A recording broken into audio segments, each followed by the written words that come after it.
race on the course. Senior women's A single sculls. I think there was a scratch this morning. So this race that you're watching is only for lanes. Everyone you're seeing will probably be in the final later this afternoon, well, later this morning, around 11:30. First heat, lane 7, UJ Gaspari.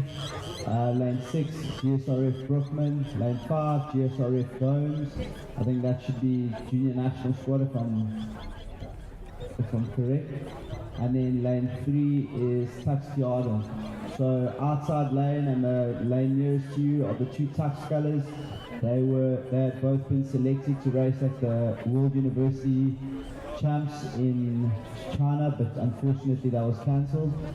But here they are, probably racing their last big race of the sprint season, and then I'm sure we'll see them jumping in and getting serious about boat race later on. You'll definitely see Gaspari and Tiarden involved later on. They're both in the women's A8. Gaspari has moved across during the transfer season on a free, I think. Gaspari on a free to UJ. And then, yeah, a lot of free transfers to UJ. Caesar and Globu really splashing the cash in the contract negotiations. I hear you got Luc Defan there, right up there with Kylian Mbappe, nearly knocked him off the front of the Sky Sports this morning when I was watching it. I saw Mbappe signed a new deal with PSG and Defan to UJ. So UJ really splashing the cash there in the transfer season. They've apparently got they've got an undisclosed sponsor. Apparently that's where the Russians are now pumping their money in, since they can't own European football clubs. They've begun to pump the money in there at UJ to recruit some rowers, and that's where the Russians will be represented from now on. But here, coming down the course, now that we've got a bit of so that was just to keep you occupied until they came past. But coming through the middle, all the crews really seem to be using this sort of as a shakedown type of a row, so just to get the cobwebs out, to wake the body up a bit. Moving nicely in the middle there, if you look at Gaspari, she's got that very distinctive kick and coach type style, strong through the second half, and then she just really allows the boat to run underneath her. So it's quite a good indicator now to watch people racing here when they're not necessarily at max. You can really see the difference in the style. So what you see here is the way these athletes achieve their race pace. So Gaspari really emphasizes accelerating the second half and then really rocks over quickly and allows the boat to run. Whereas if you look at the GSRF sculler on her right, she rows a much smoother style overall. So there's no real emphasis in any part of the stroke. She just looks to hold the pressure and then just move with the boat on the way forward. Whereas with Gaspari, there's a much more emphasized movement off the finish into checkpoint 3. And when we refer to checkpoint 3, that's the part of the stroke where the body is forward, but the legs are still flat. Thanks, Coach.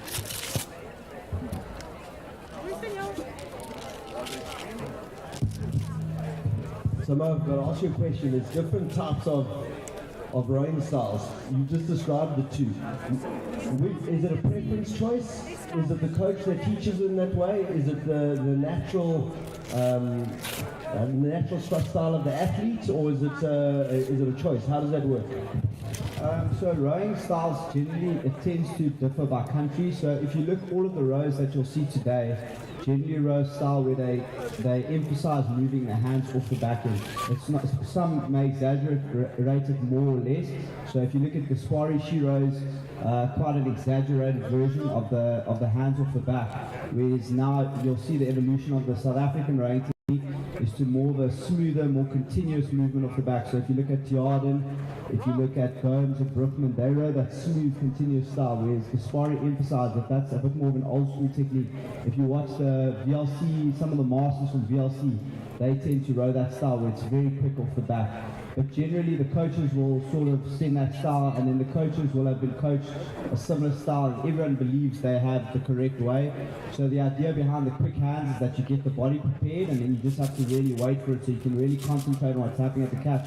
Whereas the idea behind the more smooth, continuous, more natural, I would say more of a natural style, is you're just really emphasizing moving with the boat at all times. So even on the drive, you only really start to accelerate as you get hold of the boat and you start to push the boat along. So you're just moving with the boat, whereas the spin the hands, you could call it, is more focused on accelerating the boat. So the same as any rowing style. But then the movement to checkpoint 2 and 3 is exaggerated because you want to get the prep done as quickly as possible, and then you just want to almost just sit there and wait for it.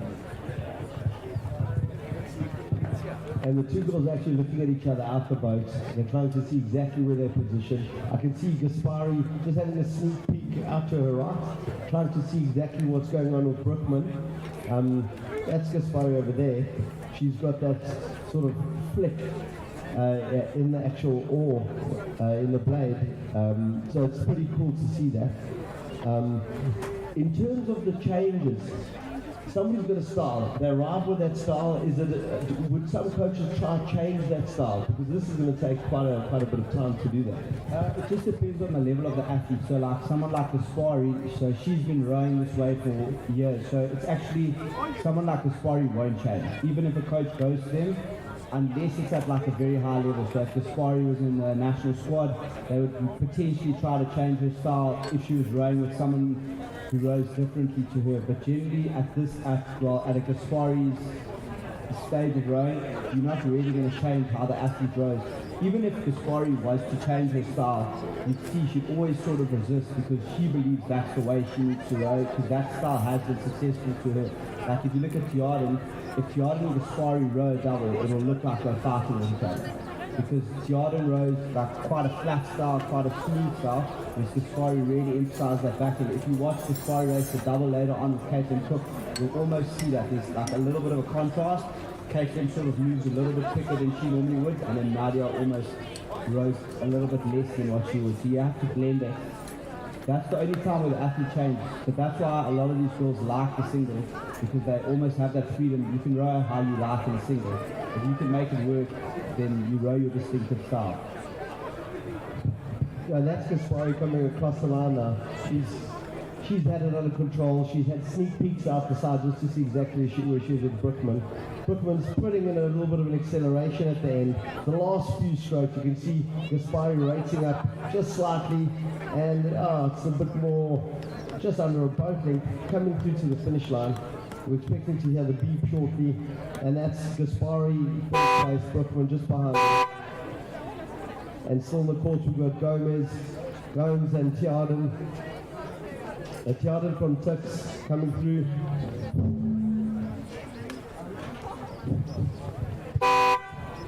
And that's Tiarden coming through, third place.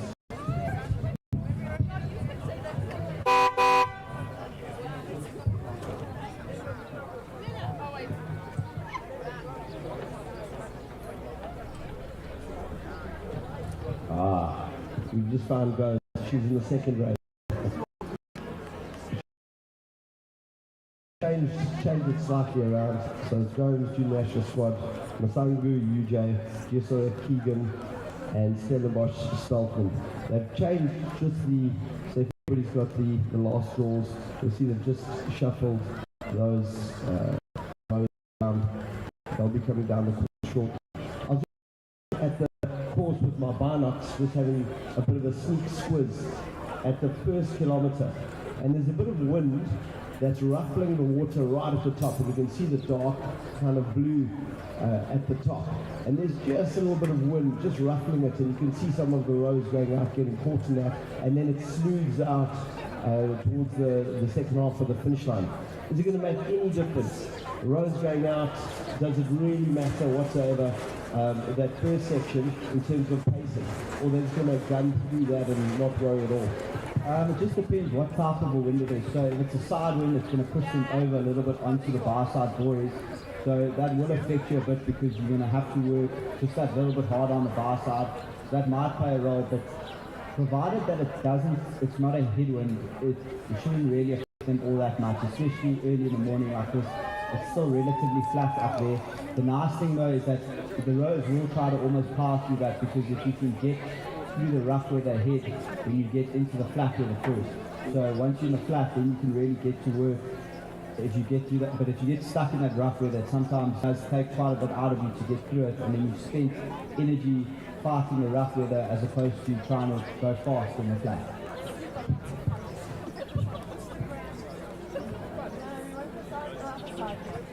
And even looking at the course, there was a few spots of hyacinth here and there. Most of it has been corralled to our right, in front of us. A bit of an alien plant life form just hanging out there. But it has been cordoned off. There are a few spots out on the course, but I don't think it's going to give the rows too many hassles. I did see a clump earlier on in lane 6. Maybe we should give it a name. Gertrude. We're calling it Gertrude from now on. Gertrude. Nobody must hit Gertrude. And I think Gertrude's in lane 7. 6. Lane 6. Lane 6. Do you think Gertrude will move at all? Gertrude's probably going to stay in lane 6 unless the wind changes.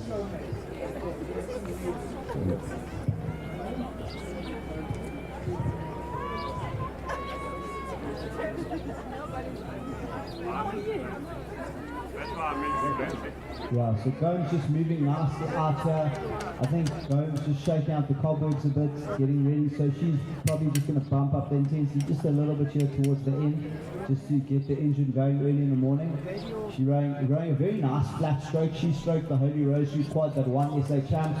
So she knows how to set up a good rhythm. And I think what you can see really, what Gauteng does really well here is the way she moves around the front end of the stroke. Gauteng's rows what we would refer to as that more natural style, where there's no real emphasis on any one part of the stroke, but it's a very smooth, continuous, flat horizontal stroke. So when we talk about horizontal movement, it's just in terms of when the blade goes in, the handle travels in a straight line, and that also refers to the way her shoulders move. So you'll see her body doesn't really lift up, it just comes through. And then Stellenbosch Stalk, great effort from her. I think Stellenbosch and the Western Cape have managed to get up a few. The Western Cape has managed to bring up a few crews. We've got Stellenbosch Stalkman, and you'll see from the junior national squad, Sasha Mossos in the men's A-star later. And then in lane 5, we've got Claire Keegan. She was racing in a single earlier on. She went to the selection regatta in the single. She's a first year open, so she's just really looking, she's extended her rowing season a bit here, and she'll be looking to see what she can do at this regatta against some of the big hitters. I think nice for her that it will be a straight final, so she'll get an opportunity to race the big dogs in the final. We'll see a few of the crews haven't gone out. Tux McDonald, Tix Wesley, those are the 2 crews from the national squad. They haven't gone out of the seat. Probably doing a bit of an extended, maybe early morning warm-up on the ergo. If you walk past the national squad, I'm sure you'll see them there. And those will be 2 of the big athletes to watch. So Kirsten McDonald really needs no introduction, a former world champion, an Olympian in 2016, rode the lightweight double from 20s. So she's been in the lightweight double since about 2013, currently in search of a partner. So if you under 60 kilos and you can go very fast on an ergo and row extremely well, I think Kirsten would like a word with you. I'm sure Tiago will be in that conversation as well. So if you can pull around a 730 and you weigh about 50 kilos, you find your way around there. Wattage for them would be about 200, 250 watts. If you can do 300 watts, you're a beast.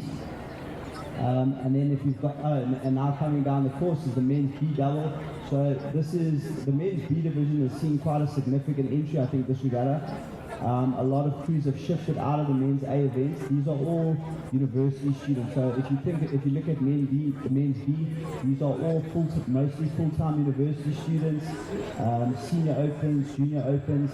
Some of your top under 16s will be racing in here. So if you look in lane 4, UJ, Cameron Bryce and Nick Bontes. Cameron Bryce from Cares rode in the first 8 there, and I'm sure he's trying to make it into that UJ A8. Nick Bontes also represents, I think he qualified for the Junior World Championships in the double, I think last year or 2 years ago, if I'm not mistaken. So he's also quite adept, former Jetty boy there. And then if you look in lane 6, Liam McCourt, also from Jetty, quite a decent row in his day at school. never really at the top level, but a very good school rower nonetheless. And then Daniel Stoltz in the stroke seat there of St. Benedict. He was also quite a handy school rower. Obviously those two lost their second year open season to COVID, but here they are rowing for Wits, and they seem to be putting in a decent performance. Bryson Boyte is clearly a cut above the rest here, but moving nicely on that far side is that Wits double and racing that VLC double. Siotis and Keegan, and I'm sure Siotis and Keegan, there's a Saints boy, I'm not sure where Keegan's from, but those two also seem to be having a good dicey on the far side. So in the men's B double, it's the first three and the next fastest two go through to the final. So they'll be looking to be in one of those top two spots. It looks like the Wits double has made a move to take that second spot, and they seem to have lifted it. So that Wits double seems to are looking to race a negative split type of a race. So they're trying to go fast over the second half, and they've definitely made a step up here to try to move away from that VLC double. But that VLC double seems to have responded. So it'll be interesting to see what happens as they come in front. But Bryson Bonte is very much in control here, and they well up on the field. They seem to have taken it down, so they'll be saving the energy for the final later on. But yeah, it looks like we'll have a decent race here for second and third. And then on the near side, the Buffalo double, they and I can't say that. They're moving nicely as well, so it'll be an interesting dice. I think that's why Stoltz and McCourt moved early. I think they saw the challenge from Buffalo a little bit early, and they've moved to preempt that. But here comes the VLC double. These guys are trying to get the first three in the next fastest. Some of them are going to do it strategically. They're going to go out, they're going to get a lead, maybe hold on. Or do you think they're not even thinking that far ahead? They're just going, gun it, let's see how we go, make sure we don't lose. No, varsity, no. There's definitely some tactics going on. Varsity students very strategic with the energy expenditure. So the varsity students will make sure that they just want to be in the top three, because once you're in the top three, you can row as slowly as you like, provided no one overtakes you. And then that allows you to save the energy for later on. Whereas if you in the fourth place, you have to race full speed, because you don't know how fast the next heat's going to be. Because if you take it down too early and you're in fourth place, then you may end up being the 9th fastest time, but you didn't race and someone else raced, and now they're in the final and you're sitting on the bank. And do you think they care at all about lane selection, about getting a position in lane 3, 4, or being on an outside lane? Not really. In school rowing, it's a bit more important. The more competitive it is in the event, the more important it will be, because when you're in the middle, you can kind of watch the whole field. You just look a little bit left and a little bit right, and you'll see the fastest crews. Whereas with these crews, they kind of know how fit they are, what they're going to do. So they kind of just race their race no matter where they are. The only lane you're really trying to avoid is lane 7 and 8. When you're far out on that side, it's just a bit difficult to know what's happening with the race. But generally, these students they're not too fussed about where they are. They'd rather it was a straight final. And coming across the line now, you'll see Bontes and Bryce. They look quite smooth, nice and upright, getting connected now. They move it very nicely to the front. As they arrive, the blades go straight in, and then they move that boat straight away. These two, I'm sure if they trained a bit more seriously, you'd see these two are definitely have the capacity to go racing that men's A double. But obviously training hasn't been what it should be, so they're racing in the men's very well clear of the field, and I think I expect to see them winning later on today. But I'm sure that Stoltz double, they can see that they've qualified now. They're definitely well clear of that VLC double. They're not going to get caught now. That Buffalo double racing a bit more than the Wits double, but the Wits double seems to have taken it down. Now they've picked their place, and huge for that Buffalo double, I think, making the trip up here, so they've also qualified for the final. And now that VLC double will have to wait for the times. Didn't look like they raced, so they might be regretting that in about 20 minutes or so when the results come out. And then Heat 2, this is the boat that everyone wants to see. This is everyone's favourite couple, Alessandro Ferro and Alessandro Patrizzi. Bit of a inter-club romance going on there. Ali and Alex, the running joke in both clubs is that Ali should go to Tux and that Alex should go to Wits. Haven't really decided on a compromise yet, so here they are rowing as Tux Wits, and they're leading out the field there. Then they've got racing Jason Vestman and Troy van der Westhuizen from Wits. Those two crews seem to be up, and then there's a third Wits crew, Milan Kyoshi and Melosi Makewa from Parktown. and they're on the near side. But on the far side, that UJ double, Belengre and Kennard also moving well. So I think this is probably going to be where the fastest qualifier will come from. I wouldn't be surprised. Depends what that Soweto crew does here in the second half. But I think we can expect to see potentially all four of these crews in the final later on. But that Wits, Kureshi, Maweka crew seems to have been rode out a little bit, so they may miss out. Oh no, sorry, Westman in front of Westhaven. But Westman in front of Westhaven taking it quite easy now through the middle, so it'll be interesting to see if they can kick in the second half.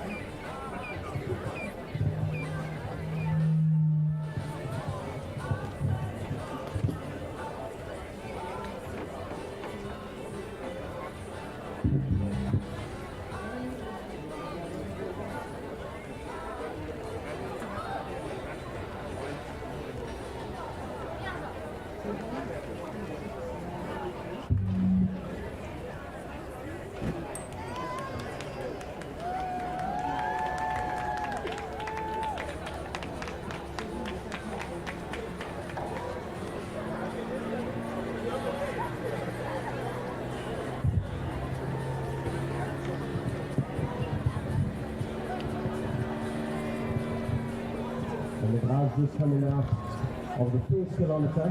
Hi Sam, Sam's just arrived everyone, so things will be okay now. The fun okay. We like the fashion that has been brought out today. We see lots of familiar faces, which is great. We're impressed with the World Rowing Crew. Masters Regatta in 2023 is going to be a fine event. We expect everybody's here to at least be racing, supporting, or volunteering. I think it's going to be, imagine next year this time, no? We're going to be about 10 times as many people. How many people are coming next year? I have no idea. You'll have to make your way to the Masters tent to find that out. 2,500. Approximately 2,500 Masters rows from all over the world. So when you think about Masters, a lot of people think about Arvin and Nigel. Obviously, any of the kids who go around GLC will know Nigel very well. He's definitely shouted him at least 5 times for cutting the course. And I'm sure the coaches from GLC know the GLC Masters crew very well. So yeah, so we'll be seeing Masters from all over the world coming to the race.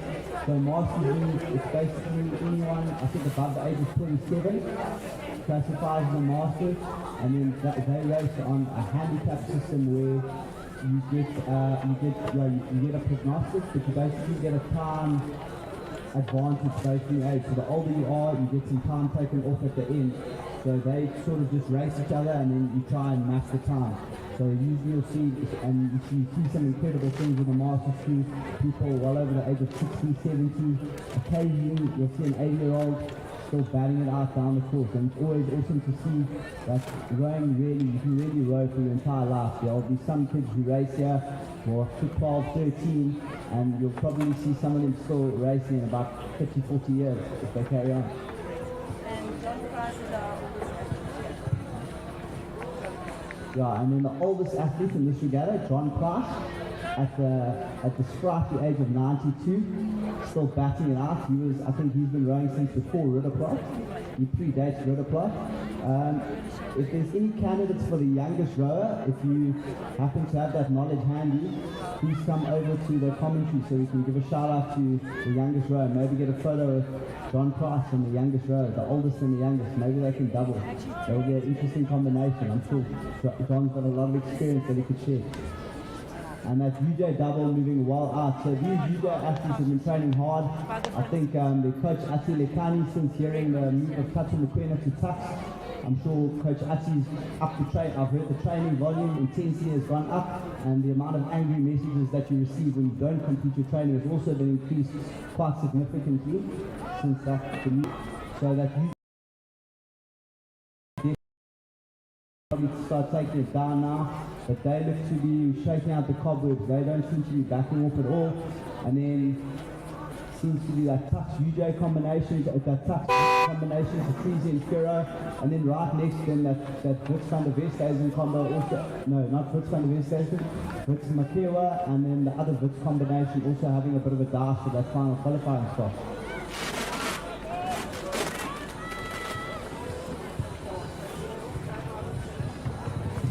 Yeah, beautiful rowing from the guys getting here early. And so, I mean, they started rowing now, Mo. What time did the guys get here in terms of doing a warm-up? Do you think the guys were doing a bit of a light jog out on the road, coming in, or did they do most of their warm-up on the water? I don't know, it depends what they did. With varsity rows, it really depends on how big last night was. If they had a big one last night, they probably arrived at around 7, got them the coffee, had a bit of an energy drink, and then I doubt much warming up happened there. They probably just got on and then rode it out. Some of the athletes who are a bit more serious would probably have got here at around 6:37, rigged up their boats, gone for a little bit of a jog, a stretch, and then got on the water and done like a solid 20, 30, 40 minute warm up. But the more advanced the athletes, you'll see the earlier they get on because they need longer to warm up. Whereas if you're a little bit on the unfit side, you don't have enough to go and warm up for 30, 40 minutes. You'll be too tired by the time you race. So for a lot of, and especially for the juniors, a lot of them just a little bit of a jog, a little bit of a stretch, and then race to start, and then you're ready to go. 2 pushes, and then you're ready to go. And then we've got the women's B singles on the course now. So Ferry from Zimbabwe, Old Ed from Art, Tux Pretorius, Vitz Carsten, DJ Ursula, and Tux Gray. So yeah, these are all full-time university students. The Tux students generally tend to be on the more serious side of the training spectrum. They train a bit more than some of the other varsities. They have a very good culture going on there where they come out wherever possible to come and have a row. So you'll see they'll often be here odd times 8, 9 o'clock, batting out a session, and then straight in the car and off, straight in the shower and in the car and on the way straight to lectures from the dam. So those Tux students are the ones you're going to expect to see out in front. A lot of them have maybe high ambitions for rowing. And then you'll see Vitz Carsten, she's been rowing for a while. She's been training fairly hard from what I've heard. So she'll be looking to try to see what she can do in this race here. But I think the crews to watch in this race will probably be Tux Pretorius and Tux Dam, and it will be interesting to see what the Zimbabwean fella on the far side can do. Now, Emma Gray coming from St. Mary's, very pedigreed row, been rowing for some time, made it to Sasru, I think she made it to Worlds as well. She's a hell of a row, good mother, I know the mom, I ran with the mom. And but Emma's a fine rower, and she's been rowing for some time, and has made all the stepping stones to get across this river to be where she is today. She's done really well. Yeah, so someone like Emma, probably racing a woman B, probably hasn't been training necessarily as seriously. I'm not sure when she matriculated, so she's probably taken maybe a year or 2 just to ease out of like school rowing, quite intense, quite serious. So Emma's probably taken a year to kind of relax and ease out of it. And now she's probably finding her way back into it. And it's clear to see the difference in pedigree between some of these rowers. Like Emma, well out in front, probably only been training properly for like the last couple of weeks, maybe 2 or 3 months, and she's well out.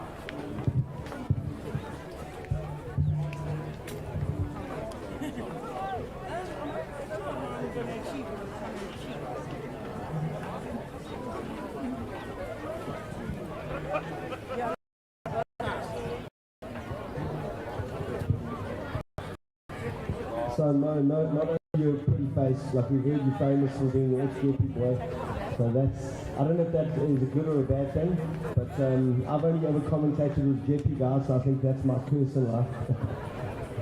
But Mo, you're not only a commentator, you also are coaching the boat today. Can you tell us about that?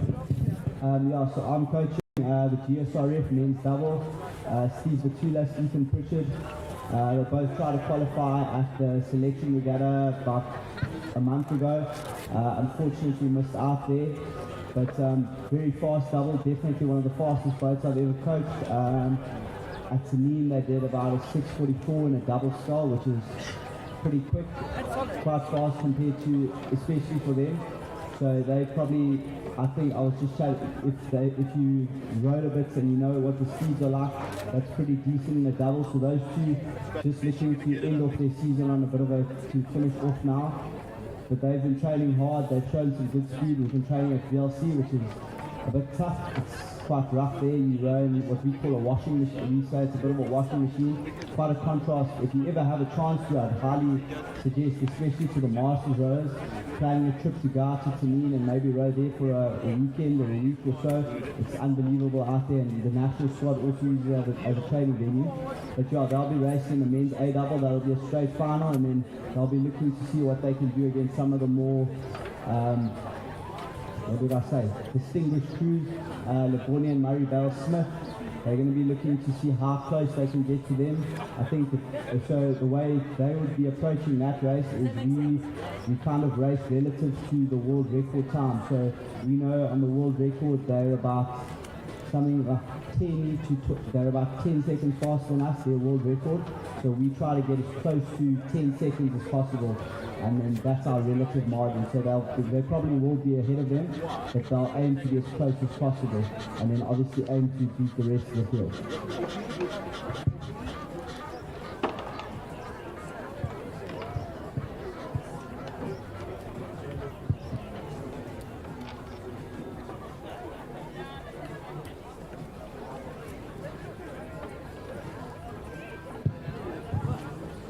Test 1, 2.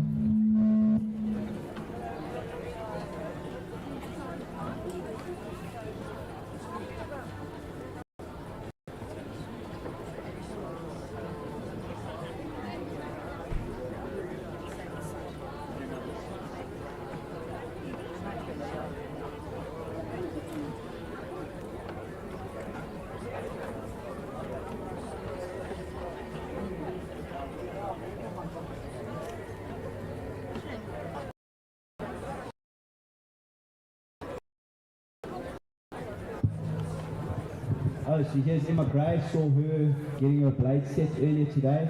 So if you know anything about blades, or if you a parent and you're walking down, so as a general rule, when you look at blades, the further down you see the button, which is that little blue part. So if you see the button quite close if it's closer to the blade end, it generally means that the blade is set a little bit lighter. And when we say the blades are set light, it just means that the overall load that the athlete is able to pick up at the front is a bit less. So that enables the athlete to rate a bit higher, and it enables them to accelerate and maintain their output down the course. But that's not to say that lighter is better, because if your blades are too light, then you don't really get any load, and then you struggle to move the boat. So all the athletes are trying to find that happy medium. So from what I heard when I saw Grace setting her blades, she was going for a 284, so that's basically as short as that blade can go. But obviously it's 2,000 meters, she's in a single, and so she's going to obviously just look to tap it along, and she knows that she can't really cope with the high loads at this stage, but clearly that setting's worked for her, because she looks like she's still able to accelerate and keep moving that boat effectively now as she comes into the second half, whereas if she had a heavier blade, she'd have tired out a bit more through the middle, and she wouldn't be able to accelerate the way she's doing now through the second half. So now with those light blades, they've really just allowed her to sustain that tempo throughout the race. And then here coming through, if we can try and judge her, let me try and judge her, give you a bit more information than normal. And you'll see, so that foot sculler, she looks to be struggling a little bit, which is on a slightly heavier gearing. So she might have benefited, if you look at that foot sculler, she may have benefited from a shorter blade, because she looks to really be struggling now. But the two scullers coming across the line now, that's the old Eds and the Zimbabwean. They've just crossed the line, and then if you see that foot sculler, since we're talking about the blade and the gearing and that whole thing, the foot sculler seems like maybe could have benefited from a slightly shorter blade, which would have allowed her to maintain her tempo a little bit better through the second half of the course. And here comes the Zimbabwean sculler on the far side. Great effort from them to make it up here just to find some racing. Some very notable rows have come out of the other Southern African countries. The Plunkett brothers, both currently at Harvard, made an A final at the Junior World Championships in 2019. That was an unbelievable accomplishment, one of the toughest events that. And then there's a Zimbabwean double, women's A double entered. I'm not sure what their name are, but I'm sure some of the younger girls, they have an Instagram account for Razy 2022. I think they're coached by Andrew Peebles, if I'm not mistaken. So they're going to the Junior World Champs, and I'll be looking to put out a good performance here to set them up for that. I think it's good for them to come to a regatta like this because they have an opportunity to race against the South African crews who are going to try and go, who are going to the Junior World Champs, and that'll almost give them a measure of where they are, and then they kind of can go home, they know roughly where they are, at least relative to the South African crews, and then from there they can look to build on, and either if they have to increase their training, they'll be able to make those adjustments with that added information. It's quite tough when you're training in an isolated environment, you don't know how fast everyone is.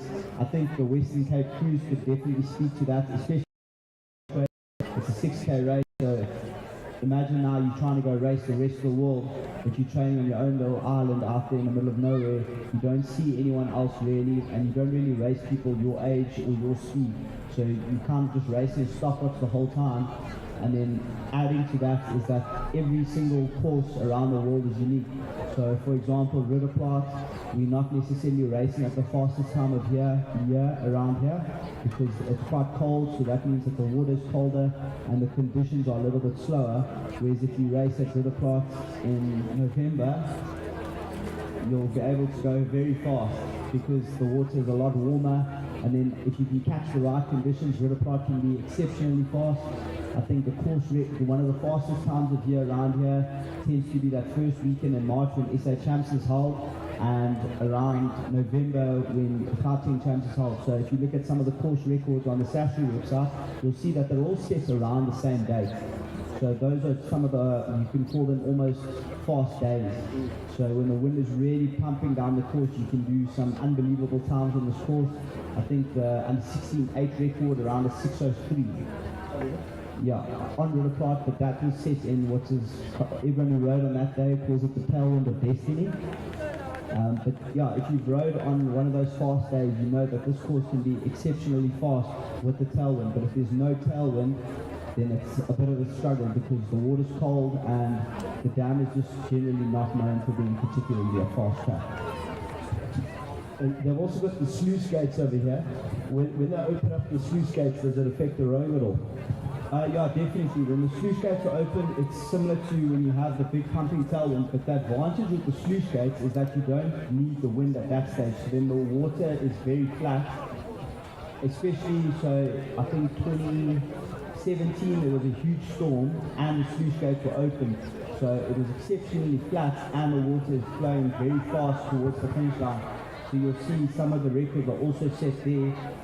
The under 16 style record, I think, is 7:09 around there, set in those conditions. Under 16, and open pair, open four, also around those days, that Friday, Saturday. Also, it was also a bit of a perfect storm in terms of you have athletes who are capable of taking advantage of those conditions. Chris Baxter, Damien Markin, you'll see them later on in the men's A pair.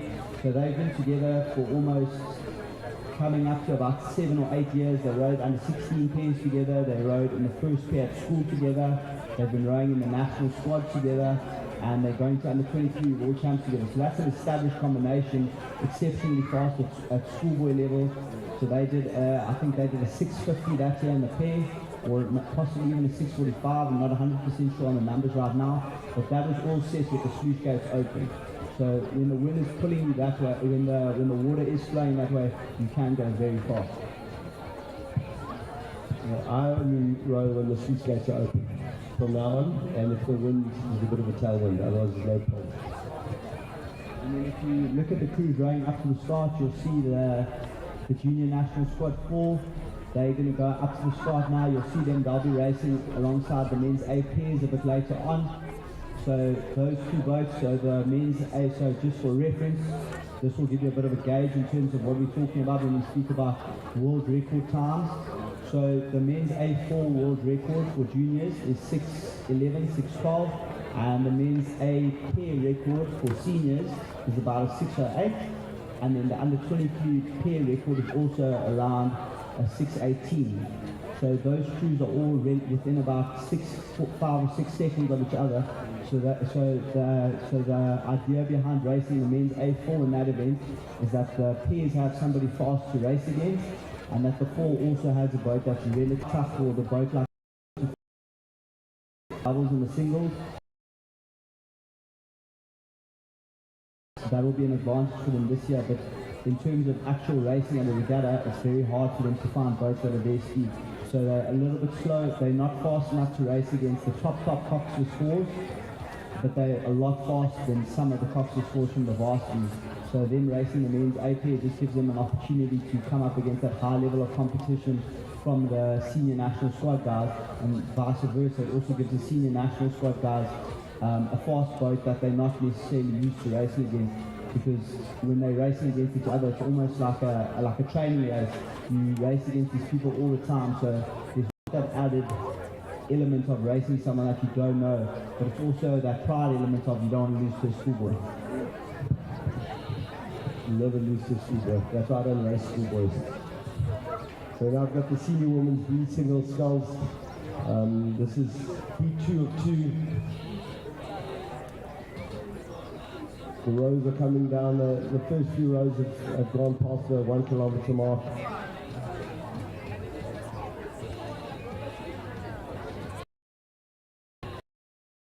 In terms of the gearing, I want to ask you a question here. So you can gear up the boat in many different ways, from the gates, from the length of the blades, from a number of things. The two questions. One, can you actually see it the way they're rowing? And can you say, earlier on you said heavily geared or it looks quite light there. Are you able to see that? It just depends. So when you're looking from this distance, you're kind of just guessing. So obviously the heavy and the light gearing is almost relative. So you look at the length of the oar. So now we've got a nice zoom-in shot of the Stellenbosch boat. So you can see with her, Startman, her button, that's the blue collar that goes on the oar that stops the oar from sliding through the gate. That's almost somewhere in the middle. So she'll probably be at something like her blade will be about 88 on the inboard, maybe around 284, 86, just depends on your strength. So you can almost see, you can tell if someone is geared too heavy or too light. So if they're geared too heavy, they're almost struggling to get the blade through the water because they're not able to accelerate that load. It's similar to if you're lifting a weight that's too heavy in the gym. You can't actually move it effectively through the range. You'll see like someone is struggling with it because it's heavy. Whereas if they rig too light, it's similar to lifting a weight that's too light. You can't really get hold of anything, so you can't generate any real boat speed because you've got nothing to work with. It's like when you're trying to throw something too light, if you can't really get much distance on it. Whereas you want it to be at that perfect, like a tennis ball or a cricket ball, it's got just enough weight on it where you can accelerate it and throw it quite hard and quite far, but it's light enough where you don't have to struggle. So that's what everyone is looking for. Just that optimum where you can row at the most effective rate, but you're able to maintain that down the course, so it doesn't really tire you up. You're just able to row along at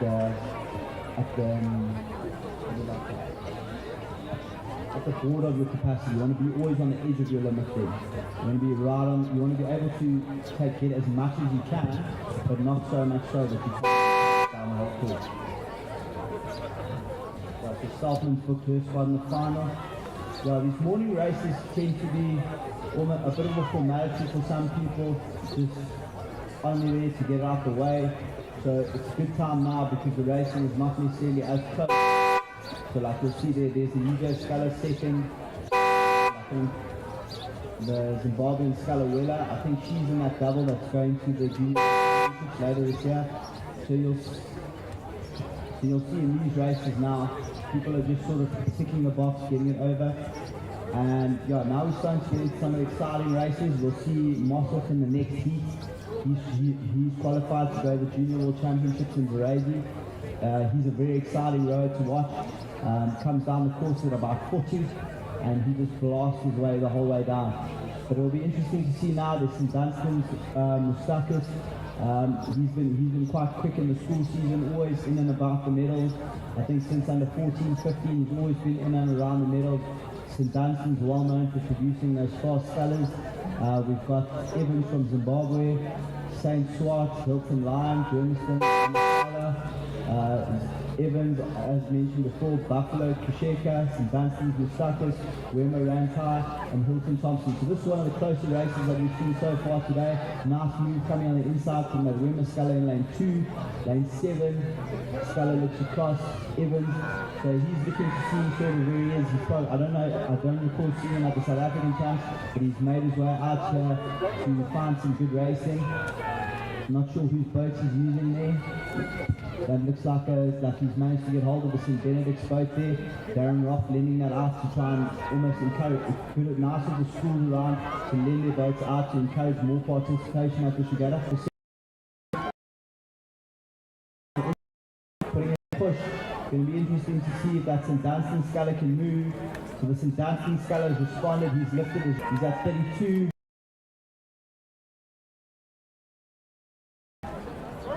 Overrating him slightly at about the 34, and he's getting him as many straights as possible. So there looks to be the German Sculler on the far side seems to have made it through, and then the Wemmer Sculler seems to have drifted off a little bit.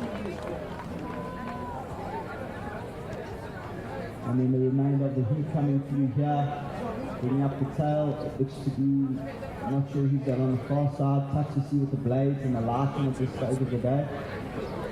I think that might be the Hilton Sculler, and then the Saint Sculler on the far side. I think those school rows just getting a bit of a jump start on their pre-season. Most of them probably started training in the last week or two, so trying to find just to have a race before they get into the long miles of winter training. Okay, and then in this race, we're going to watch lane 5, Rondebosch Mossop. He'll be the guy to watch. If you can get yourself to a screen, I strongly suggest watching Mossop out the start. If they come, lane 5, Mossop, keep your eye on him. He'll come out the start hard and fast, and he'll let you blast it down. We'll be able to see, I expect to see Mossop. I don't expect to see him go under 56. When we saw him at the selection regatta, one of the coaches who followed his races says he didn't clock him under 36 the whole way. So Mossop's very dynamic on the front of the stroke, an exceptionally strong leg drive, and he knows how to turn that front end. So he's just going to look to blast down the course. He goes out hard and fast, and then just looks to ride the wave with the speed there. Rondebosch schoolboy. So quite a tough ask for him. He sits and does most of his training by at City Flag. Here he comes, off the blocks, flying out the blocks, Mossop. 36, and here comes Mossop. He's lengthening out, but you never really know with him, and with the rate going along so high. Right up at 36, straight out the blocks. You can really see him blasting. There's that distinctive yellow cap, and Mossop distance. Tempo is incredible. So he looks to have done a lot of work on his recovery, just allowing the boat to run him, so he can allowing the boat to run underneath him, so he can maintain that tempo. Struggled a little bit when he arrived at the Tanim camp. He seemed to be trying to do something a little bit different to what's been his trademark through the school season, having a bit of a steering issue, but that's it. It's to be expected for him with that high rate of striking. That boat just goes and goes for it from stroke 1, so he does have a tend, so you can tend to go a little bit skew, but that's almost, it's one of those things that you've got to take the rough with the smooth. If you're going to race like that, you're going to fly, so when you move like that, if the boat does go skew, the boat will turn quickly. And explain to us just quickly, I mean, you're speaking about him going out the blocks really, really hard. His trajectory might go off at kilter, a bit like a rock off Cape Canaveral. At what stage can he just go straight across to a different lane and just keep going and zigzagging down the course? Try to straight out, so he'll almost come off the pace a little bit. So now he's settled into more of a rhythm, he seems to be a little bit straighter. But when you go to World Championship Regatta, I don't think you're allowed to go out of your lane. If you go out of your lane, you will get disqualified. So for him, he's going to obviously be bearing that in mind and using this regatta as an opportunity to practice going straight at maximum speed. But he seems to have settled down into a more sustainable rate here. He's looking to his left. He's down at 28, so for him this is basically steady state. He's just cruising along, just really focusing on getting those legs, getting connected at the front and then really driving those legs. You'll notice with him he gets really long out front and then he's got this powerful leg drive, and that's how he looks to move his boat. A bit of a distinctive style. You'll see he has a slight hitch around the finish. Just a little, just hesitates a little bit before he moves his hand, but if you watch him row steady, that is kind of his trademark of his steady state rowing. What some would call a little bit more of an Australian style, with a little bit of a pause around the finish, but it works for him, so that's what he needs to stick to. So someone like Mossel, what you need to be careful, if you chat to Andrew Grant from the national squad, he'll always say you must never coach the speed out of the athlete. Just because the athlete is doing something that may be a little bit outside what the coach, how the coach thinks you should row, if the athlete is fast, you almost want to coach around that. But Mossel looks to be moving along really well. They're using the St. Albans blades, I think, with the yellow cap, moving it along nicely. So you can see there, he maintains that tempo really well there. He's still up at about 31 now, just moving that boat along. There's a St. Dunstan here. No, the St. Dunstan scales on the near side. Sorry, I misidentified Mossel. I thought he was racing his Rondebosch car suit, but he's racing in a Western Cape car suit with his Rondebosch hat and St. Albans blades. We've got him up at 33 now, so he's obviously looking to wind it for home. Mossel will also be racing the men's A single tomorrow, but he's entered the junior men's 18 single to just get a bit of extra racing, having made the trip all the way up here. It'll be interesting to see if the altitude plays a role for him as well, coming up from sea level and racing the 2,000 meters, which obviously the oxygen demand is quite high.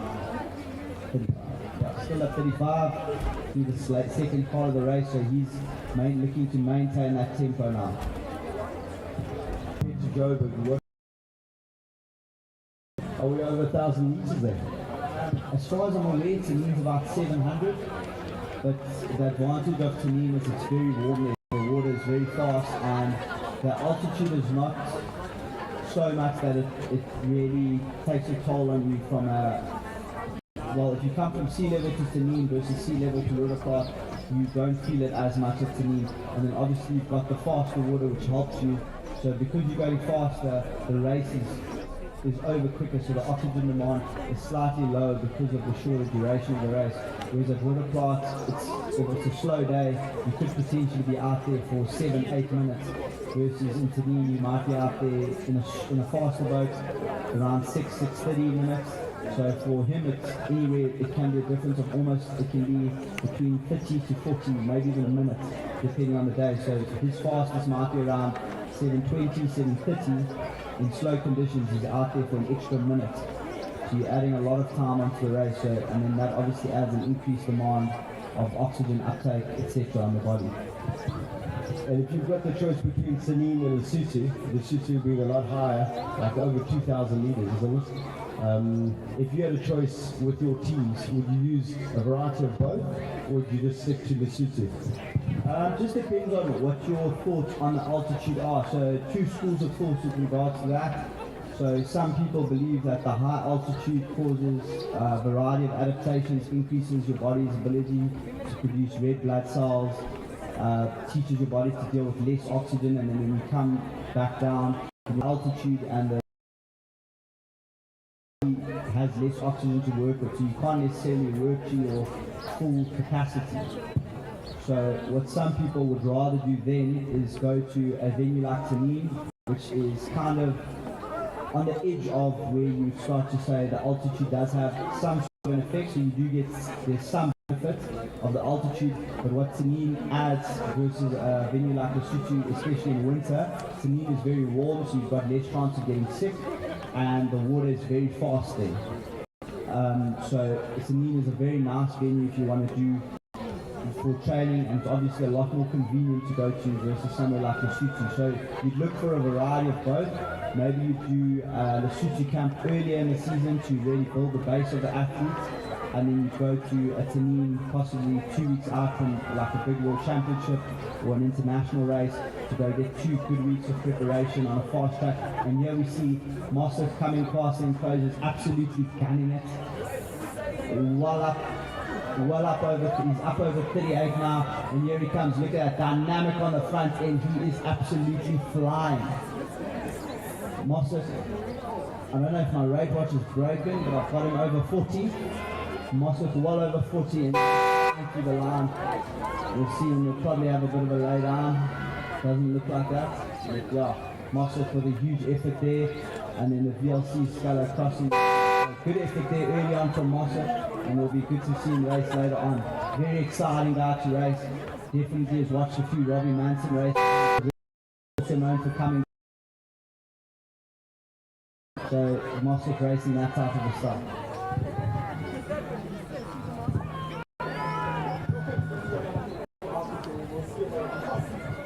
And in that race, it was only the first two. In the next two, there have been some fast finishes, but some guys towards the back just almost, you see, so settled compared to Mossos. Mossos was smashing it out, racing at 40, the guys coming in, racing under 13, there's a massive difference. But the technical ability to actually hit all those strokes, not go skew, not tip the boat, I mean, 40. There's going to be like a technical prowess to that.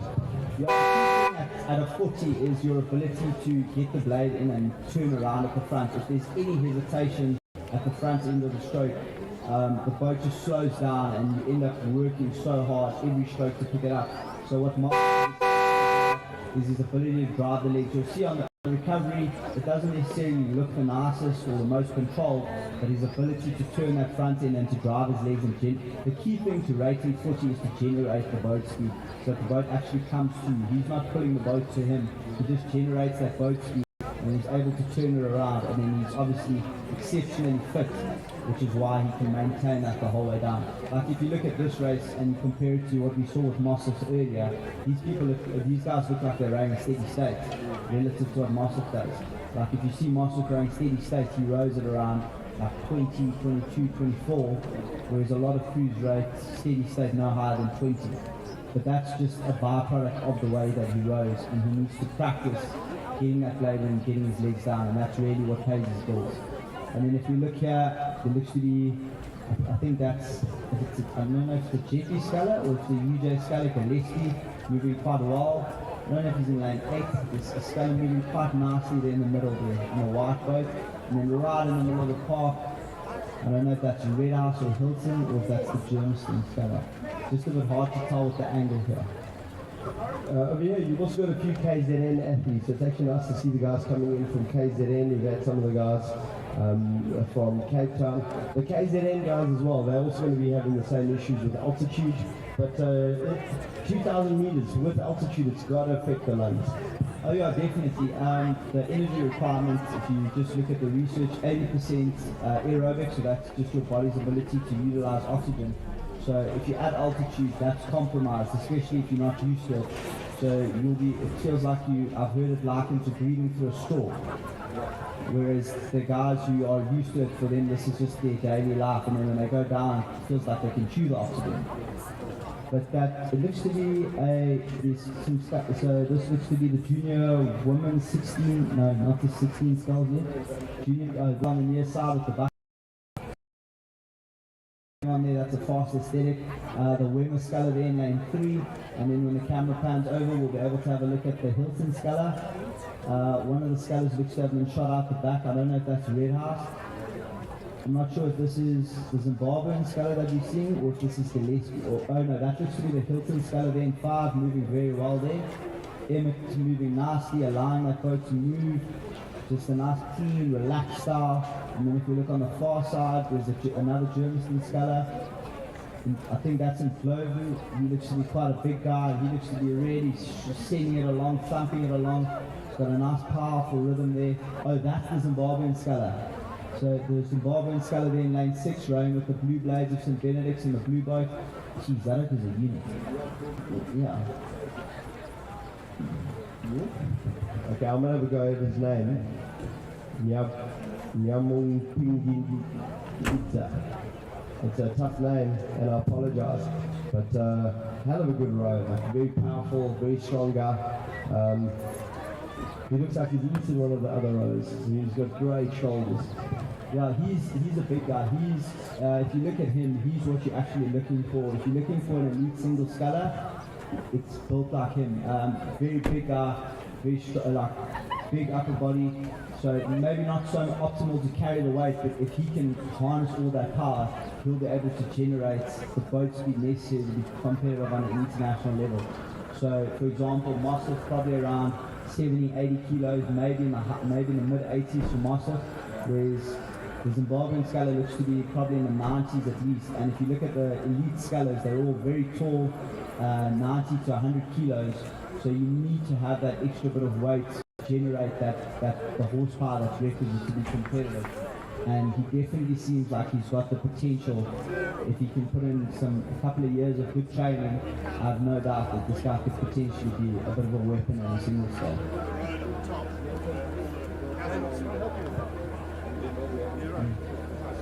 Yeah, so if you look at those two scullers, it's clear that you can see that the smaller Hilton sculler, he's much more technically adept, so he can move the boat more effectively with the lower body weight, and because he weighs less, he has less weight to move.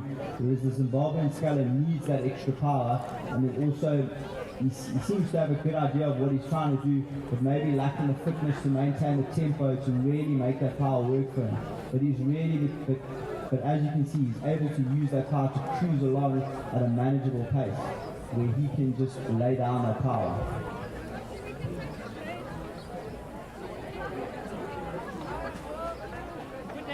Yeah, the Zimbabwean sculler at 21, we're getting a zoomed in shot of him. Jeez, this oak is huge. If his coach can send him up to the commentary box, we'd love to have a chat to him, just gauge how big he is in real life. But yeah, he's just able to just cruise along, he gets hold of it, and then he just brings those legs down. It looks effortless for him, because he's just able to get his weight behind the oar handle and then just sort of lever it through, whereas the Hilton sculler probably working much harder at the same rate. But the Hilton sculler looking very smooth, which have upped his tempo a little bit. I think the Zimbabwean sculler is going to be having none of that in the last 250, but it will be interesting to see how he looks at the high rate. We haven't really seen him, so he's lifted it a bit. And here you can see immediately the biggest sculler struggles as the rate comes up, because there's a lot more weight going in the wrong direction. So it takes a lot more skill to turn around, to turn the boat at the front and keep that boat moving along. And here the Hilton sculler tapping along, these two clearly through to the final. They've got the top two spots, so we'll see them in the final, and then the rest of the field will wait for time. But it'll be interesting to see. The Zimbabwean sculler seems to have come down at a bit of a steady rhythm. He takes the win here, and it'll be interesting to see what he can do later on when he's racing flat out. And then a decent dice here for third place, but it seems to be the Red House sculler that's gotten that. Yeah, Red House across the line, and then the Germiston sculler in fourth place. Will be looking for a times, all of from the 3 heats fighting for 2 places, so that'll be interesting to see now. And for the Germiston guys, sorry Ryan, I need to ask you a question. So the Germiston guys that you've seen, they've got that fashion white hat, that fashion white suit, they're looking great, but they also race with the purple suit. Is it the first team guys and the younger guys? What is the difference between the outfits, do you know? As far as I'm aware, I think yes, the Opens race, or the first team guys race in the white tri-suit, and then the rest of the club race in the purple. So yeah, as far as I'm aware, that's probably a bit distinguishing thing. But I think they're all racing the white bucket hats. Shout out to their coach Level. I can't remember the name of his brand at this stage, but I think he makes those hats. So if you want one, find Level, and I'm sure they'll be able to hook you up with a cool bucket hat. Yeah, they've always said that to get free speed, you need sunglasses and Crocs, but I think you also need the Germiston white hat, because that's it's only fashion, it's fashion but functional as well. If you're rocking a bucket hat, Oakleys and Crocs, you've basically won before you get to the start line. So you're a winner straight away. I agree. Because if you look good, you feel good, and if you feel good, you rode it.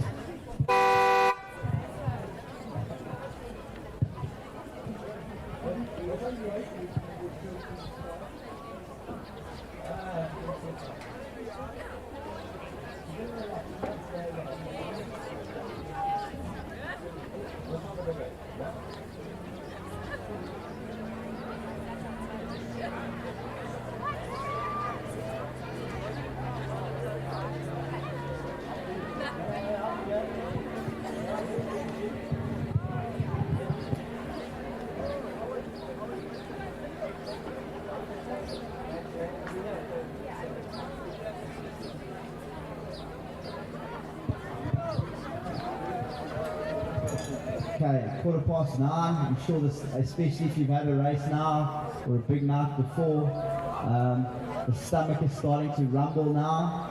So the tucks, bacon and egg rolls are ready to roll, ready to quench that hunger. If you haven't raced, definitely make your way over there. Make it through that middle thousand, and nothing better than a tucks, bacon and egg roll, the breakfast of champions for national squad athletes, aspiring national squad athletes. It's a high performance food made by high performance athletes. So if you want to go fast today, make your way to the food stand, support the Tucks Rowing Club, get yourself a bacon and egg roll. I'm sure Tatu Mokoena, you'll find him over there. So if you're an under 23, if you're an aspiring under 23, make your way, get yourself a bacon and egg roll and have a chat with Tatu Mokoena, and I'm sure you'll find him over there with a bacon and egg roll in hand, ready to chat.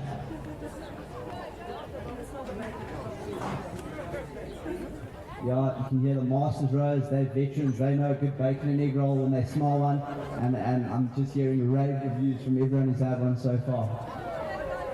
So junior women's doubles on the course now, VLC Westlaw on the far side, St Mary's quite a strong contingent that have entered this regatta, St Stithians Close and Creasle moving nicely, St Mary's Babaya also moving really well. Babaya and MP, the 216s. I wonder if we'll see Price Hughes, she's the star of the show there, that's in Mary's under 16 age group. She'll be one to watch in the coming season. Creasle and Coast also moving really nicely here.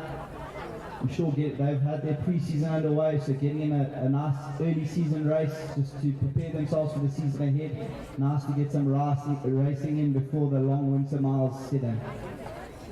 And then if you'd like about from the 19th to the 21st of August, it will be at the Val, hosted by Old Eds. Get some rows. And the Masters rows are some of the best people that you'll meet in South African rowing. And then I just had some information from some of the VLC rows. The youngest rower at this regatta is 11. Gemma Bavelli, 11 years old. So we hope to see her racing in about 80 years. Hope maybe she'll be able to be the youngest rower at this SA Champs, and in about 80 years she can challenge to be the oldest. I think later on we'll definitely have to get a photo with her, and I can't remember the other gentleman's name, but I think that'll be a great picture to get with a combined age of 100. So that'll put us on a nice round number there. Yeah, so they've got a combined age of 21. Her partner is 13. So they're getting the experience in nice and early. By the time they get to under 14, they'll have rowed for about 2 to 3 years, which is almost half the length of a school rowing career. And then if they decide to carry on rowing, by the time they get to 24, they'll have been rowing for 10 years. So good experience under the belt early. They say you've got to get your 10,000 hours to become a master, so they've gotten an early start. And moving nicely in the second half, that Saints double, moving really well here. I'm sure Atsin Lekani will be excited to see this performance from Saints. He's moved across there to coach the boys, but a close relationship always between the Saints boys and girls clubs. And Saints girls moving really nicely to take the win in this first heat. And they'll go through the final later on this afternoon. And then St Mary's Babaya, so we've got a bit of a St Mary's St Stithians, maybe foreshadowing what we're going to see in the school season later on this year. Okay, then we move to junior women 16 doubles, heat 2, lane 2 St Stithians Harris, lane 3 St Stithians Taylor, lane 4 Germiston Tepe, lane 5 St Andrews Taylor, lane 6 St Mary's Acre Harris, and lane 7 VLC Roodeplaat. I think Roodeplaat from Holy Rosary racing for VLC here. I think she was in that quad that pulled off that unbelievable win at SA Champs earlier this year. Not sure, I think they're just getting in that early. They've been putting in the miles in the pre-season. I'm sure they know two of their other first year openers that raced alongside that boat, Jean Riemann and Emma Gomes racing in the junior national squad. So Roodeplaat and McDonald putting in the work now to get ready for that school season. I'm sure Holy Rosary will be very competitive in this coming school season. So the race is starting to get a bit more exciting here with the under 16 doubles. I'm not sure if there's a race catching another race here. That's what it looks like. Yeah, so this race coming past us now, they aren't far ahead. This is actually the end of the previous race, but if we look up the course, it seems like on the far side that VLC St. Mary's double. I'm not sure who that is on the far side, but see VLC moving well. St. Mary's in second. And then on the near side, we've got one of the St. Stithians doubles also moving really nicely. So we're going to have quite an exciting race. And you can hear the increasing support here from the parents, much more vocal than some of the older rows parents. But there's a lot of support here for the St. Mary's and the VLC, both on the far side. Yeah, Hannah Rip and Nicola McDonald really moving nicely. They're really sending it well there. So these two girls will be looking to stake a claim in that Holy Rosary first quad, in the first quad of the defending national champions, and this will be a good first step for them. The St. Stithians girls moving nicely on the cross on the left side. They're starting to move now through the second half. And it'll be interesting to see where the St. Mary's girls. The St. Mary's girls with that trademark lift in the final quarter. They look to be rowing down that VLC double. They've put the second place, and then it'll be interesting to see where St. Andrews are. St. Andrews don't really look to be in this race that much. The St. Andrews girls obviously end of their school season, beginning of their pre-season, so the fitness hasn't lasted until the senior champs, but I'm sure we'll see these crews battling it out come the school season in August. Okay, so the previous heat was clear, and in a comfortable first place is the VLC crew. St. Mary's looks to have the second place all locked up, and then we'll see who gets the third place.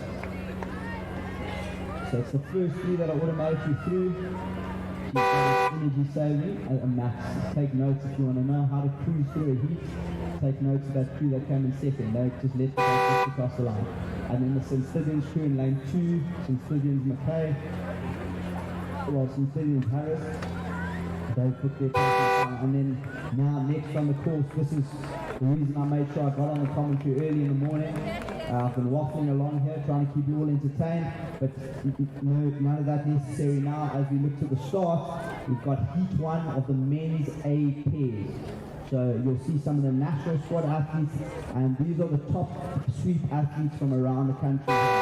So in lane 2, Tak Shabalala and Chris Gauteng. We've got a St. Andrews pair, the Eastern Cape pair. They try to qualify the pair for the recent selection regatta. St. Andrews Powell and Moorcroft, coached by Ed Video, formerly of Cares. We've got Tux UJ, Henry Tor, Luke DeFarm, obviously got some of that Russian money. That Season Glover has splashed the cash there to get him over to UJ. So we've got Tux UJ with Tor and DeFarm. We've got Tux Lematri and Holmes. They qualified for the recent Student World Games. Obviously unfortunate not to go, but they're a very fast pair, and it'll be interesting to see what they do through the middle of the course. And then we've got UJ Walker, and then on the far side we've got Tux Keeling and John Smith, former an Olympic silver and an Olympic gold medalist. So that's nothing to snuff at, and training very hard at Gold's Gym, getting in the miles on the ergo there, and getting in the bicep curls more crucially. And then we've got the junior national squad core, I think, on the far side, unless they've been moved over to the other heat. So moving well in the middle of the park there looks to be Tux Lematri. They're moving really well. The UJ pair seems to be sitting back a little bit. Keeling and Smith with that trademark fast start. Lematri and Holmes seems to have found their rhythm early on. And it'll be interesting to see what's happening on the far side there. So Keeling them on the far side. The 4's gone glasses off. That 4 looks to be right in the mix there. They look to be leading out at this stage, but obviously they're a 4, not a pair.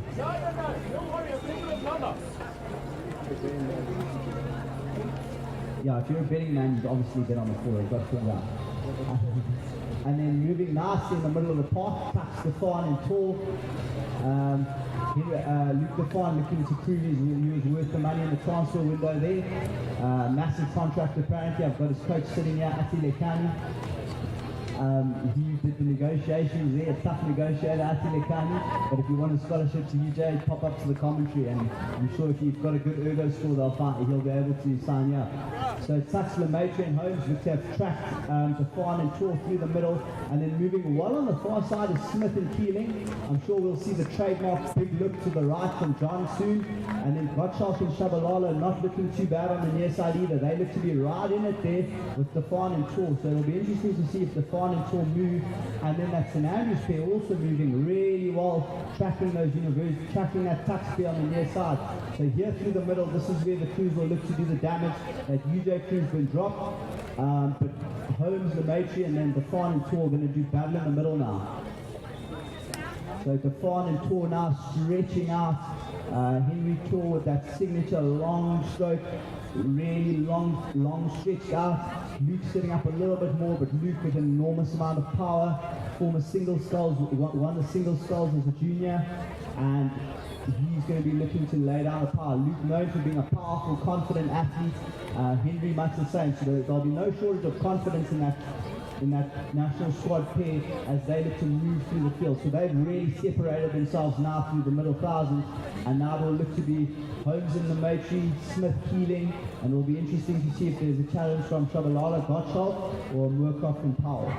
Powell and Murkoff moving well. They seem to have moved ahead of that UJ pair, and they're going to look to track that Gottschalk, Shabalala pair. I think for them that's going to be their best bet to try and keep up with that university pair. I think there's not going to be much sense in trying to race the final four. They've got this well in hand. They seem to have already switched the taps off of it, so to speak, at around 27-28. Some frantic jogging up to the tent happening. I see a rare face, so if you haven't seen Declan Williams in a while, make your way up here. Him and Ati Lekani having a UJ 2010 reunion up here. So the UJ 2014-15 reunion happening here. Make your way up, and then you can pop past the Masters tent. I think that's why they're trying to put together a Masters 8 for the World Masters Champs. So Ati and Declan are here recruiting if you'd like to join their Masters 8. And yeah, make your way up here. But Tucks, Stefan and Tor moving really well through the middle.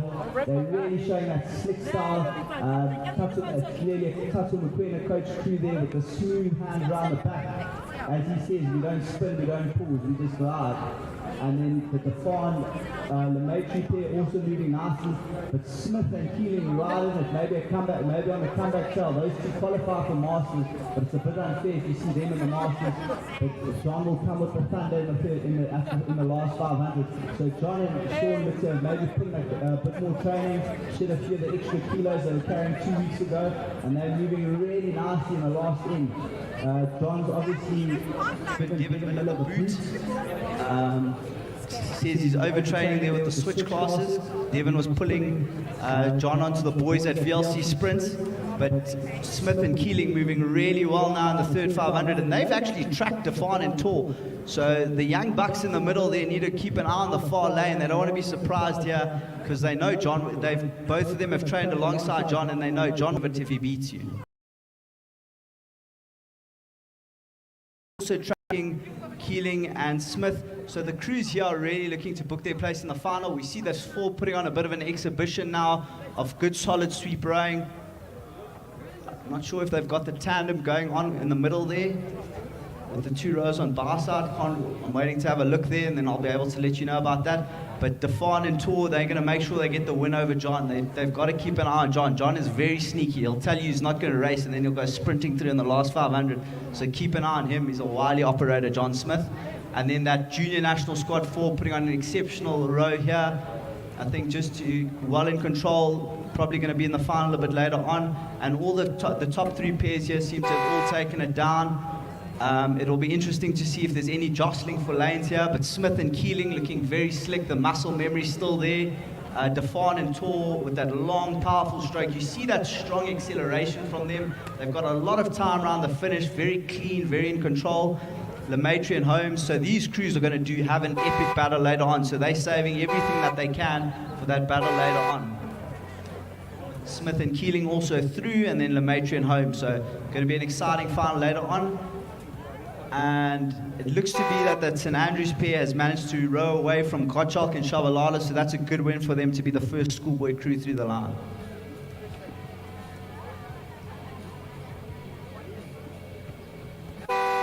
And UJ coming through now. Tough ask for this UJ pair racing against some full-time athletes, so great effort from Zwane and Walker to challenge themselves and go up to the start and race against some of the big boys here.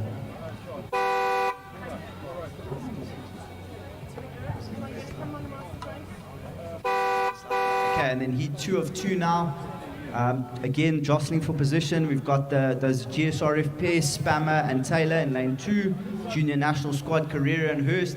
So they're the junior pair that's been selected to go to the World Champs later on, Junior World Champs later on this year. In the middle of the park, we've got James Mitchell and Jake Green. Jake making the transition from sculling back to sweep, former Olympian. And then we've got Baxter and Bunach Kun, the under 23 pair. They've been an exceptionally fast pair. They've done world record pace over a number of, they've shown the capacity to do world record pace over 1,000 meters. And so they'll be looking to put out a fast performance here to just stake their claim as the top, one of the top boats in the squad in the national team here. So Mitchell and Green will be looking to challenge Baxter and Bunach Kun. But it'll be an interesting fight, and then it will be interesting to see where that junior national squad, if they can put the cat amongst the pigeons. But out in the middle of the park, it looks to be Baxter and Bunach Kun well in control. Mitchell and Green tracking them well. Jake with that signature aggressive style of his, with that big acceleration, long out, quick on the legs, driving that boat along. And then both these crews they've looked to have this well in hand. The side-by-side battle that we saw earlier on. And then on the near side, we've got GSRF Spammer and then Carrera and Hurst. The Carrera pair looks to have it under control, just managing themselves there. I think they've got third place, so they're preparing themselves for a big battle later on today. I think they're just going to look to make sure that they don't come last, so that they're going to look to save as much energy as possible for that big battle later on.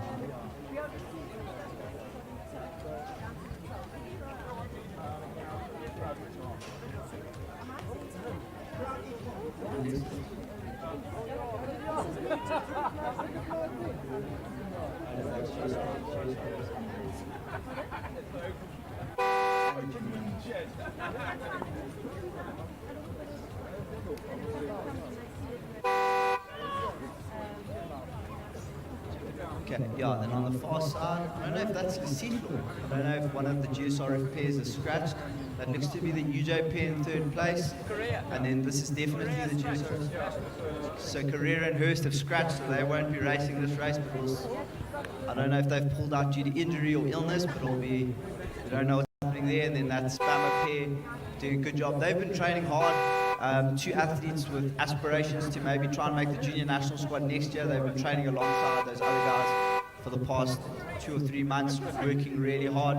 Didn't make it to the selection regatta, but working hard nonetheless. And then seems to be celebrity spotting hour at the moment. Sizwe and Glovu, Olympic gold medalist in lane 3, stroking that old Ed's 4. VLC, Ramon Di Clemente there in the 3 seat, former Olympic bronze medalist. And then we've got affectionately known as the VLC Bullies, Hageman, Rose, Pence and Miller, racing for VLC at the sprightly age of 52. It'll be interesting. You see that old Ed's crew with that signature smooth flowing style. Sizwe imposing his rhythm on the crew there. And then in lane 6 we've got old Ed's, Temlet, Skinner, Jervis and Richard. So these guys will be looking to have a good battle for bragging rights here in the Coxless 4. They probably still call it a fine 4. Some of these buggers have rode probably in canvas boats. So a lot of experience in this race and a lot of pedigree. Brandon Skinner from Ravens making a feature in the old Ed's boat. So some recruiting going on there in the Masters. Always a little bit of that going on, trying to load their boats up. Seems like Sizwe has been given the boot from the VLC crew after missing training. Ivan notorious for having a zero tolerance policy for missing training. So if you miss a session in that VLC crew, you're out. But I'm sure old Eds were happy to snap him up. Yeah, and that old heads crew has a beautiful rhythm there.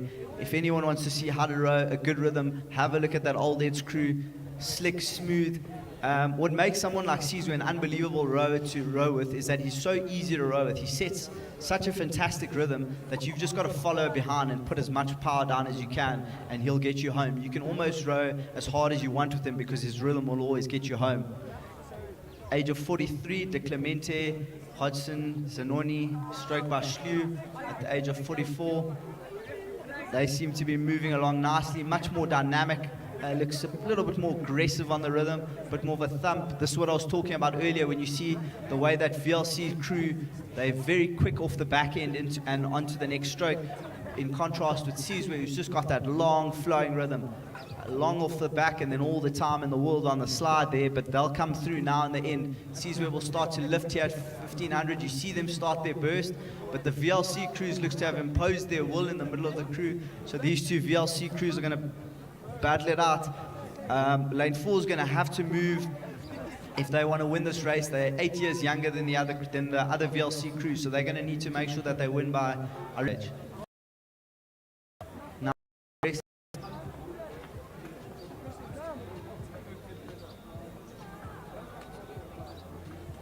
Sebastian Ringrose rocking one of the freshest fades I've seen today.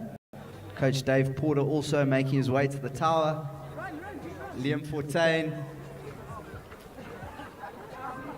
Fortain next to Kevin McNeese, our resident photographer, since Bruce Vian couldn't make it, so Kevin McNeese has graciously stepped in at the last minute.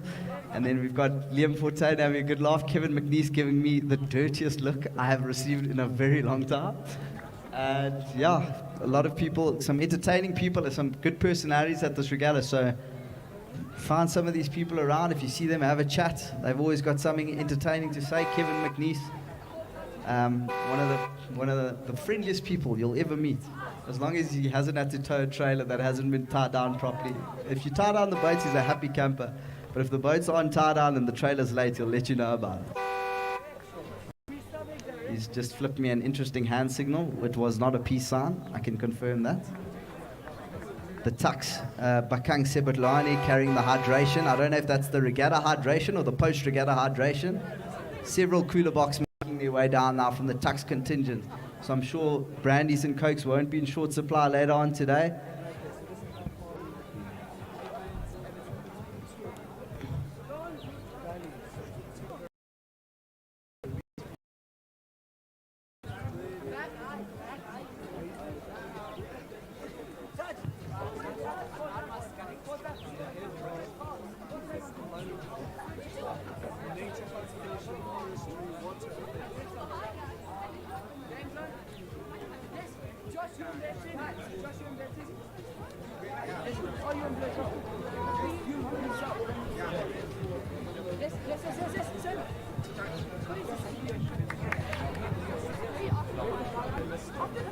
We've just got some of our young rowers who've just made it through to the finals. We've got McDonald, Rutger boat, great boat.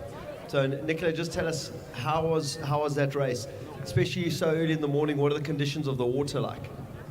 The water is beautiful and flat. It's actually really nice up there, and it's not windy at all. Very good. So we were looking earlier this morning. We could see a bit of a dark water at the far end of the course. Did you guys see it at all, or was no difference? So Hannah, come over here quickly. So the first race was pretty relaxed. We saw you switch off in probably the last 100 meters. How did it feel? Did it go according to plan? Yes, I think it went quite smoothly. We were just taking it easy, just making sure we qualify for the finals. Excellent. And what are your aspirations for the finals? Just to go enjoy it, or are you going to go destroy everyone?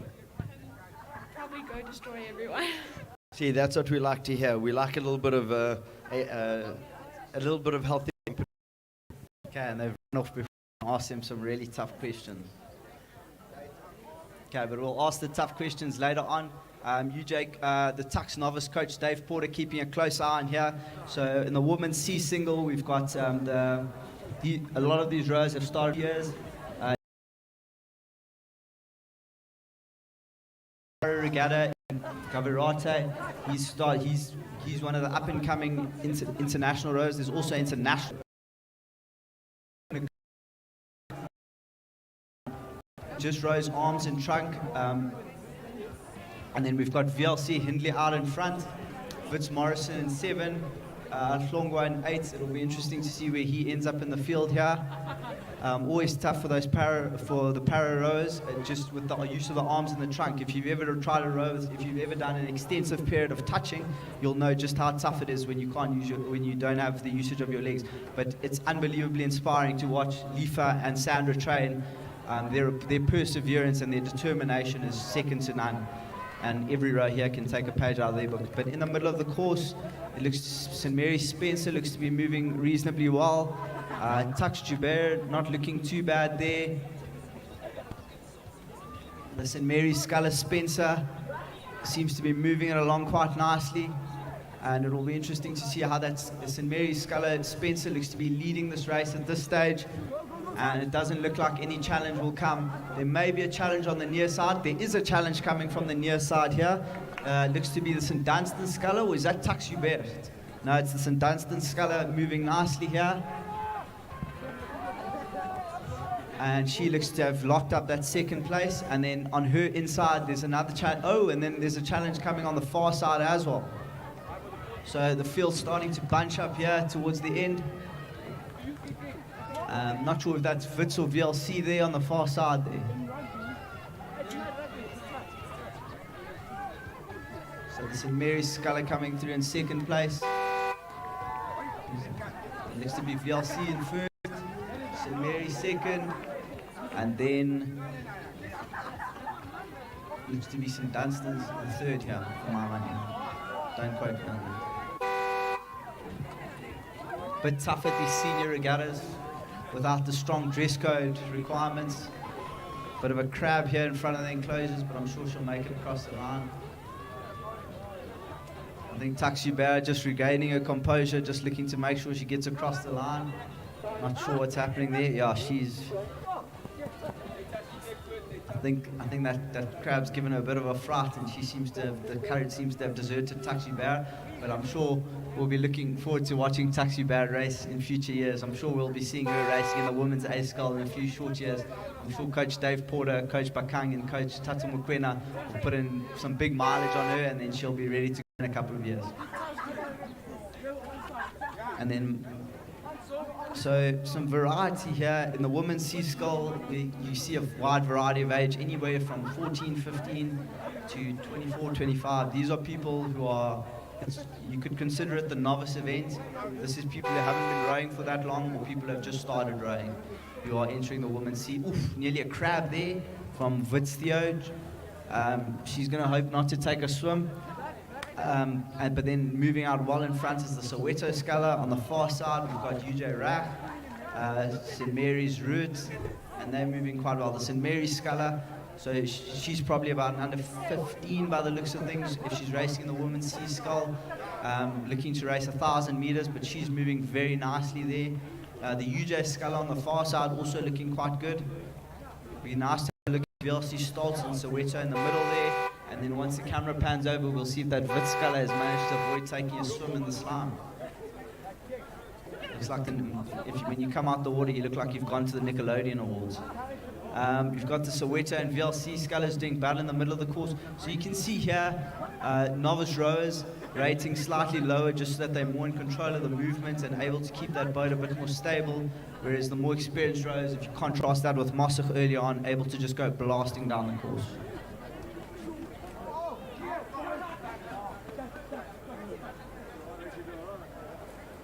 Quite a full event here, three full heats of junior women's 15 singles, and then men's BP at 10.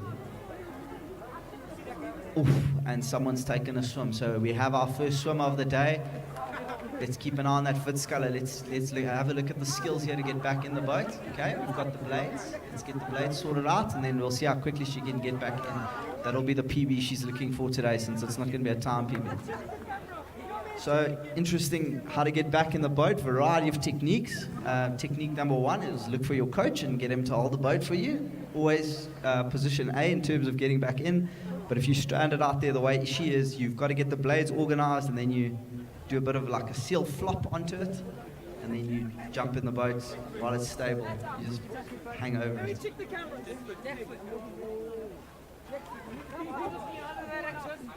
Okay. Get them while they're hot, get them while they're hot. Tucks bacon and egg rolls, 10:30.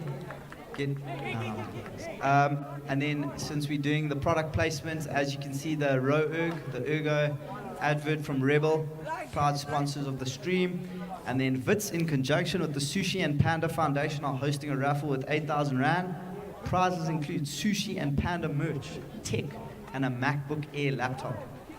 Tickets cost 50 Rand, and the proceeds go to some amazing causes, including helping Wits raise money for their rowing club and aiding the Sushi and Panda in rescuing more animals. Just a note, bacon and egg rolls stop at 10:30. So to avoid disappointment, get there now. In rowing merchandise, Wits are running a separate raffle for a pre-loved dynamic Ergo. It's not actually a dynamic version. If you really want a classic piece of rowing equipment, get a ticket for the Wits raffle, 20 Rand per ticket, and you can get hold of yourself of a retro Row Perfect. RP3s go for about 40 or 50,000 Rand per machine, one of the best machines on the rowing market. If you're not looking to shell out that much money, you can go buy a ticket for the Wits raffle at 20 Rand and get hold of an old school Row Perfect Ergo, one of the best Ergos for developing your rowing technique. And some legends have definitely found their way on to some of those old Wits ones. Yeah, St. Mary's looks to have this well under control. Root and Rach. I think that's two. Yeah, Heat 2, Root and Rach, taking those automatic spots for the final. And then we'll see St. Mary's on the St. Mary's from the far side. They are Root, Rach, and then Zulu. So St. Mary's, as always, 1,000-meter sculling.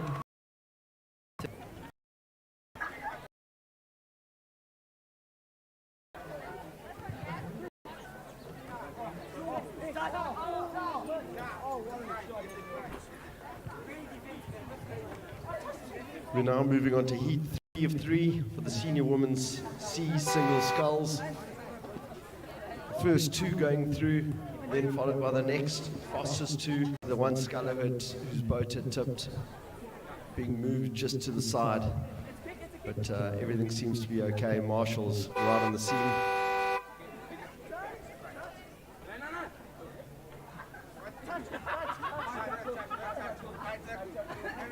Marshall's preparing the race. It's 1,000 meters, not too far for most of the rowers. Getting under the 6-minute mark is going to be the aim for a lot of the novices, but I think there are some seasoned rowers here going a lot faster. So in lane 1 here we've got Sokopase from WSURC, McGregor from St. Mary's, Rag from Tux, Katsia St. Dunstan's, UJ Hurst, Skirman, Gaborone, and VLC Love. Quite a packed race. Looks like lane 7 Wits, that's been scrapped. Girls getting ready, and they're off. Always a tricky start. They don't have much to go. They're going to be rating up very quickly at the moment. I think we're in lane 8. That's Love from VLC going out very well. Or it may have been Gaborone Skirman. She's going out nice and relaxed, some way more aggressive than others. Girls going very nicely at the moment. Hurst from UJ, Katsia from St. Dunstan's doing very well.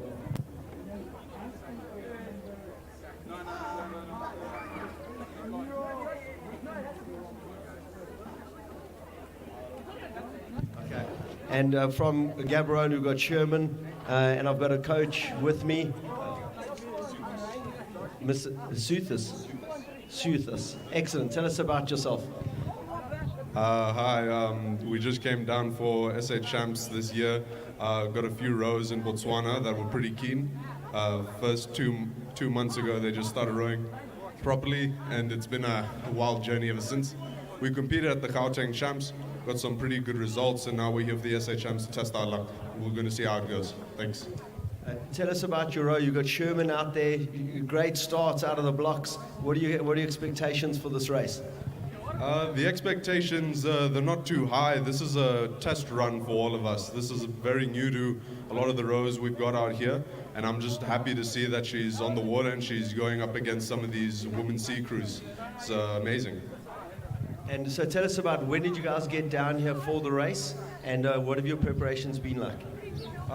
We came down on Thursday. I'd like to give a big thank you to St. Stithians. St. Stithians have been helping us get some boats in. It would be a really big hassle if we brought our boats from Botswana down, but St. Stithians has been helping us with blades, boats, lane numbers, all the things above. And yeah, we came down on Thursday, got a few sessions in on Roodeplaat. This is the first time these girls from my club have seen lanes, and it's just an amazing thought, really. And how big is your team, your contingency that are down here? We've got about 5 girl scullers, all of them ranging at around 15, 16 and 14. And we've got 3 boy scullers. One of them's under 17 and the other 2 are under 17 and the one's an under 16. The under 17 boy, his name's Neil Swanepoel, came down for the Gauteng champs, got some pretty splendid results in the men's C finals, and we'd like to see what he comes in this weekend. And as you say that, I see your athlete screens zoomed right in on her. Great technique, nice and tall. She's doing really, really well. You must be proud. I mean, what do you think of her technique out there? Her technique, it's improved greatly over the last 2 months. She barely knew how to get in the boat the first time, but now she's really started to look like a professional rower.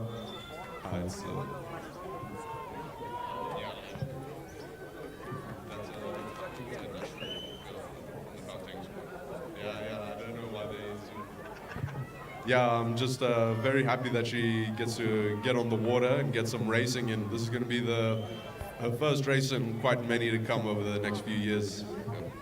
And how old is she? She's around 16 years old. She's under 16 this season, and she's going to be competing in the Opens next season. But we're just testing our luck with the 1K for now, and then we'll move to the 2K as soon as we can. Awesome, thank you very much. Good speaking to you, and we hope to speak to you a bit later.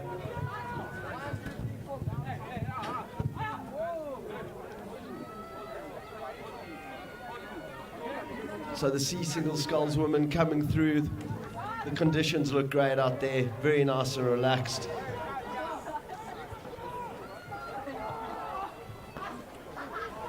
Girls finishing very strong at the moment. Not 100% sure of the names, but it looks like it's Love VLC. Sherman from Gaborone, I think was actually it's Hurst from UJ coming in second position. Lots of exciting shouting coming from the banks.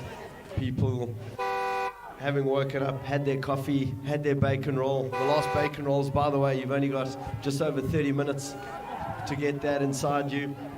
Oh, and there's been a little bit of a challenge. I think there's a little bit of a crab caught out there coming in for that position. And it's the next fastest too, but still doing well. And there's St. Mary's McGregor, I think just pipping that third place from St. Dunstan's, and the rest of the crew's finishing. Always exciting times here.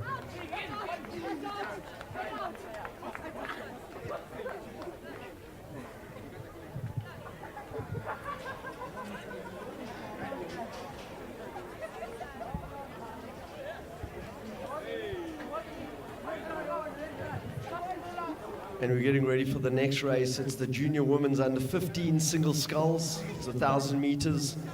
Lane 1, St. Mary's Mbezi. Lane 2, St. Andrews Lum. Lane 3, Wemama Mokoto. Lane 4, Germson Kumalo. Lane 5, St. Mary's Ledile. Lane 6, St. Stithians Olivier. Lane 7, St. Andrews Mamonis. And lane 8, Sebapalo from St. Andrews. So a lot of the Saint schools out there. together with our locals from the East Rand. Very excited to see the German High team with Kumalo doing some great work out there. Wemapan as well with Mokoto. It's 1,000 meters, a lot of girls out there. You can see them overlapped in some of the lanes. And that's always going to be fairly challenging. And the race right behind them, getting ready, the marshals holding out the red flag. Just slightly adjusting some of the rows to make sure that they're out there. Here we've got some of the legends from Ravens walking past us. The nice guys. Although Mr. Skinner was seen in another boat, so there's a bit of a concern around that with the enemy, a bit of consorting there. But all will be forgiven as long as he rows a few more of the Ravens boats. Been a great day at the moment. We're only on like race 18 at the moment. It's going to be an action-packed number of races today. Hopefully later we are going to be seeing some of the Olympians coming through to have a chat at the commentary box. We've got Luke Defan coming over, one of our top rowers, competed this year and competed at the Tokyo Summer Olympics. Rhonda Bosch boy. We've also got James Thompson. He's coming to speak to us later as well, out of St. Andrews College, rowed for Tux. He's going to come have a few words for us, maybe show us his Olympic medals. And the ladies are off. These are always exciting races. Some of the new younger girls especially going off at different angles, trying to keep the boat straight. You know, they are the under 15s, some of them first time in a scull. And it's really good racing. You know, they've got to stay upright, got to make sure you leave your blades in the water, don't go too deep, make sure you finish the entire stroke, try not to catch too many freshies. Oh, just seen a freshie there. Freshie's going to throw the boat a little bit off on a tangent, bit of an angle. Always a tricky one for the young ladies. But some of them doing really well, especially we see the St. Mary's girls. I think Ladelia's out there doing very well. And here's a big race. In this race, it's going to be the first two girls straight through to the finals, and the next fastest two. So there's no need to hold back at all.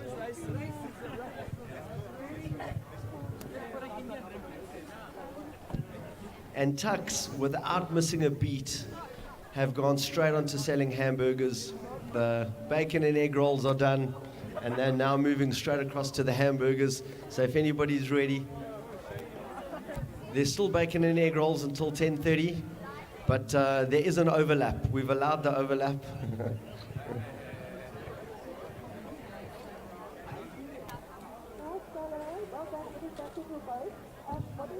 And we've got Sizwe. We want to have a quick word just to make sure. How was your row? Did you struggle? We saw your good smooth technique, very different to the VLC hackers. So Sizwe, how was it? Tell us about it. It was a good warm-up, so I'm expecting the final quite later. So I believe there was a final. I was thinking it's a heat.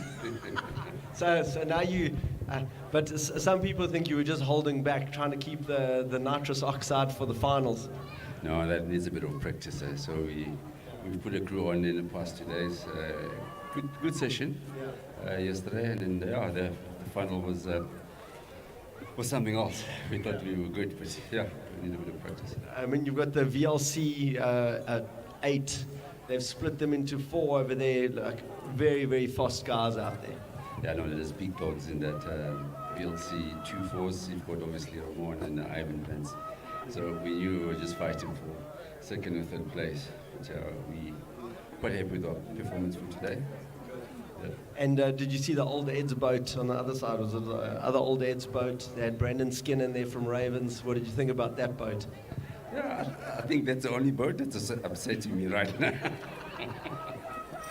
It was put together also lately, but you know, it's nice to have those guys, Ravens and all Eds all together in one boat. So yeah, they upset me, Brendan. Well done. Well done. Thank you. So sees where the great thing is, because everybody knows you've always got a target on your back. You know, people are going to like lay it out there just to take you out. Do you feel that, or do you feel nothing? No, you gotta have the thick skin, you know. Let it go by.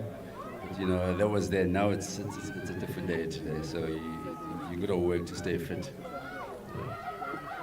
I'm looking at the girls coming down. Always St. Mary's and St. Stithians very close to each other, doing very well. Under 15 single sculls.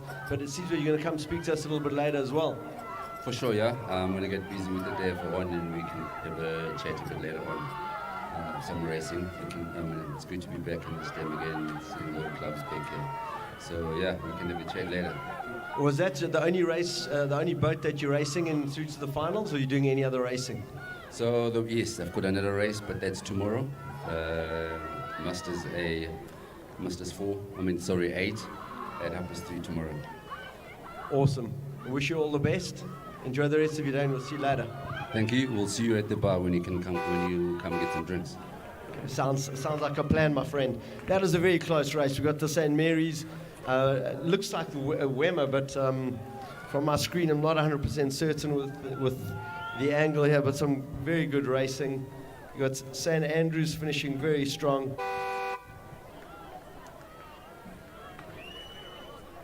Yeah, I think that is St. Andrews. Seba Palo coming in third spot. And it's all going in here. This is going to be the next fastest finisher. So St. Stithians coming in just ahead of St. Mary's. Germiston High, St. Andrews again finishing very close next to each other.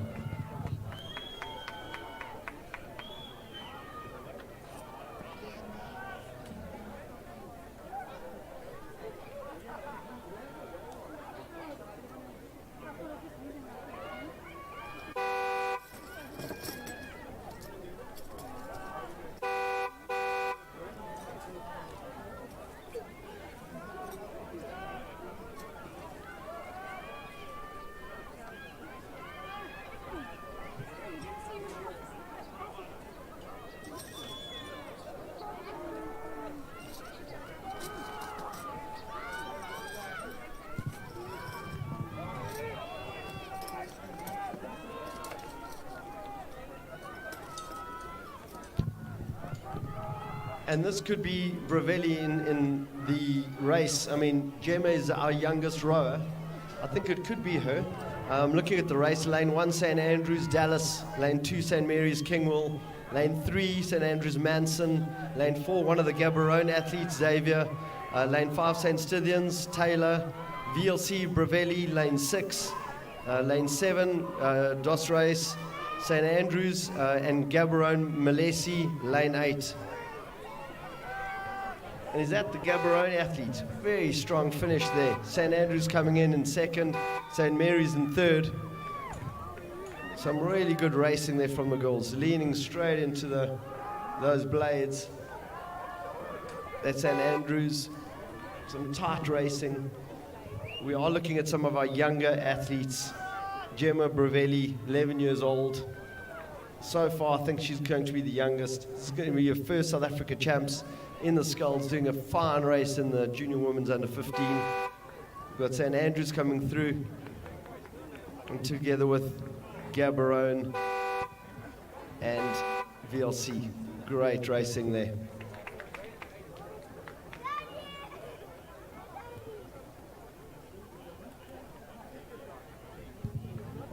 As we move on to heat 3 of 3, lane 1, we've got Buffalo Kinkwana.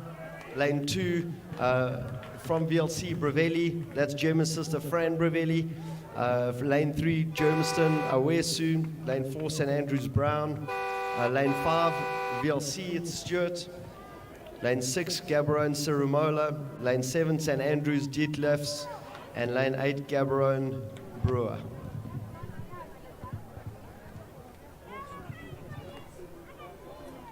It's great to see with under 15 girls, every single lane is full. All the girls have rocked up. We've only seen one of the girls take a swim. The rest have held strong, finished very strongly in their races.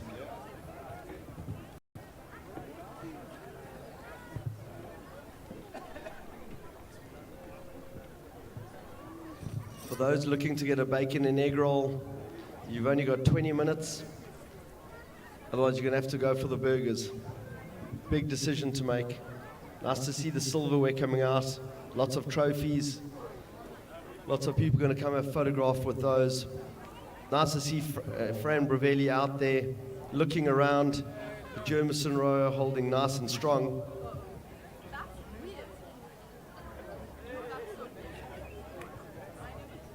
So from Jermison High, that's a Wesu. Just on the side is Fran Bravelli having a look around.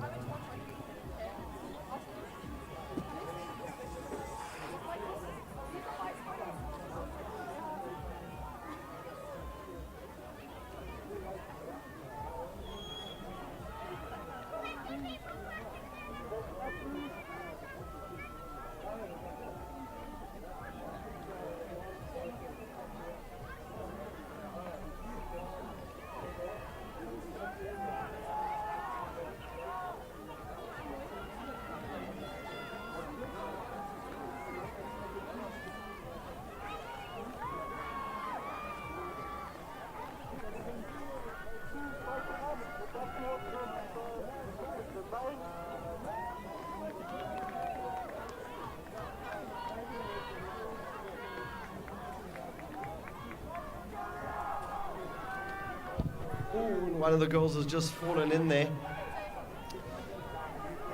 I'm not sure which boat that is. One of the girls has gone in.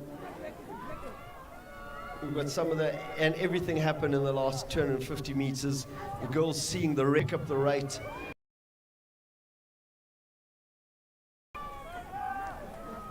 At the top end of the fields, one of the, I think it's the St. Andrews girls, deadlifts. Doing very well. VLC lane 5, Stewart. And it's all happening here. There are a few crabs being taken. Very exciting racing. But you do have Bravelli making a late charge, coming through. Last few strokes, and this is very tight racing. You're going to hear 3 close peeps. Yeah, so I think that is Fran Bravelli. She had the Gaborone athletes at the top end.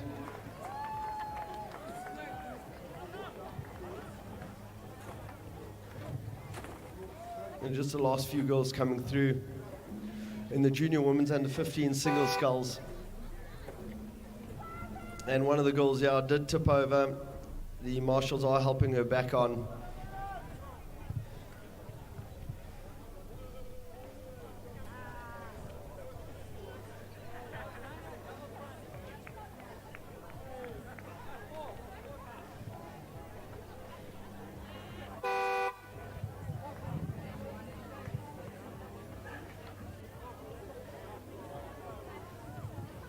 And from the young ladies, we're now moving on to the bigger and stronger athletes. We're back to the 2,000 meters. It's the senior men's B coxless pairs. And here we've got some of the big heavy hitters. We do have the St. Stithians boys in lane 2 with Swart and Schmidt. In lane 3 from Wits, we've got McCourt and Stoltz. All the way from Durban is Brokout and Frost. UJ, we've got Saar and Bryce. Saar, the ex-St. Benedict's boy. Tux, we've got Kretschmer and Riemann. And UJ, Gillespie and Clausen. Tux, Riemann, that's Sebastian Riemann. His sister Jean Riemann's actually rowing with the under-19 international team.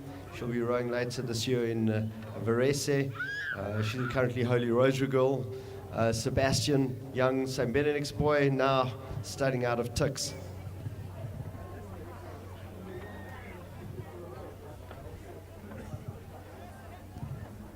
So quite a few St. Benedict's boys here. We've got Saar and Riemann. And from St. Stithians, you've got Swart and Schmidt, lane 2. It's going to be a very close, interesting race. Boys touching up. It's been a fine day out here. If we actually see a bit of the hyacinth slowly. I mean, if anybody was here a few months ago, you know, this was a green garden. You couldn't really see any water. So it's amazing what the volunteers have done in order to get the hyacinth under patches, which I little michies that are slowly eating away at the hyacinth. And so it's very good to see the amount of work that's got in here to make sure that Roodeplaat is going to be a world-class place for next year's rowing for the World Masters. We've got the additional piers, additional jetties that have been put out there, very robust things, very impressive. So for the amount of boats that are going to be coming in, it's going to be really important to have those set up. You know, as we spoke before, there's going to be 2,500 rowers from all over the world coming in for the World Masters Champions. It's actually the biggest rowing regatta in the world. The next biggest, well, I think the world's biggest 3-day regatta is the Head of the Charles in Boston. But that's a 3-day regatta. The World Masters, I think, is over a period of 5 days. So it's good to see SA Champs back on again. And the guys are off. So this is the start of the senior men's B coxless pairs. Over here we're going to be having the first 3 through and the next fastest 2. There's going to be 2 events. And the boys are going off nice and smoothly. In the close lane we've got the St. Stithians boys, Swart and Schmidt. Nice and controlled, but it's the Wits and Durban boats right next to each other. All the Durban boats seem to be going out at a bit of an angle. Seems quite exciting. The marshals waving their flags, trying to straighten out the boys, make sure they don't have to make any tough decisions out there. Boys seem to have straightened out a bit. I think it's a Durban boat of Brocart and Frost. And next to them you've got the UJ team of Saar and Bryce, going nice and strongly with their blades deep in the water. We've got some of our top scullers coming over.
So the senior men's B coxless pairs got a lot of the varsity boats and some of the serious boy crews. I think it's St. Stithians. They're the only school crew in here up for bragging rights, and all the varsity teams just need to make sure they beat St. Stithians.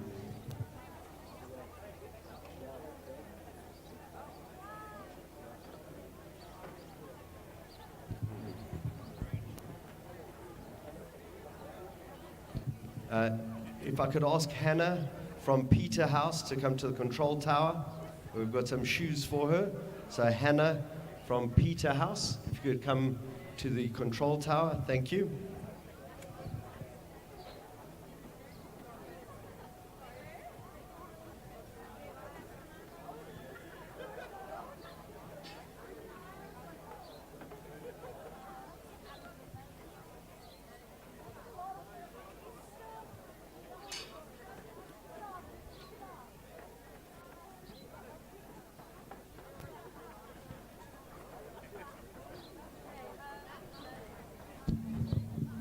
So the top end, we've got 2,000 meters of high octane racing coming through from the varsity crews.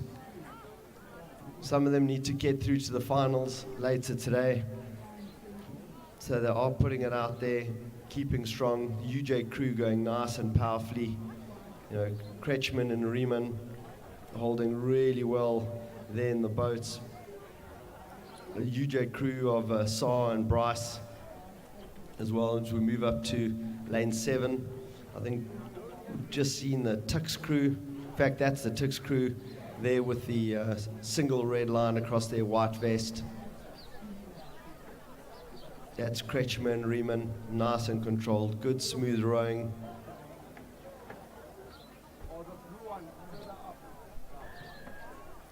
And the boys very well lined up against each other. There are a few peeks out of the boat just to make sure that they're adequately positioned. They've got to get through the first 1,000 meters in one piece before they see if they've got anything left to make a bit of a charge for the finish line.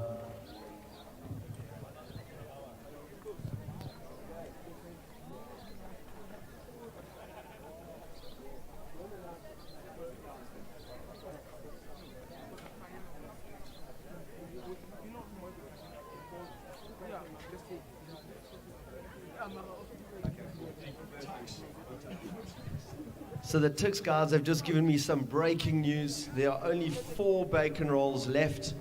So you've got to be very quick if you want to get those last 4 bacon rolls. And then the burgers have started. So if you don't get a bacon and egg roll, you're going straight onto the burgers. That's the way it's got to be. So the boys are making across. They've just across the 1,000-meter mark. Probably a little bit less than that, coming up actually closer to the past the 750. Nice leaning into those blades, trying to make sure we've got it under control. So Kretschmer and Riemann, the white stripes across their vests, coming through, good rowing, nice and relaxed. And it's a three boat race. I mean, the boats are right on top of each other. So it's between Tix, UJ, and the Durban crew. Or it could be the Wits crew, it could be McCourt and Stoltz. I think that's right, it's actually McCourt and Stoltz from the Wits crew. So it's the varsity teams. This is bragging rights between Tix, UJ, and Wits. You know, Wits man, myself, I'd be on Wits' side, but we do like Riemann from St. Benedict's in the Tix boat. He's doing very well. They've got Enrique Saar from in the UJ boat. Looks to me to be under control. If I was a betting man, I'd put my money on them. But the Wits team have not given up. It's going to be quite a close race at the moment. Still, I think the UJ team are just slightly ahead. Tix team have not given up. And then it's the Wits team. You've got the rest of the teams still making their way up.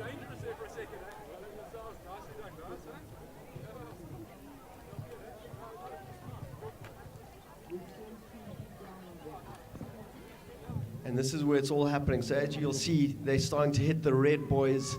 The red boys give everybody a bit of a sign that you've got 250 meters to go.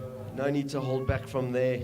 There's different ways of doing it. Either you're going to lean in as hard as you can into those blades, get as much power out of them as you can, or you're going to start rating up, turning the stroke rate, trying to go as fast as you can. And you've got Saar picking it up from UJ, going strong. He's moving away from the rest of the crew. So Saar and Bryce, they're going to take it first. Tix is going to be Kretschmer and Riemann. They're in second position, so they're straight through to the finals. And you've still got the third boat's going to make it through. So the first 3 are through. They're actually tapping off the power, just gliding through the finish line.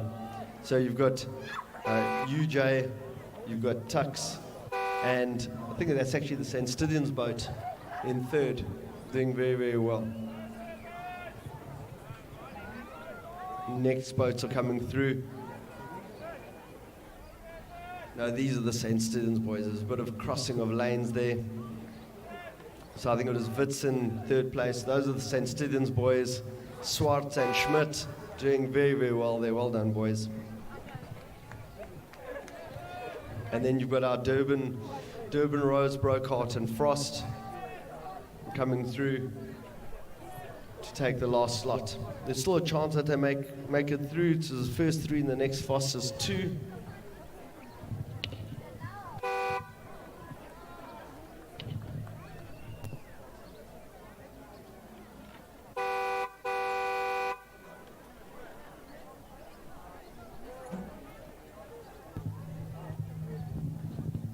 We've then got heat 2 of the senior men's B coxless pairs.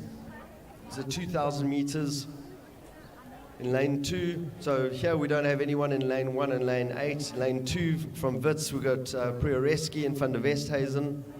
In lane 3 from Wits, Westman and Patrizi. Lane 4, St Andrews boys, you've got Moorcroft and Powell. Lane 5 from Tix, you've got Ferro and De Beer. Lane 6 from UJ, you've got Mohale and Zamela. Lane 7, you've got Zwartkops, you've got Eckley and Douglas.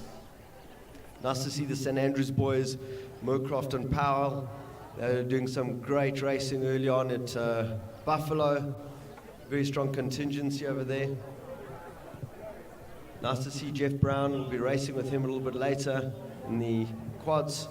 He needs to be relaxed, need him strong for that race.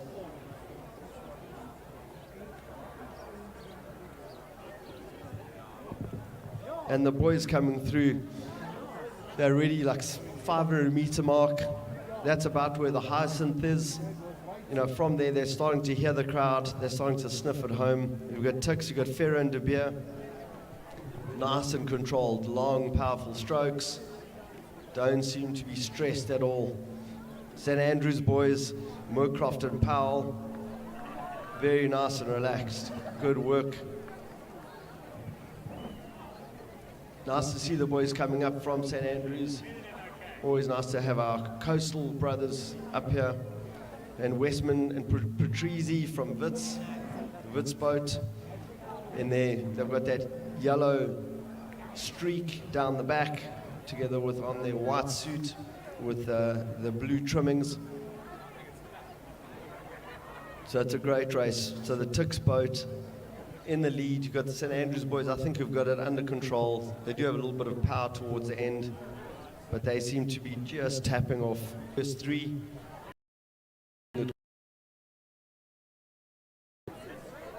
Westman and Patrizi as well. Controlling it, not really overdoing it.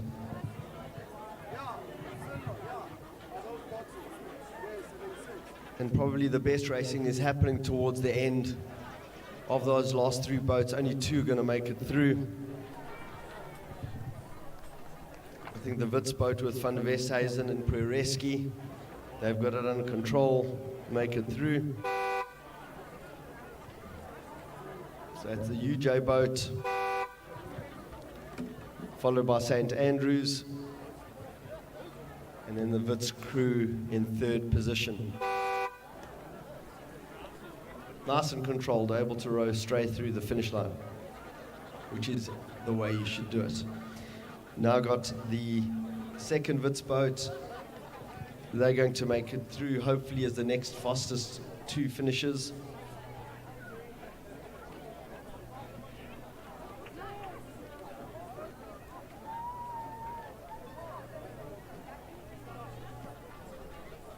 So that's the Wits boats of Prioreski and Van der Westhuizen.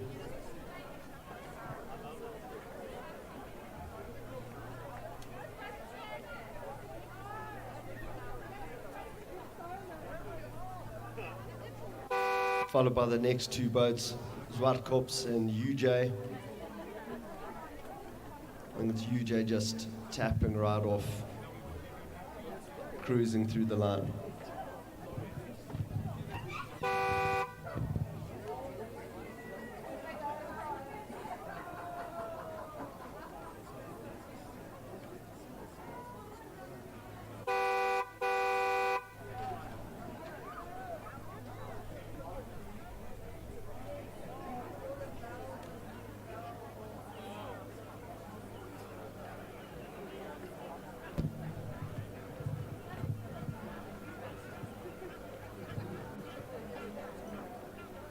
And for the next event, event number 23, it's a junior women's under 16 single sculls. It's heat 1 of 2. We've got 6 girls racing in this one. Lane 2 from St. Mary's, Van Loggerenberg. Lane 3, St. Andrews, Potgieter. Lane 4 from Durban, Sivia. Lane 5 from Red House, Mbango. And lane 6, VLC, it's Vasha. And lane 7, it's VLC, Wetzlar.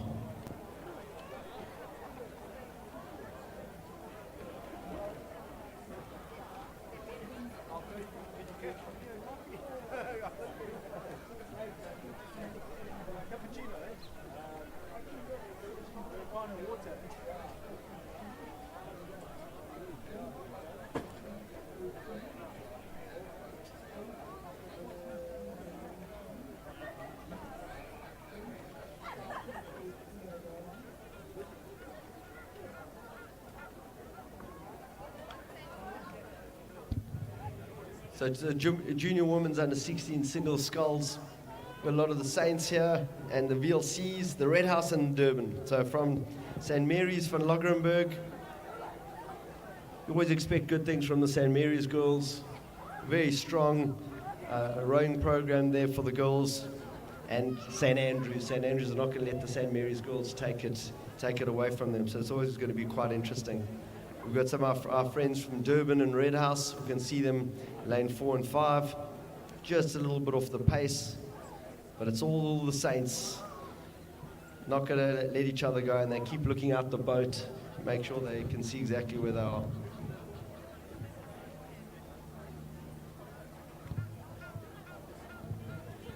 So there are only two in this race in the under 16s. Only two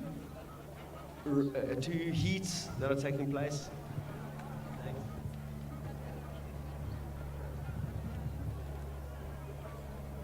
And the St. Andrews girl doing very well. She's looking everywhere, and I think it could be she's just trying to avoid hitting the boys on her bow side. And she's slowly moving back into the center of the lane. In fact, sharing a lane with the St. Mary's girl. So, but it looks like this St. Andrews girl's got it under control. Still quite a long way to go, though.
So St. Mary's lane 2, van Loggerenberg. Good work there, coming through to the finish. She's still hunting down the St. Andrews girl, but the St. Andrews girl's not going to have it. She's taking the win.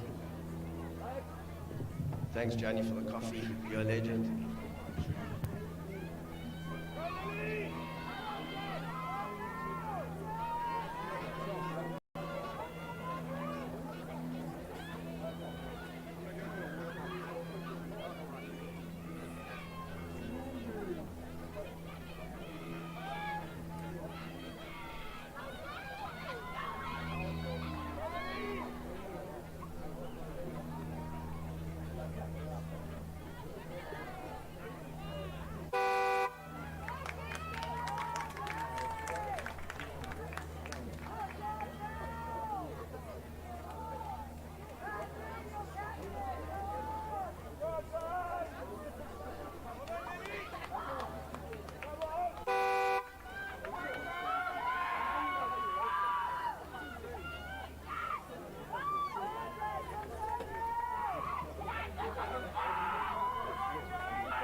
And VLC Wetzelaar finishing nice and strongly there. There we go, very good in that fashionable pink cap. That looks great.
We've now got the second heat of the junior women's under 16 single sculls.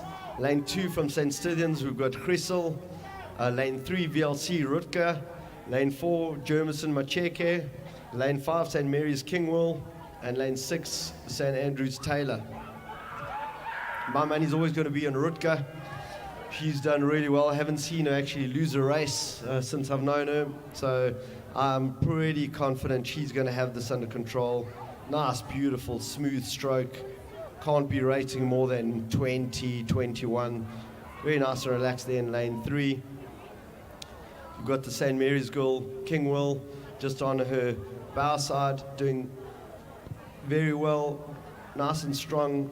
Girl's got, still it's a 2,000 meter race. Very heavy. Thank you very much for the water. Very heavy to do all that rowing for 2,000 meters. Not sure I could do it without a little bit of help from the marshal's boats.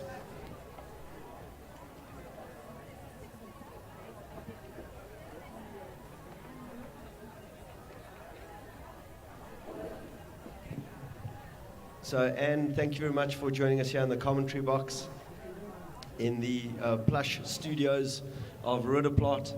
And so normally we see you out there racing. I normally only see you at the start of a race, and then I'll only see you once we get out the water because you're so far ahead of me. It's nice to have you here. I need to ask you 2 questions. 1, why are you not racing when the conditions are so beautiful? 2, tell us about Masters rowing. Okay, you left out the very first point. I've never raced you on the water, so how could I possibly only then see you on the jetty? I'm not racing today because I'm looking after World Rowing Masters Regatta 2023. We've got a stand here. Please come and visit us and chat to us. We're also holding a VIP function with our partners, Gauteng Province and RMB, who are sponsors of this regatta. So I'm very involved in doing all of that sort of stuff instead of rowing. Tomorrow I'll be able to row. So, Anne, I've got to ask you a question, because a lot of, aside from the children, a lot of the parents, and that's how I got involved, a lot of the parents are having a look and going, you know, World Masters rowing, I don't know anything about rowing, I've barely been in a boat. You know, do you think they'll have enough time to get ready for next year? So you've got 16 months, and you've got a lot of regattas between now and next year, where you can train and you can practice and you can get better. Remember that for World Masters, you don't need to qualify. You just need to have enough money. That's all. which is quite nice. At World Masters, you can expect over 3,000 athletes that will be racing here. We'll have 8 heats lined up behind the start. We'll have races going off every 3.5 minutes. We'll have a winner's jetty down here near the finish. There'll be a winner's jetty that you'll row past and you'll get your medal. We're going to have champion of champions, so we're going to have races at the end of the day where the winners race each other. And you're just doing it for the experience, to absolutely enjoy it. Who cares if you come 8th? Doesn't matter. You just want to have the experience of racing at World Masters. I'll come 8th, so you can come 7th. Excellent. And so, but you've got 3,000 athletes, but you're going to have all their loved ones, their partners, their kids. How many people are you expecting in total? We're expecting around 6,000 people. Wow. And how many days of racing is that going to be? Racing starts on Wednesday. Wednesday's registration, and then it's racing Thursday, Friday, Saturday, and Sunday. On the Sunday, we have the mixed races. So generally what happens at Masters events is that Masters party quite a lot. But they're also quite serious about their racing. So Thursday, Friday, Saturday, they're quite serious. And then Saturday night, it's party time. People generally meet other people over the course of those days, and they hook up to race a mixed double or a mixed quad or a mixed 8.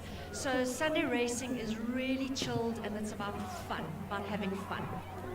That sounds awesome. It sounds really good. I mean, and I've just got to see Hannah Rutke coming across the line there, first position, going nice and comfortably, going to make it through to the finals. Very nice and controlled.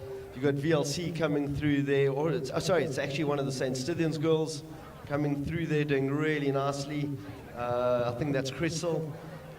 So some good racing there. And with the people that are coming over, like I've heard that this is going to be the world's largest regatta. Is that correct? World Masters rowing is the largest regatta in the world. Yes, definitely. This one isn't. So generally, if the World Masters regattas held in Europe have 8,000 to 10,000 athletes competing. When it's outside of Europe, it's fewer. So that's why we're expecting around 3,500 athletes. Still a huge number of athletes. Today we've got around 400 athletes. At Schools Champs, you have 1,400 athletes, and you know how big Schools Champs is. Yeah, exactly right. And I mean, we're going to have a lot of international people coming over. It's going to be really good for local businesses, I guess. It's going to be really good for a lot of the B&Bs around here. Where do you expect most of the ones that? We're around Roodeplaat, so we're trying to negotiate the best deals for all of you.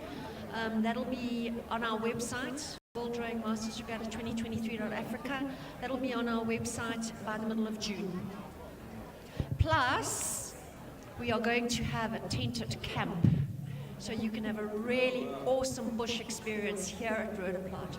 Crawl into your bed after partying at night and crawl out of your bed to race the next day. That's what Masters Racing is about. That's fantastic. And where are you going to do that? Here at the venue? Here at Roodeplaat. That's going to be fantastic. I think it's going to be really good, especially some of the internationals that are coming through, because a lot of them are going to be coming through doing the rowing, but then I'm sure they're going to go to safari, they're going to go see Cape Town, maybe Durban, maybe see the rest of our country. But it's going to be quite an amazing experience, especially when you've got a lot of the Europeans that are used to the European rowing circuit to say, let's go row with those Africans who are going to show us what the wildlife's really like. Absolutely, and also if you come and look at our brochure, you'll see that you can race in the morning and go look at the Big Five in the afternoon. I mean, that's what Africa offers you. Wow, that's incredible. And I mean, is there a limit to the number of races that people can do? Are people doing, up to 2 to 3 to 4 races, events? Yeah, when masters go to a Masters Regatta, they race as many events as they possibly can. They really do. It's all about. And there's no qualifying, so there's no qualifying going on, but you're going to have some of the serious masters. We've seen some of the masters guys here from VLC, from Old Eds, even from Ravens, and some of them you can see are still proper rowers. They're still athletes. You are going to have those coming to masters as well. Yeah, we've got some serious athletes coming to Masters. Peter Lambert, he rode for the British team. He's in Australia now. So you're going to be seeing all of our Olympians on the water. Sizwe Ndlovu, James Thompson, John Smith. There's going to be some serious racing. I'm not going to be in those races. I'm just putting my money on anybody who rows with Ramon de Clemente, ex-Sambenix boy. We love seeing me on the boat, smashing everybody. It's going to be lots of fun. So, I mean, over here at the moment, we've got the Senior Women's C Double Sculls race. You know, I'm going to go through the names. You know some of the races, so you're going to have to tell us a little bit of some of the inside scoops here. But in lane 1, we've got Mokoena and Hindley. Lane 2, Johnson, van der Westhuizen. Lane 3, Dunstans, Kutsia Martins. Lane 4 from Durban, Peters, got to be the family. Lane 5, St. Andrews Girls, Sykes and Bellis. Lane 6, Tux, Nemant. Lane 8, it's Wits, Pachelji. That's a great surname. But these are the Senior Women's C Double Sculls. So necessarily these are a lot of the people that have just started rowing as well. Not necessarily that they rowed at school. Some of them have just taken it up as a sport. And but some of these rows are doing really, really well. You can see some of them have been working together. The shape of the blades as they go into the water, the catch on the stroke at the back. Really very impressive to see some of them going through. St. Andrews Girls, Bellis. If you're a betting man, you're always going to put your money on the Saints. You know, they've got some good pedigreed rows. In fact, St. Andrews coming through nice and strong over there. Leaning into the blades, looking out the boat. You can see them wishing for the finish line.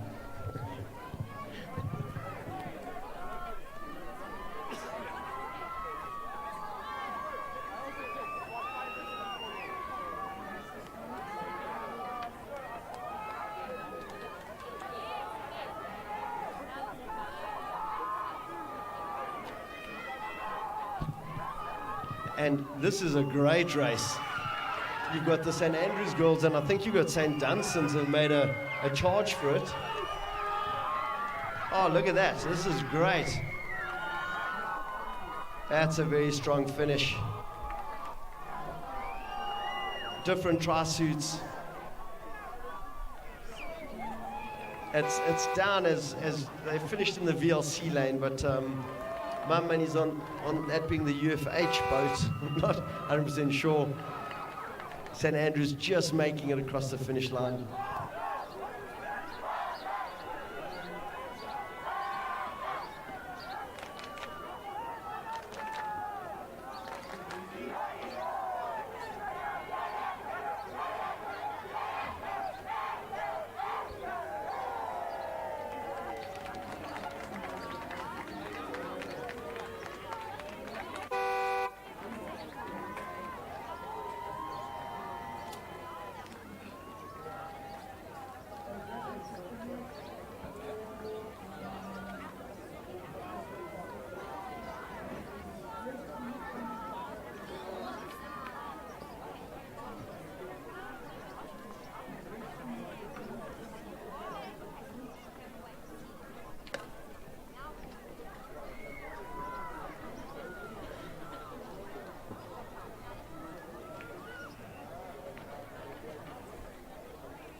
And lovely to see you. Thank you very much for letting us know about Masters Rowing. Please come and speak to us later.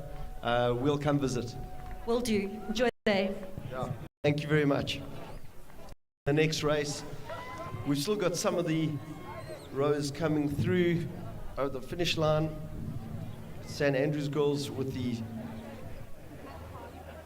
cross blades. You can see that coming through, but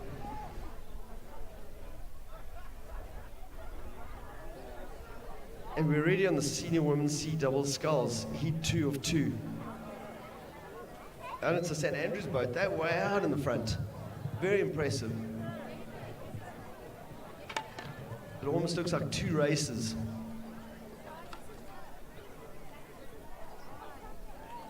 And lane 3 from UJ, we've got Rag and Haywood with their familiar green and orange.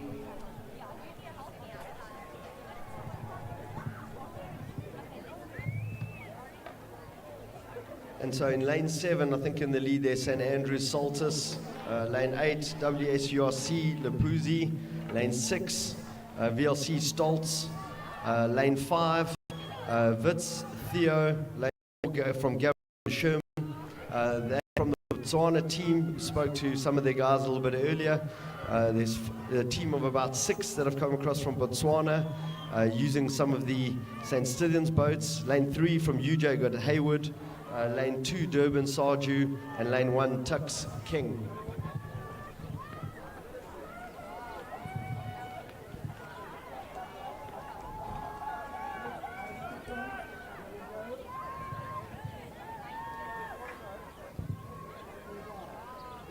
So that's it at the top end of the field, top end of the lanes. Lane 7, St. Andrews, it's stroked by Jessica Saltus with Dana Deck in bow. Nice to see them. A little bit of a contingency with the Dick family. Nice to see them coming through, rowing straight through the line. I think that is very controlled for them. We've got the UJ team coming through, stroked by Paris Haywood and Marcel Rag in bow.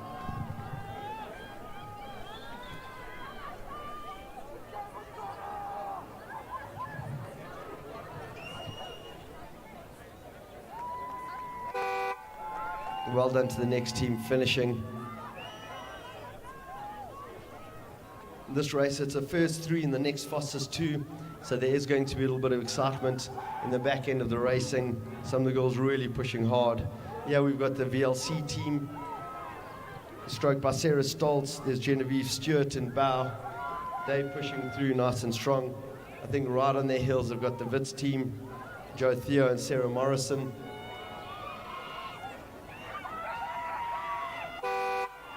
And that's it, the VLC team coming through right across the finish line. So they've put a lot of power through the end. But the first 3 go through. Next fastest 2, so these 2 should be nice and comfortable. You've got the Tix team, Catherine King, Shannon Duplessis.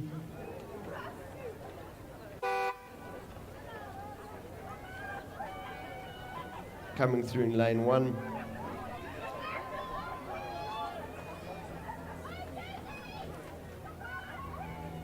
The top end of the field, and that's WSURC,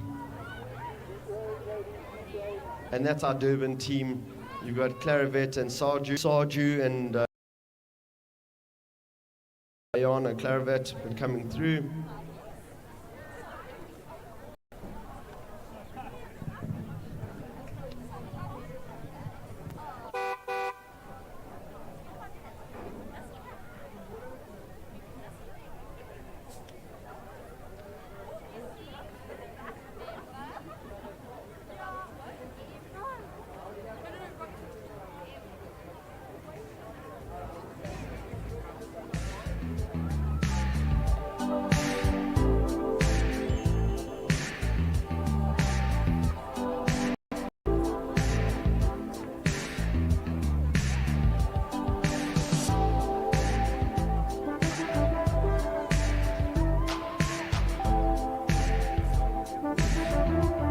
So we've got one of our top racers, Hannah Rutger. Hannah, I've actually said you and Nicola McDonald, I've very rarely seen you not be in the podium seats, as it were. You raced earlier with Nicola, and I've just seen you get off the water now in the sculls. How was the turnaround? You went from the doubles, you then went straight to the sculls. How's the body feeling? It's feeling a bit tired, I think, but the race felt very controlled, and I think just time management is key. like making sure you have enough time between each of your races. And when is your next race today? And what are you going to do from now until then? You're going to take it easy, rest, a bit of yoga. What are you thinking? Our next race is the double race at 1:15, and I think we just want to make sure we race now so that we can win this time. So you got 2 finals, the doubles and the sculls. Good. I wish you luck, and we expect an interview afterwards no matter what happens. When you win, correct. No pressure.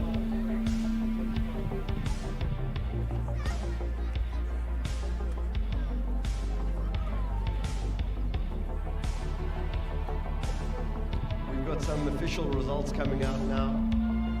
In the senior women's B sculls final, in the first one I saw Emma Gray had won that one.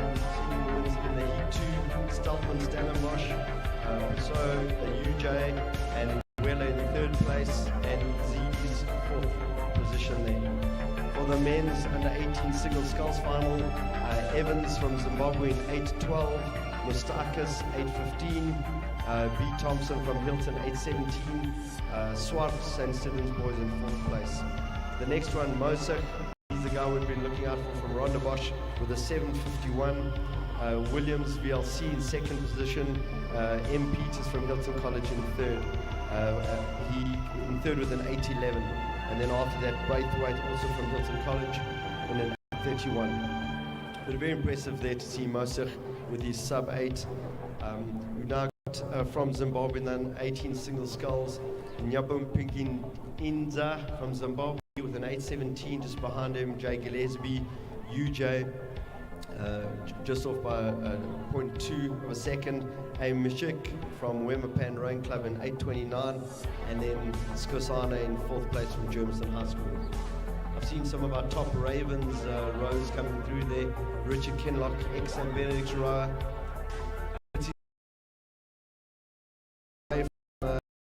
He's come out of a recent retirement. It's nice to see him here. He's going to be doing a couple of, I think, 2 races. They've realized the potential. So now we've got the women's and double sculls results. 8:46, Hannah Rutger. Eva Arthurhouse, 8:54. Taylor Stanley in a 9:02. But very impressive race to see. And that's both racing by Eva and by Hannah. In the senior men's, the 8 coxless pairs in 2,000 meters. University of Pretoria was 4, 7:12, Keeling 7:14, the Melke Tips 7:15, Chabalala Tips 7:25, the Roodeplaat Dam College Power in the 7:38, and Water from UJ in 7:54. In heat 2 with the senior men's and coxless pairs with the 2,000 meters from Tips, Mitchell 7:02. 709 and Christy Roll, Sheila, Hugo, 7:15, and then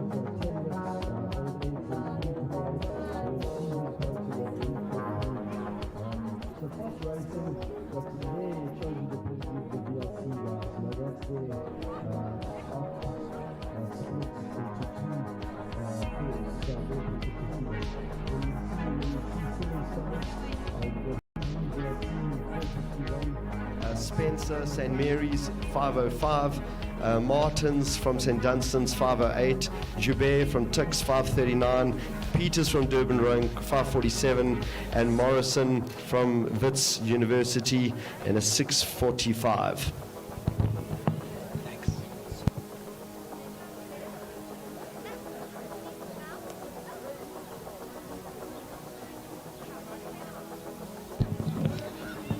We then got heat 2 of 3. We've got Root in 4:47, first position. Rag 5:02 from UJ. Zulu from St. Mary's in 5:19, Pella Soweto Rowing Club 5:31, Stoltz VLC 5:45, Manzana University of Fort Hare 5:47.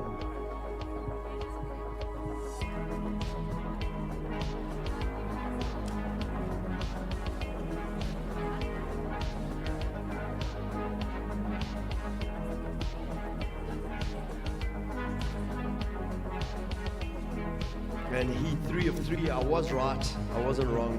Very unusual for me. But Love from VLC was in first place with a 4:35. Hurst, UJ 4:40. McGregor from St. Mary's in a 5:03. Could see us very close. Just Sherman from Gaborone as part of the Gaborone Yacht Rowing Club in a 5:06. To see the team out from Botswana. All the Gaborone athletes, a lot of young in that team made their way across here and are relying on the St. Stithens. The race schedule, the next race is race 28. The starting time, if you want to check your watches, that's going to start at 10 minutes past 11.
It's a lot more challenging.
And now on time, we've started with the senior men's light heavyweight A double sculls final. This is race number 28. Lane 1, Nyamuping Ndidza and Evans from Zimbabwe, RAZ. Lane 2, Wema, Rantai, Mishik. Lane 3, OJ Eagles, Papas and Mittendorf. Lane 4, UJ Mokaseng, Bale Smith. Lane 5, Tux, De Beer Ringrose. Lane 6, GSRF, Pritchard and Batulis. Lane 7, GSRF, Taylor, Spammer. I'm going to say the lane 6 guys. You got Ethan Pritchard. It's a good, strong St. Benedict's boy. I think some of the fastest sculling times coming out of that lad. Very, very impressive. You've got the South African team at the moment. They're going out like nails. Really interesting, really powerful race.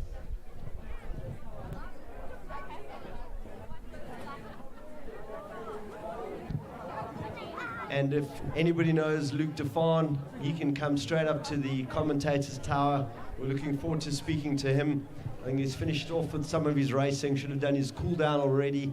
So Luke, if you're around, come and have a chat at the commentators tower. He's probably keeping a close eye on this race, trying to see how the guys are going. But very powerful racing here from the guys. We've got the Tix team. I think it's Mokaseng and Bale Smith doing very well. The Tix team racing. I mean, to juxtapose this against the younger girls that were coming earlier and their skulls, trying to turn the blades over, where here you've got brute force power. You know, this guys with their South African tops on, they are just unleashing the rate there. Look at that going. They've seen those red boys. It's like dangling meat to a wild dog, and they've just got straight stuck into it, up the rate, and slowly start pulling away from everybody. You can see the power of the blades in there. Good wide catch, digging into the water, and they're leaving everybody in their wake. Very impressive finish over there.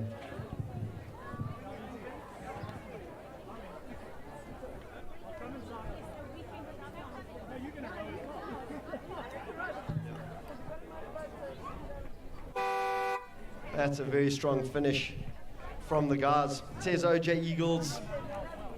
Could be Tucks, you never know. Or the UJ team, I think that was Bale Smith and Mokaseng. You've got the next guys coming through. And that's a good boys, GSRF. And that's Batulis and Pritchard.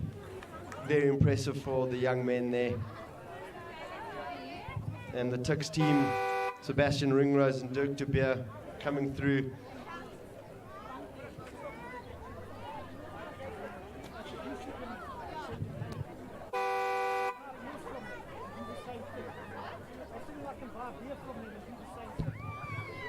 And GSRF team at the top, that's Duncan Spammer and Dylan Taylor. But a very impressive race there from our friends, Stephen Batulis and Ethan Pritchard. Pritchard, good St. Benedict's boy, we know he rows with the Opens there, probably one of the strongest rowers. But this is going to be heat 1 of 2. It's going to be the Masters Men's First Division double sculls. These are the other boys coming out of there, so we're going to see lane 3, Keegan. Oh, so the Hill Shaitaman, Tim Keegan. Then you've got the Vikings with Manike and Wilkins. You've got the next Vikings boat with Kenton Graham. And then you've got the Ravens team with Brandon Skinner and Philip DaCosta. I think the Ravens team, those are the guys that we're going to keep an eye on. They've got that very noticeable green outfit. They are surrounded by the guys with the Vikings on either side of them, and the VLC team. Just remember, we've got the fast finishing Brandon Skinner and Philip DaCosta. They are only going to start pushing ahead right at the end, but over here you've got some really strong rows. You've got the Vikings team going like bats out of nails. That's the Manike and Wilkins team, and right next to them it's the VLC team of Keegan and Shaitaman. And they're right on top of each other. They're very close. Still can't leave the Skinner boat out of it. Skinner stays until right at the end, gets to the halfway line. The moment he sees the red boys, his eyes just flare up and he just smashes, starts to rate up, and he becomes almost unbeatable. And he brings in the power from Philip DaCosta. Philip DaCosta, they call him the muscles from Brussels. He's an incredibly strong athlete. And they're going to see if this boat, the 2 Vikings, Ravens got to take out the Vikings, but it's VLC as well. Very close racing here. Men's First Division double sculls. The guys didn't wake up this morning to come make friends at the regatta. They came here to make sure that they left it all out here, smash everybody around them. And the VLC guys look very close. It looks like the Vikings are in the lead. Vikings with their double red stripes with S. Wilkins and K. Manike, lane 4. But this is where the fun begins. They're hitting the red boys. The Manike Vikings boat is rating up. They're pushing away. I think they've got this under control. And it's a second Vikings boat. They've actually made significant move over the last 300 meters.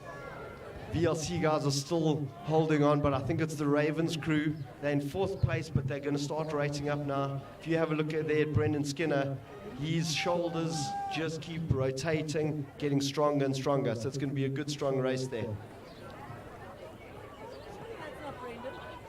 It's Mr. Skinner in the stroke and Philip DaCosta in the bow seat.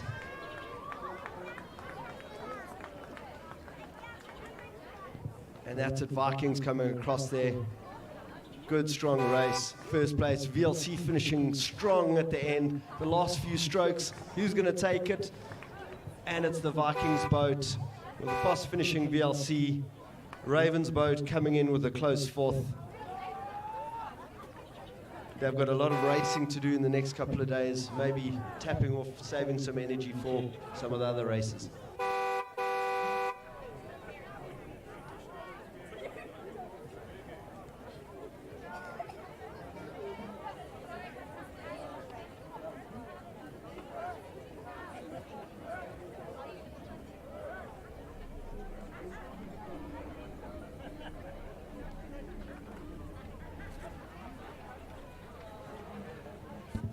In the next Masters Men's First Division Double Sculls Rate, this is Heat 2 of 2.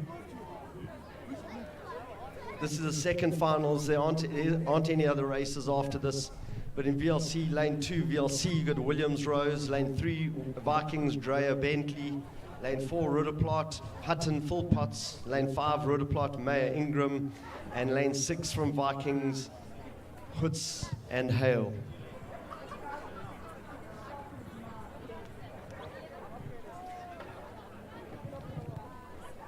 The great thing about some of this rowing, it's 1,000 meters, but you actually get the age of the various teams. So we've got a variation here from, the Richard boat, average age there is 51, and the Vikings boat, I think the average age is 71, or the age of the oldest athlete in that boat. So very impressive.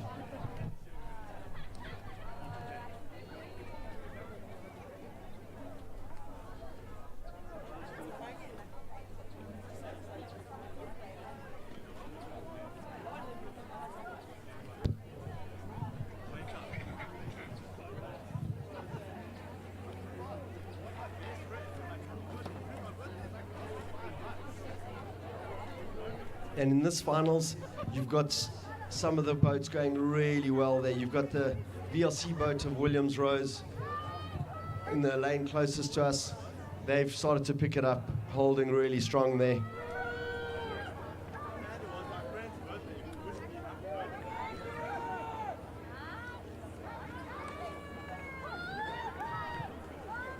Oh, there's some fast finishing racing here. Look at the VLC guys rating up. They got Vikings right on top of them, but the VLC guys are going to take it out. You got the Roodeplaat teams going to take third position there. That's some good racing from the VLC guys from the Williams boat. And in fourth position, you've got Vikings.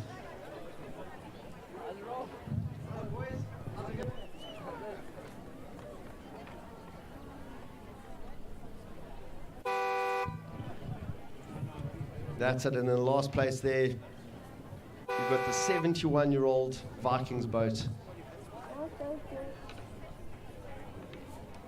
Stroked by Hale.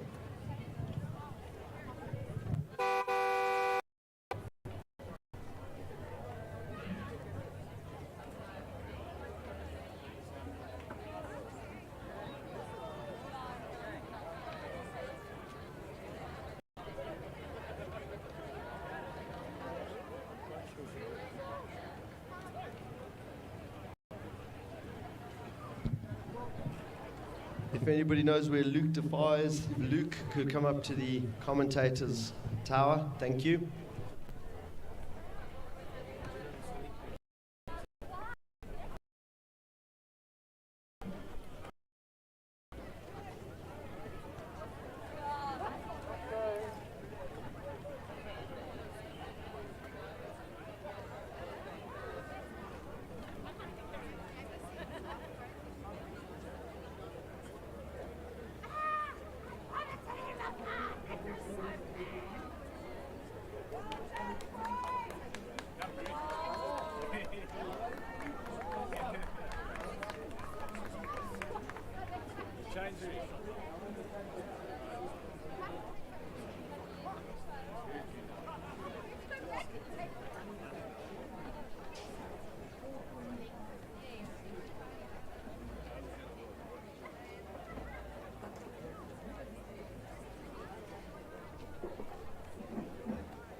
go race. I'm late, is that alright? I know, I called the 4 times.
coming to the line with his signature sculling. Gaspari takes the win in the senior women's A star. The rest of the field in close pursuit. It looks to be Emma Gomes. No, not Gomes. Looks to be the other tuck sculler, Tiaran in second. And then a close fight between Gomes and Steltman for third place.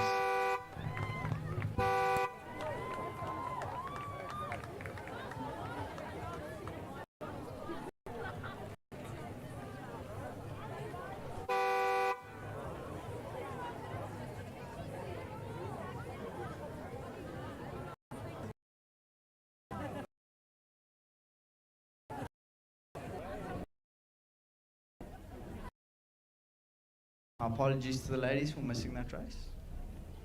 But if we look on the program now, that was the women's ace scull, so some great racing being put down by those girls. Those will be some of the top girls that will be looking to make it through to under 23 in senior rowing and junior rowing over the next couple of years.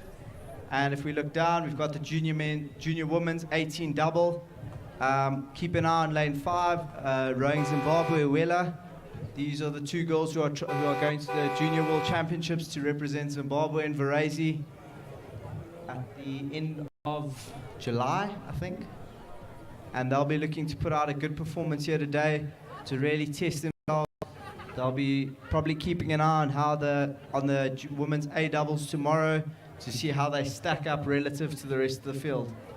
That will give them a good gauge of where they are and what type of expectations they'll have going into that regatta.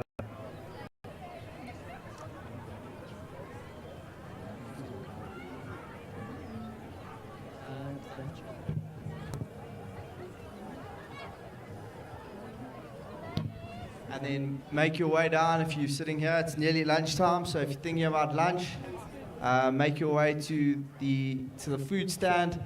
From what I've been told, the Tux Rowing Club has cooked up a mean curry, a beef curry, I've been told is the one to go for. And yeah, make your way through there, support the Tux food, support UJ with the water, and if you follow them on Instagram, the UJ jewelry.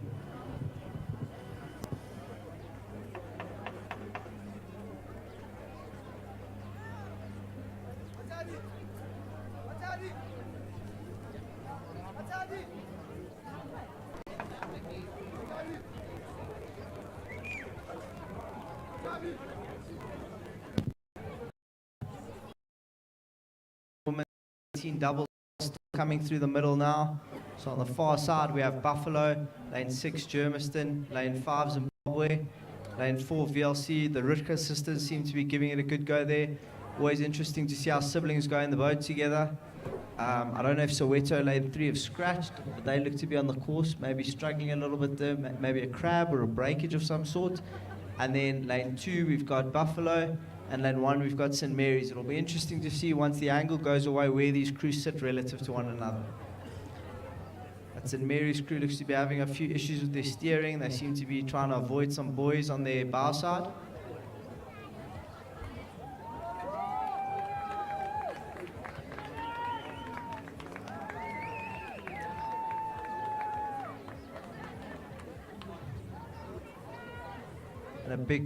And a big round of applause should go out to the women's A singles, heavyweights and lightweights all coming through now, putting on some excellent racing. So these girls will be now looking to go recover and getting ready to go do battle in the 8 later this afternoon.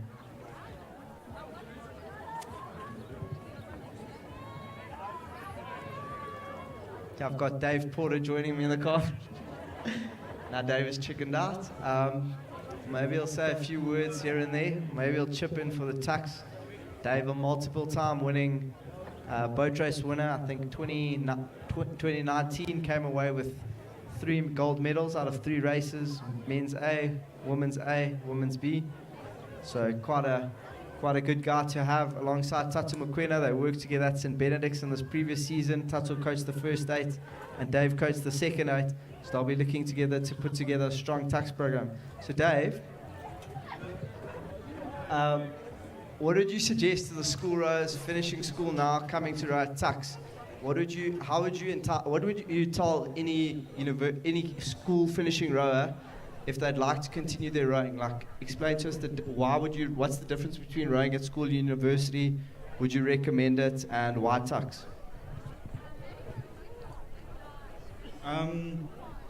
Yeah, I think the difference is like varsity rowing at its surface is a lot more chilled than I would say school rowing. There's not as much pressure as it looks. Tux, I would say, is because it's probably the best varsity to choose for rowing. The program that they've set up there is quite a good program that keeps us going throughout the year and sets us up quite nicely for boat shows, which is obviously the one big race that Tux focuses on and quite excels at over the last 10 years, decade. Okay, so if I was a school finishing rower, but I wanted to take my rowing seriously, but I'd also like to study, do you think Tux is a place where that's possible? Or do you feel that if you want to sort of pursue rowing, it needs to be a full-time thing? Is it possible to do while studying full-time? It's definitely possible. It's called student athlete. Student comes first. And Tux does provide a culture and an environment to allow you to like focus on your studies while also developing your rowing prowess. And Chacho, so what is available to, like, so what type of resources will a row who comes to Tux have in terms of coaching, equipment? Whereabouts do you guys train? Chat to us about how that all works. So Tux is obviously based out of Pretoria, focusing, we row at Roodeplaat Dam, and then we do have facilities at HPC, which is a high performance center that Tux University kindly provides for us. And we do have a selection of quite a very good fleet, I would say. Obviously, a lot less than some of the schools around here, but as far as varsity fleets go, I would say it's not that bad. And I definitely recommend it, and recommend that fleet out of a lot of other fleets. Okay, and then in terms of coaching, what type of faces? Is there anyone that we know at Tux who can expect to see when I arrive there from school? Will I know who's there, or will I just see some guy who's...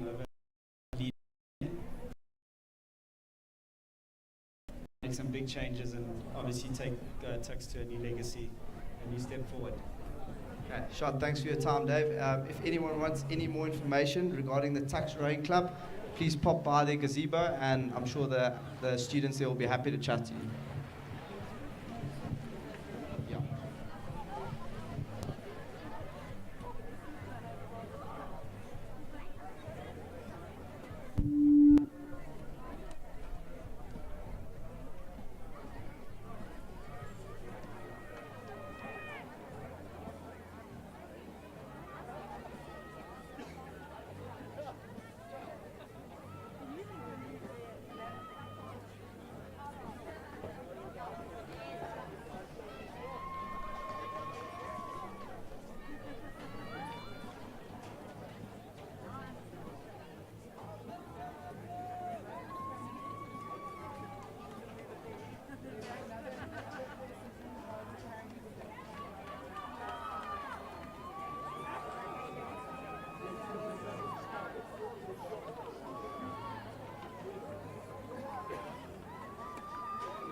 And moving nicely there on the far side is Germiston, making good progress. Germiston striding out. Good for them to get out here over the 2,000 meters.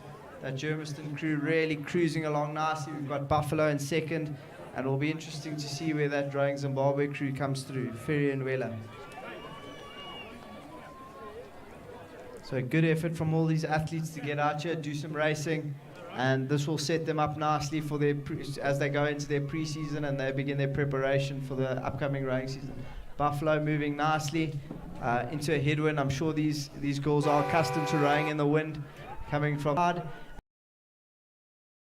Making good progress there on the far side. They seem to have gone across. Their lane allocation seems to be like lane 1, but they seem to have made it to the line.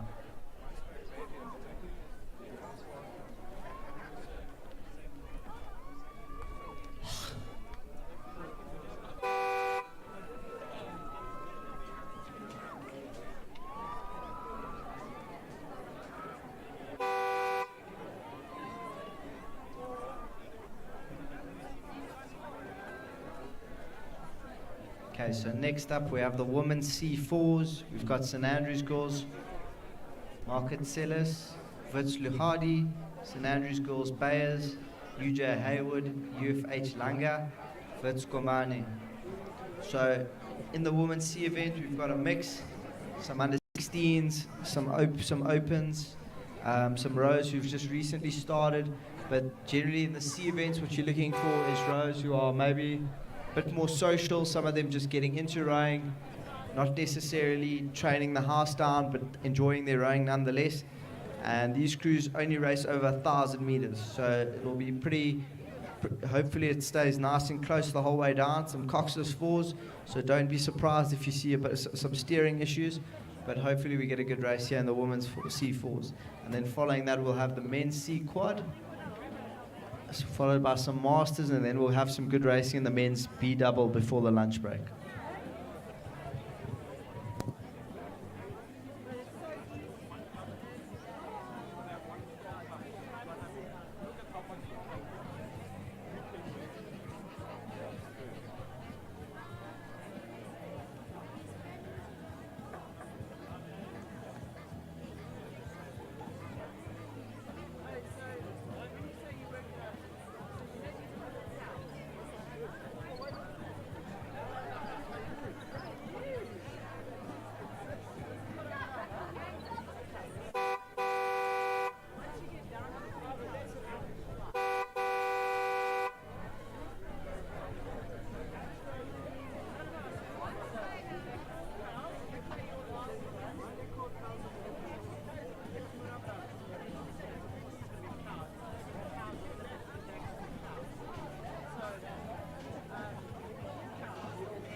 And they look to be in a coxless 4, so that's St Andrews girls 4 in lane 4 doing a really good job with the extra ballast there in the back, and they seem to be moving nicely, but that extra weight really starting to pay now.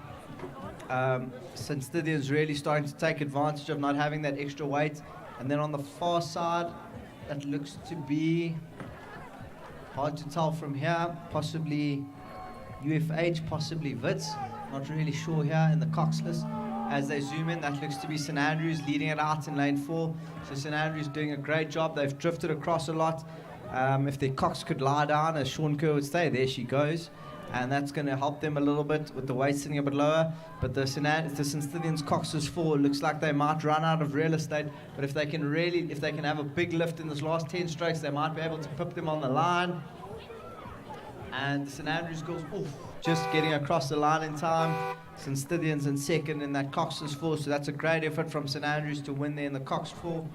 And then looks to be another St. Andrews cox 4 coming across the line in third. So good showing from St. Andrews girls here at Wits 4, making their way down the course.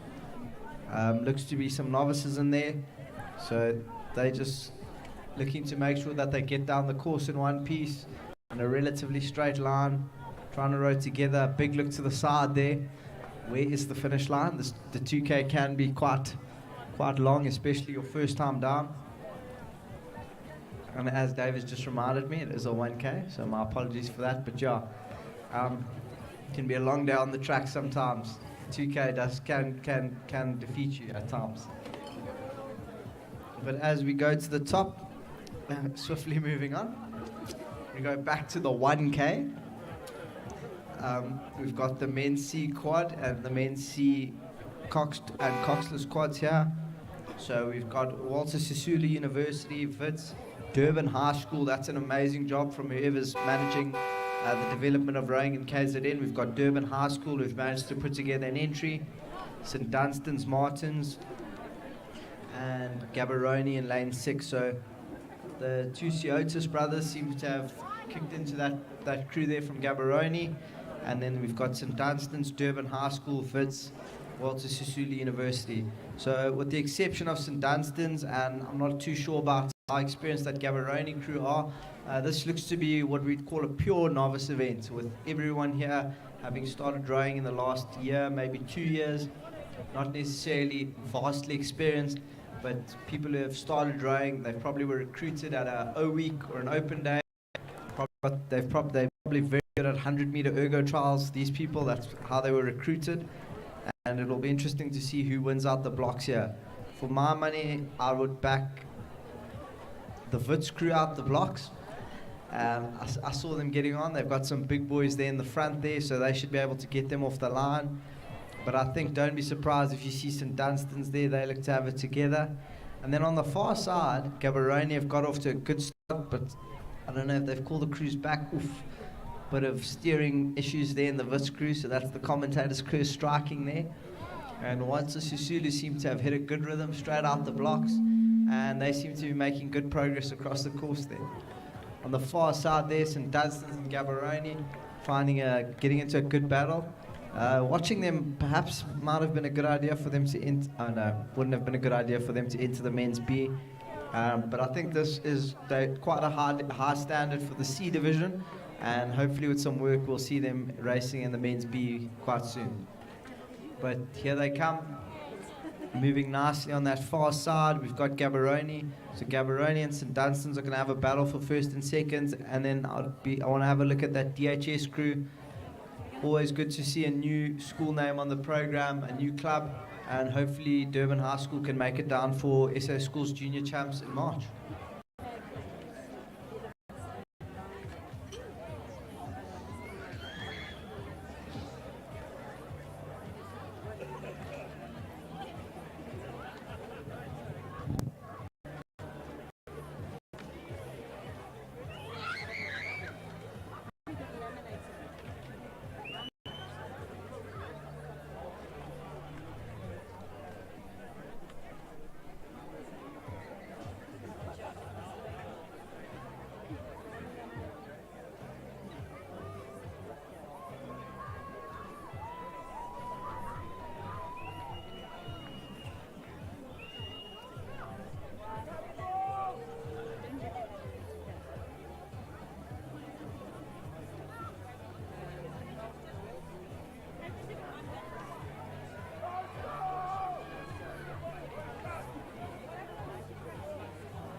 coming across the line is that Gaborone crew, lane 6.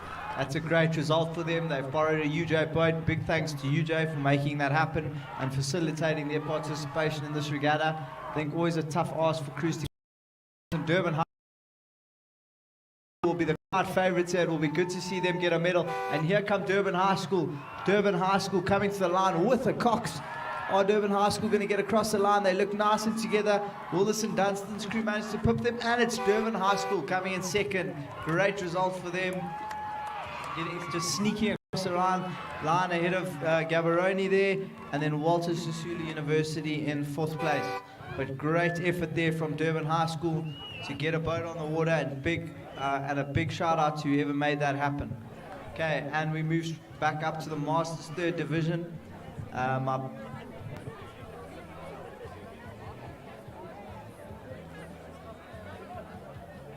Okay, so Hillary Abrams is the person we need to give that big round of applause to, and I think a big round of applause to that Durban High School crew, rowing very, very well. I haven't seen them rowing, so I assume they've only been rowing for the last year or so, but they've done really well to get out there and to get a crew together, so it'll be good to see them participating in some of the school events come the main season. And then if we look at the Master C Division, so these are the cool people that you see around the regattas.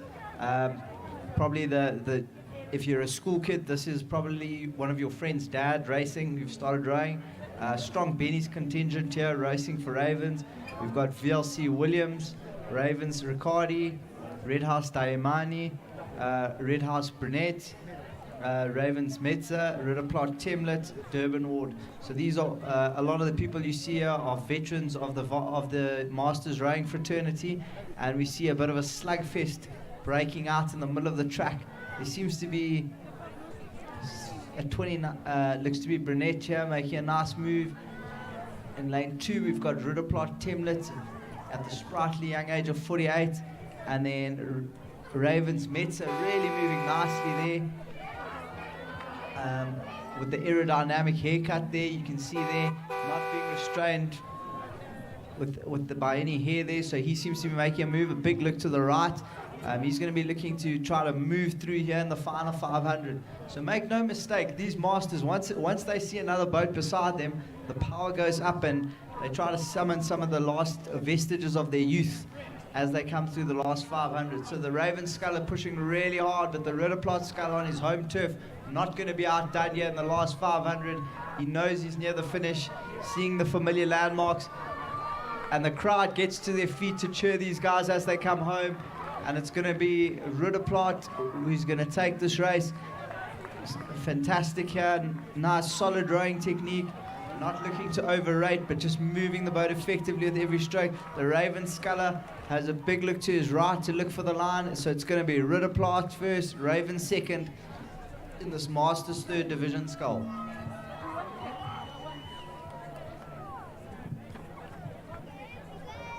And the Roodeplaat Sculler will take the win in this heat. We can see the handicap. So I think the Roodeplaat Sculler is probably going to get that on the handicap 48, one of the older rowers in here. It'll be interesting to see where Williams fits into the mix. He might be doing quite well once we see the adjusted times, and then a clear gap between these top 2 scullers and the rest of the field.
coming to an end now as the Masters 3rd Division single.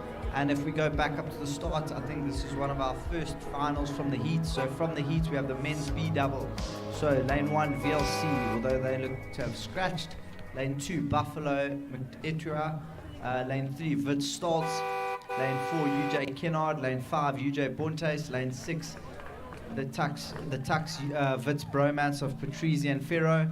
Lane 7, Wits Makewa. And lane 8, Wits van der Westhuizen. So from what I heard walking around, the UJ guys and the Wits guys claim to have made a gentleman's agreement to play leapfrog. So it will be interesting to see, but it looks to be 8 boats across here, or 6, or at least 6 boats across. It'll be a competitive race here. So these are the men's B doubles doing battle here. So on the near side, Buffalo moving nicely. Wits also look to be moving nicely. The Wits crew looks to have found a nice tempo. Daniel Stoltz setting up the rhythm there in the front there. UJ Kennard moving well, along with the other UJ crew alongside them. So those two UJ crews are going to look to battle with each other and hope that that battle takes them clear of the rest of the field. So UJ moving really nicely. Those two, the UJ double and then that Wits Tux double doing battle in the middle of the course. But here comes UJ Kennard. UJ Kennard have a big lift here in the middle now. UJ Kennard looking to stamp the authority through the middle of the race here. So UJ Kennard maintaining a nice tempo here, moving out on the field, trying to take control of this race now through the middle, tapping it along nicely. They're up at 32.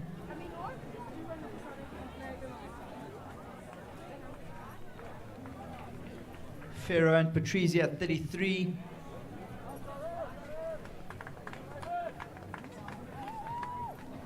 And then UJ Kennard at 27. So Bontes and Ferro lead now. Bontes and Patrizi lead this heat, with Kennard and Stoltz battling on the near side. But Kennard, Stoltz, and they are now.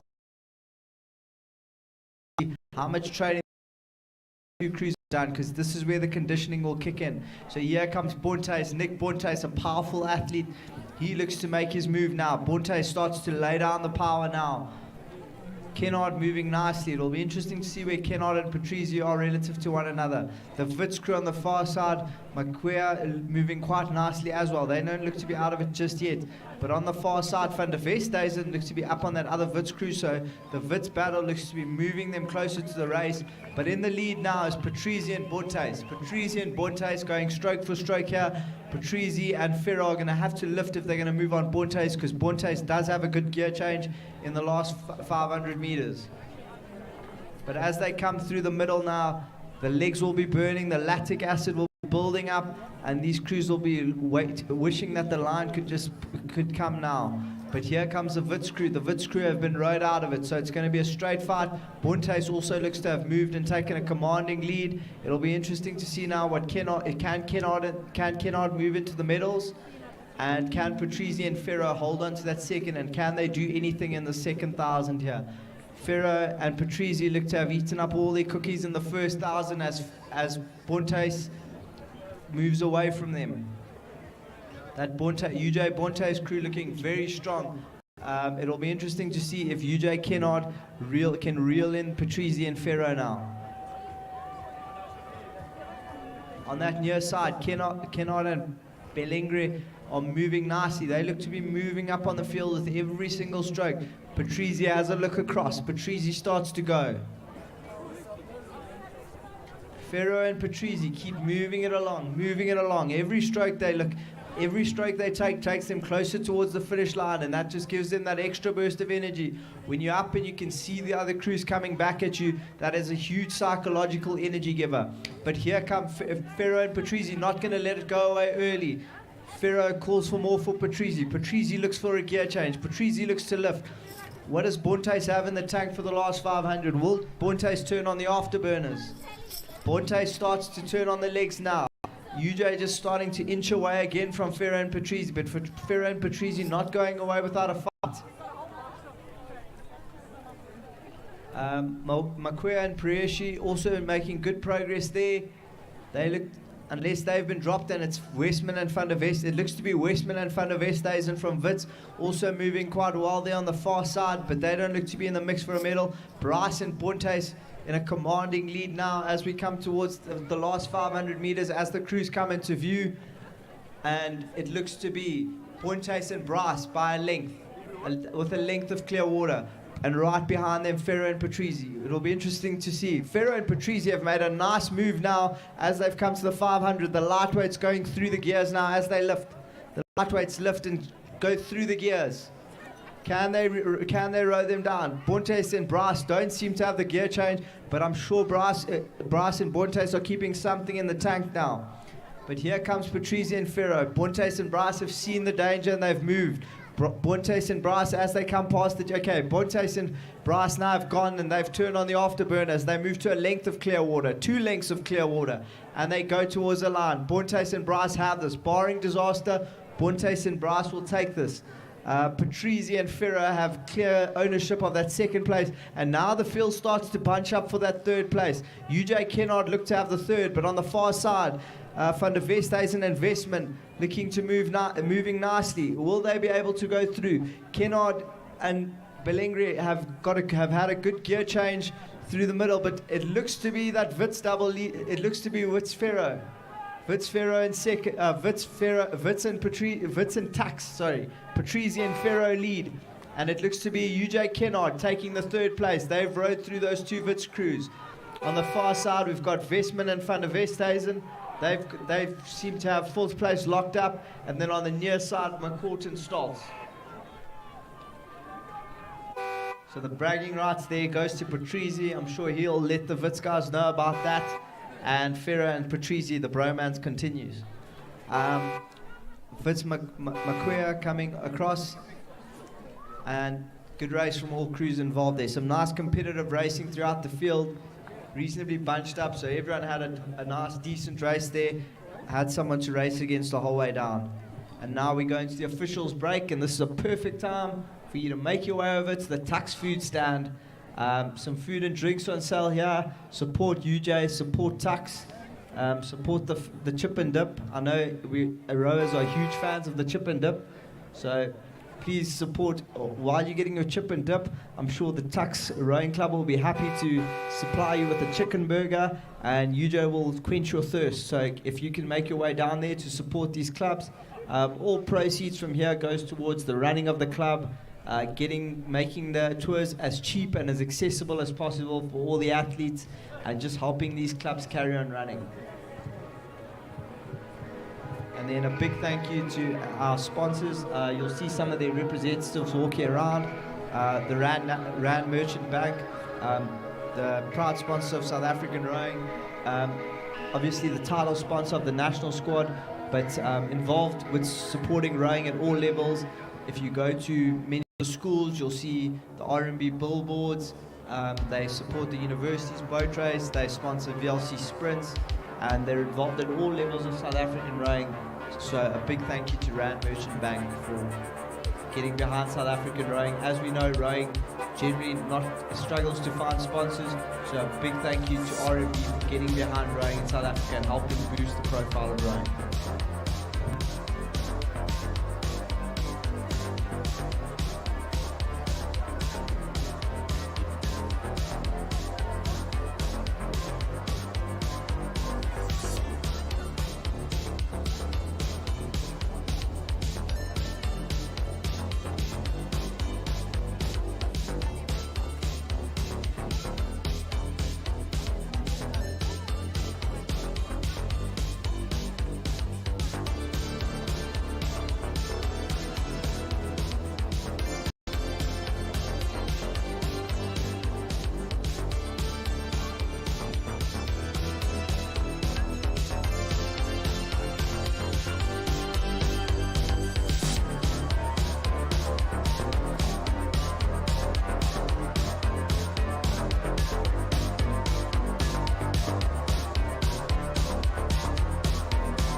mainly fun to do. It's really hard now work, but then yeah, we just keep going, and we've got an amazing.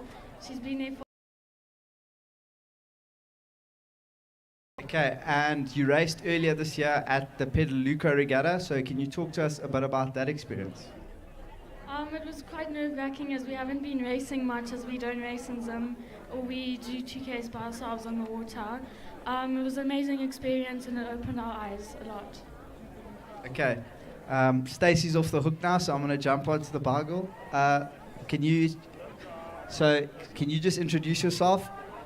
Tell the people who you are, what do you do, and just chat to us about your experience of rowing.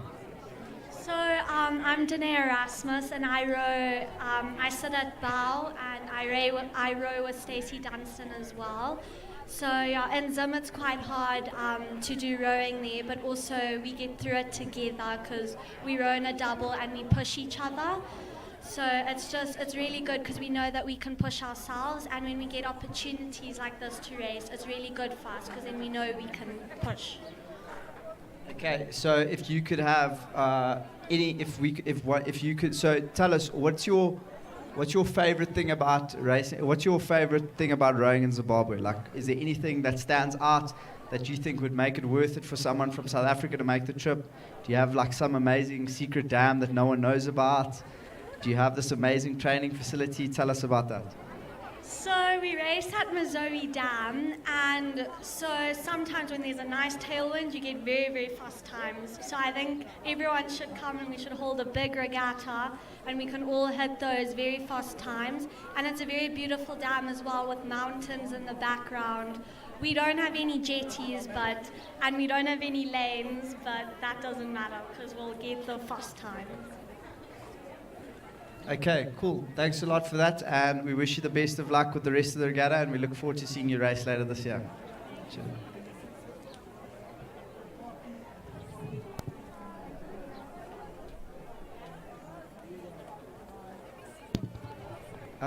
If someone is involved with handing out the medals, I've got some very excited athletes here asking me a lot of questions, making me very nervous. So if you could just come over here and start handing out those medals. I've actually got one of the St. Andrews girls here who's going to appeal directly.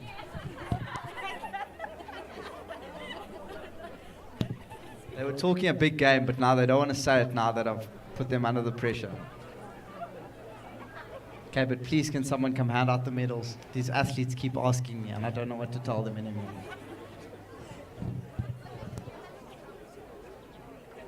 Okay, and then if I could have a representative from UJ Rowing just to chat to us about rowing at UJ. Obviously seas we're splashing the cash. We know UJ are the man city of varsity rowing. They're recruiting a lot of rowers at the moment. So if I could have a representative from UJ to come chat to us, if possible. And then if any of the national squad athletes, probably someone who's not racing, as I'm sure the rest of you are getting in the mindset to go out there and absolutely hurt yourselves and to chase the dream. I know it's the Hunger Games out there. I see Sandro walking. I think maybe after he's got himself a burger, he can pop up here for an interview. And then if I can get someone from UJ, possibly Mr. Sizwe Lovu himself, the boss man, Mr. Atilekani, maybe you want to come come punch your rowing program here. I hear you're running quite a tight ship there. Or Liam, the manager. If you want to come up here and try and recruit some athletes, I'll be more than happy to give you some time. And then if anyone from Wits, maybe one of our novices wants to come up here and tell us more about why you should come row for Wits and why it's the best club to row for and you'll have more fun than any other club, I'll be happy to give you a word there.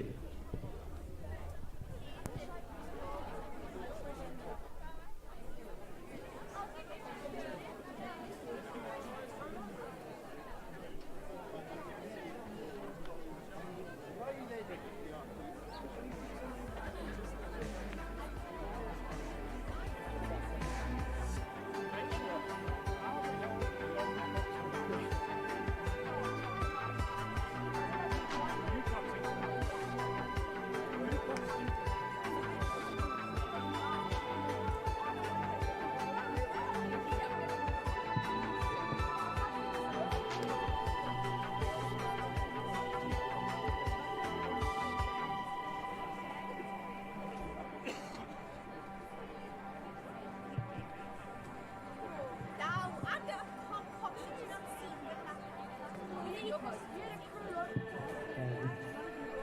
you don't want to ride the boat out, please put something like to the middle table.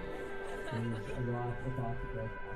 And I just want to write, they said they demand, like, handed over and then around with the demand. And they said if no one comes to school, that in the middle, they will just stop working with them. So please put something like and then push it back.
from me.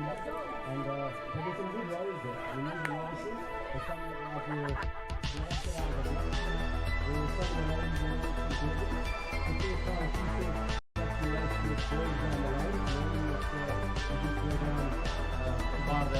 By the harbour, and that's it. So, but I'm happy to be here in one piece. Okay, that's great to hear. So, Roberto, any reason why anyone, if you want to encourage any parents to come give a row, maybe more the St. Bernard experience, or any parents really, why would you suggest that parents take up rowing? So, you're going to be hanging around with your kids for the next few years. You could stay here and hang out at the gin bar, or you could decide to get into a boat. So, I think that was a choice that was offered to me, and I thought there's always plenty of time for gin. But for the moment, let's get into a boat. The guys are very kind. You know, there are a lot of great rowing clubs around the Gauteng area, and the guys are very kind to you. I wasn't sure, you know, I come from a soccer background. I thought I was going to be tackled. I thought they were going to belittle me, but they didn't. They treated me like an equal. And the great thing about the rowing is there's always constant learning, and there's always learning something new. So it's awesome. Thanks, Roberto. Okay, next up we've got UJ's head recruiter here, Liam Fortuin. If you're going to make if you want UJ, if you have any contract demands, negotiations, Liam's the head hunter there. Send whoever represents you. How many years? The Luke Defan deal to UJ, worth one full scholarship. You must know that UJ is the only institution that offers full rowing scholarships. So if you do want your kids to get a tertiary education for free, come chat to me and we can arrange a scholarship. In terms of the amount of years, for as long as he wants to study. Yeah, that's just the situation. Okay, and UJ obviously been on the up over the last couple of years. You guys had a very strong performance in the Grand Challenge at Buffalo. You guys made the A final at boat race this year. You came second. So what do you think has been the biggest change that's taken place in the UJ Rowing Club over the last couple of years to get back to those heights of the early 2010s with UJ consistently boxing with Tux for the A final and for the medals? Yeah, I think a very big change that came to the rowing club comes in the form of our coaches. I think that in terms of finding coaches that are really the right fit for UJ, really represent the UJ culture. Barry McNeese, with a woman, I think has done an exceptional job with the ladies. Ati with the boys, incredible. Lebo as well. I think it's really the staff in terms of the coaches, and I think it's a lot of the new people in the club bring a lot of passion, a lot of intensity in terms of managing the club and getting us to those heights. Okay, so you've said something about culture, but can you just it's a good culture? When you talk about culture, what do you mean by so give it to us in tangible terms. What is things that are happening that facilitate the training, that get Oaks to train, get the girls coming down to training? Like if you're at VLC, you always see there's always some sort of activity happening around the UJ shed. People are coming in, people are going out, and there's always some training happening. So how does the club make that happen? We brought in a sort of tiered system for the club, where you'd have the top end athletes, your A athletes, students, etc. They just purely on the competition wise. There's a lot of depth in the club at the moment, and that is really that high level of skill amongst our top athletes. It really fostered that growth amongst the top end athletes, and then the depth as well. More people just brings more of a vibe. I mean, imagine you go into a party and there's only 20 people, but you go to a party and there's 100 people. It's just different, and I think that's what's really helped to change as well. The greater depth brought a lot more personalities, and that just made the club environment really solid. Okay, so that's great. If you're on the top end, so if I'm a school rower, I've rowed at school, maybe I come out of a hectic program, I just want a bit of a break, or maybe I'm someone new, I'm just at this regatta, I go to UJ, I'm just here to support my friend, but I don't row, or I go to UJ and I've just happened to arrive at Roodeplaat today. Why would you suggest that? What do you think why do you think it's a good idea for someone who's never tried rowing, and why would you recommend it to start rowing at UJ specifically? Yeah, I think it's a really solid university to start at.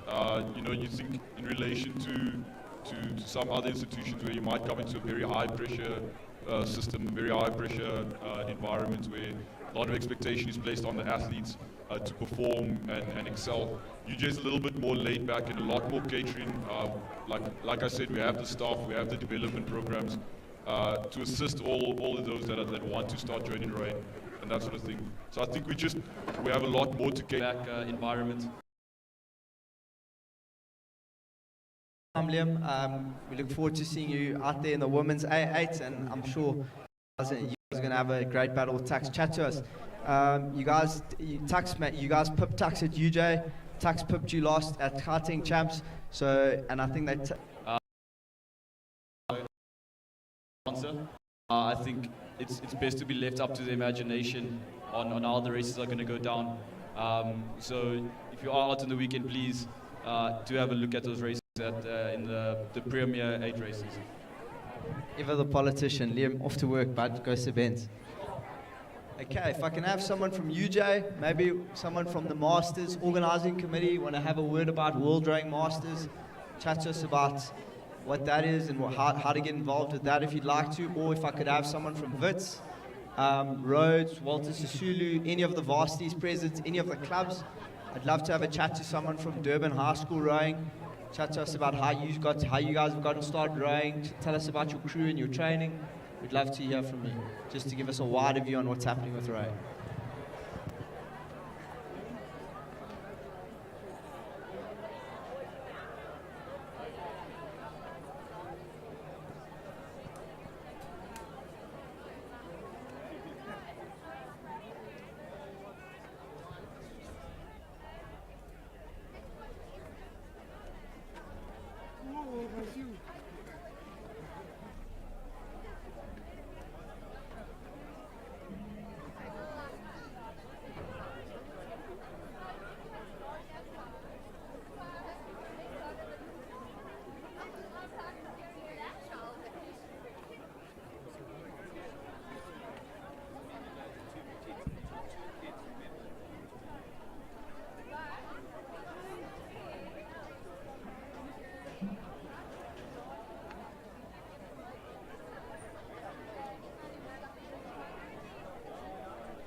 On the course here. So this should be a nice competitive event, quite a full we've got a full complement. Lane 1, St. Mary's Zulu. Lane 2, St. Andrews Girls Vanka. Lane 3, Durban Women Goma. Lane 4, St. Andrews Girls Banan. Lane 5, St. Mary's Spencer. Lane 6, VLC Bravelli. Lane 7, St. Mary's van Loggenberg. Lane 8, St. Mary's Fisher. So lots of St. Mary's, lots of St. Andrews boats here.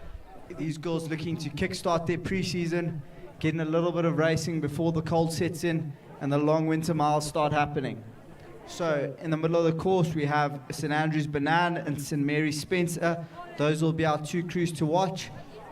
St. Andrews Banan, they were very dominant in the under 14 age group this year, so they'll be looking to make the jump to under 15 and to look to continue that good form.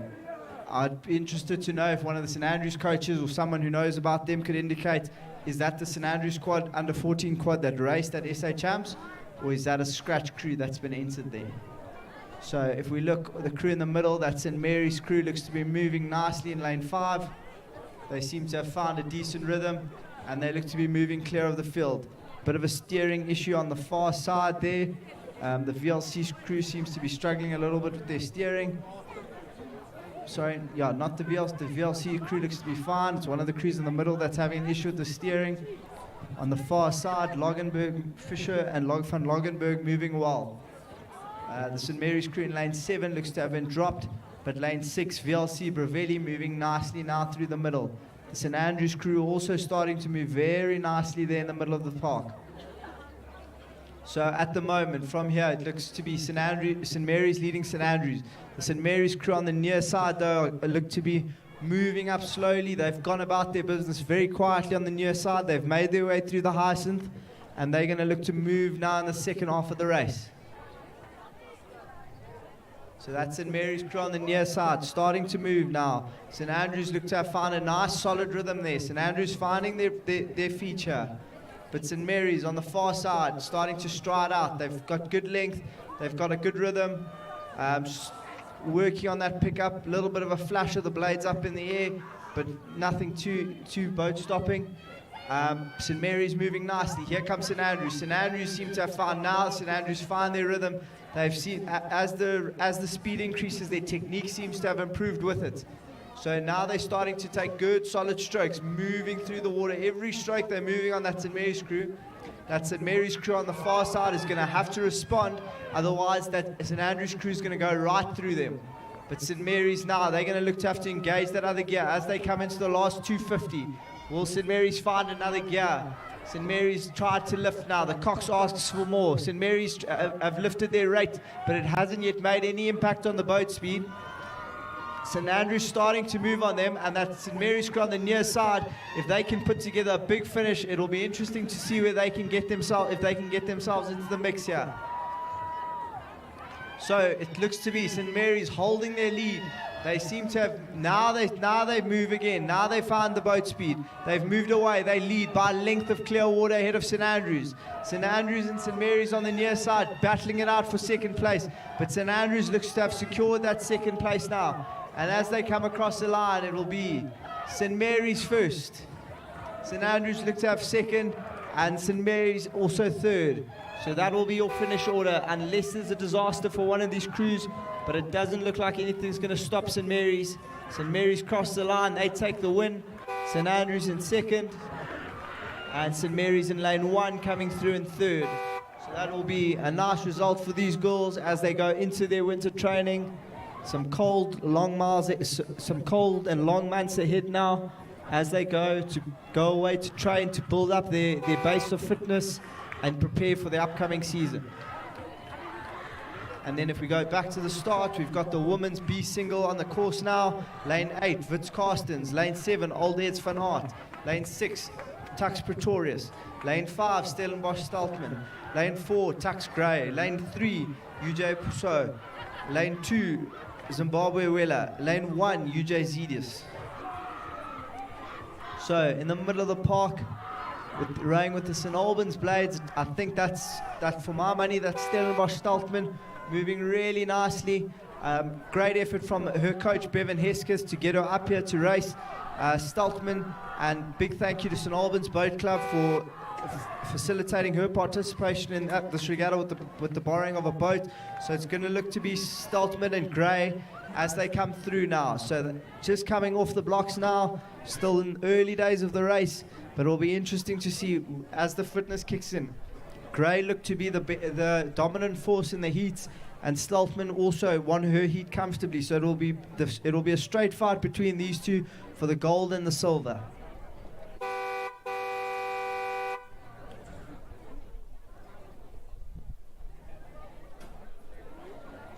So the UJ Sculler starting to move really nicely now. She seems to have found a nice solid rhythm. Gray also seems to have found a rhythm. She's got that nice long rangy rhythm, but very punchy as well. It's got a good solid leg drive and a good acceleration of the boat through the finish.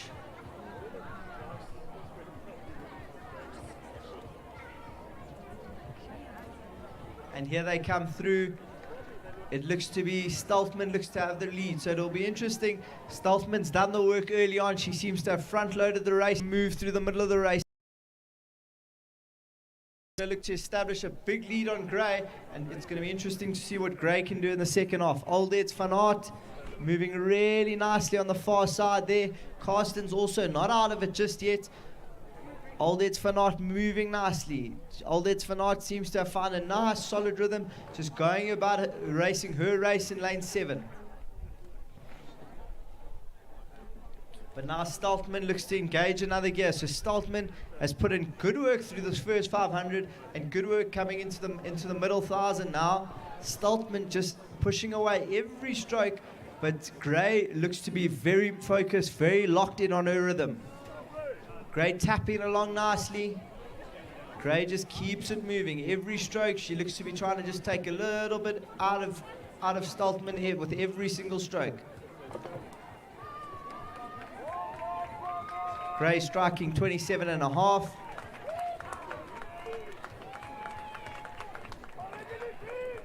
UJ also striking 27, so 27-28.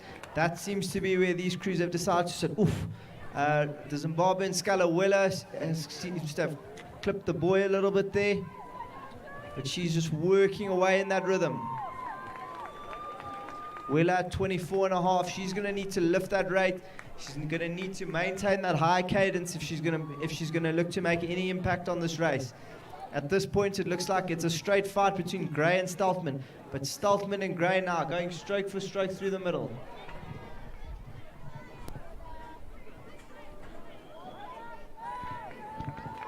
So Stoltman moving really nicely now as she comes through the middle. She has a look across. Yes, you are in the lead. So Stoltman is moving. Stoltman starts to move. Gray looks to have shortened up a little bit. Gray's going to have to hold her length if she's going to want to make any impact on Stoltman now. As they come through the middle 1,000, now the race becomes tough. Gray finds more length, but now can Gray engage that other gear? Gray and Stoltman. It's going to be a straight fight between these two. Tux Pretorius in third, so the fight for the third place seems to be on the far side. It'll be interesting to see if UJ Zidus or Zimbabwe Wheeler will be able to make an impact here on the near side. So the bronze medal will be decided on the end, but the gold and silver will be in the middle of the course. Stoltman moves again. Stoltman looking to further extend that lead. Now it's going to get tough. This is where Gray did the damage in the heat. Gray's going to look to really lean on that experience, lean on that technique, lean on that power, and really look to move now through the middle. Gray looks across. She pushes again. She lifts again. Gray squeezing it away. Every single stroke, Gray is moving. Gray is moving with every stroke. But Stoltman looks across. Okay, Stoltman now looks to be tiring. Stoltman starting to tire now. Has she got the legs now to hold off Gray? Gray is absolutely relentless. Stoltman...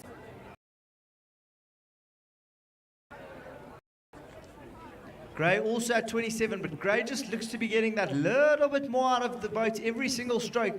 And Gray is relentless, hunting down Stoltman remorselessly. So she keeps moving every single stroke. It looks to be Tux Pretorius or Wits Carstens there on the far side, making good progress there. She seems to have the third place locked up, and then she seems to be rowing a little bit on her own in the middle. But as we come through, here comes Stoltman, Saskia Stoltman from Stellenbosch, formerly of Somerset College, moving every single stroke. Stoltman keeps it going, keeps it going. Can Stoltman hold off Gray until the last 500, and then maybe she can engage another gear? But it will be interesting to see what tactics she's going to employ. Stoltman looks to have spent her cookies and really looks to be suffering now in the third 500. In stark contrast, though, Gray finds another gear. Gray looks to be looking very strong. She looks to just be going through the gears, just slowly rowing down Stoltman inch by inch, taking a little bit every stroke. On the far side, old Eds van Aert is right in the mix. She seems to have the third place locked up. I think if Van Aert can find something here, she may be able to get herself into that first and second fight. So Van Aert starting to move up on the field, it looks to be, but right up front, it looks to be Gray and Stoltman now. But now here comes Gray. Stoltman still leads with about 500 meters to go, but it will be interesting to see if Gray can come through. Can Gray find the gear change now? Stoltman has managed to survive through the third 500, and Gray doesn't seem to have made any more of an impression. So Stoltman has stopped the move, but now can Gray come through in the last 500, or will Stoltman be able to turn on the afterburner? Stoltman's blade work starting to look just a little bit ragged. Oof, a little bit of wash there, not sure where that's coming from. Stoltman rides over it nicely, but here comes Gray. Here comes Gray. Absolutely.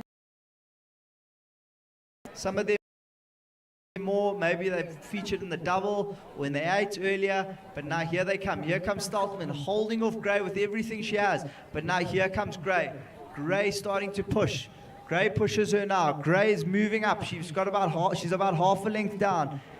As we zoom in on Gray, we can see she's sitting up tall, really strong through the second half of the stroke, really managing to stay connected all the way through the finish now. And Gray comes through now with about 250 meters to go. Gray comes through Stoltman. Stoltman's now going to have to hold on. It looks like Van Aert's coming back. Can Van Aert put together a strong finish? If Van Aert can put something together now at the end, she might be able to take that silver medal. Stoltman looks like Stoltman's really struggling. Stoltman has a despairing look over her right shoulder, and she sees that Gray has gone past her. Gray now moves to a length. This has been an absolute remorseless push from Gray. She's been relentless the whole way down the course, and Gray looks to be well in control now to take the gold medal. Gray moving with every stroke now. She's taking a little bit out. Now she's out to half a length of clear water. Now 3/4 of a length of clear water. Now a length of clear water. And she keeps moving with every stroke. So Gray is going to come through to take this comfortably. She's really done the damage in the second half of the race, as she did this morning. Steltman, unfortunately, ate her cookies a little bit too early, but I'm sure this will be a learning experience for her, and she'll be ready to do battle. I think that's a good win for Gray, with a strong push in the second half, and then Steltman coming through in second place, and then we'll see who comes through in third now.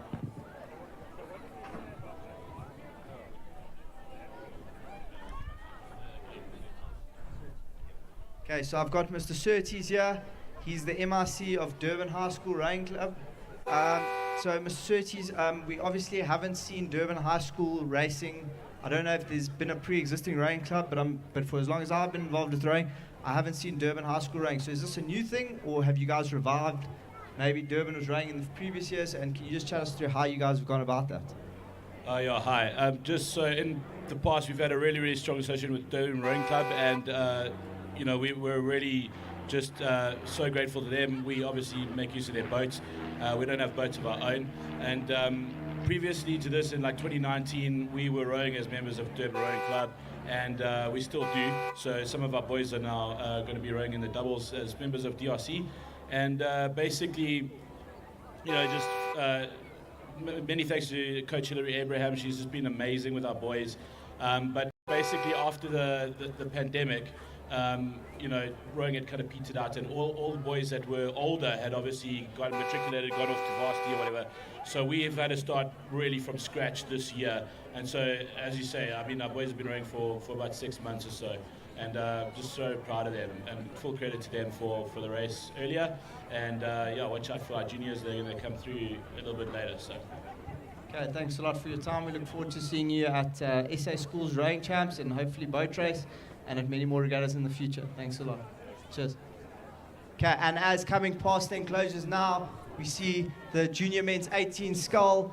Sasha Mossig out with a commanding lead there in the light blue tri-suit of the Western Cape with the trademark yellow cap of Rondebosch. Sasha very high on the rating, moving that boat along beautifully now. He's got that high intensity, high energy style. If you've ever met Sasha, his rowing style and his personality are one and the same. Coming through at 34, and Sasha takes a dominant win in the junior men's 18 single, and I'm sure that he'll feel that will give him a lot of confidence going into the men's A singles tomorrow. But close behind him, it looks to be VLC and UJ, or is that possibly a Zimbabwe sculler there? As they cross the line in second place, we'll see who that is. Looks to be UJ in second. And then it looks to be VLC up, my apologies, in second, or Zimbabwe, and then UJ Gillespie in second. So good to see Josh Gillespie getting involved in university rowing, known as a pocket rocket, and I'm sure we'll see more of him in the future. And then St. Dunstan's and VLC Williams.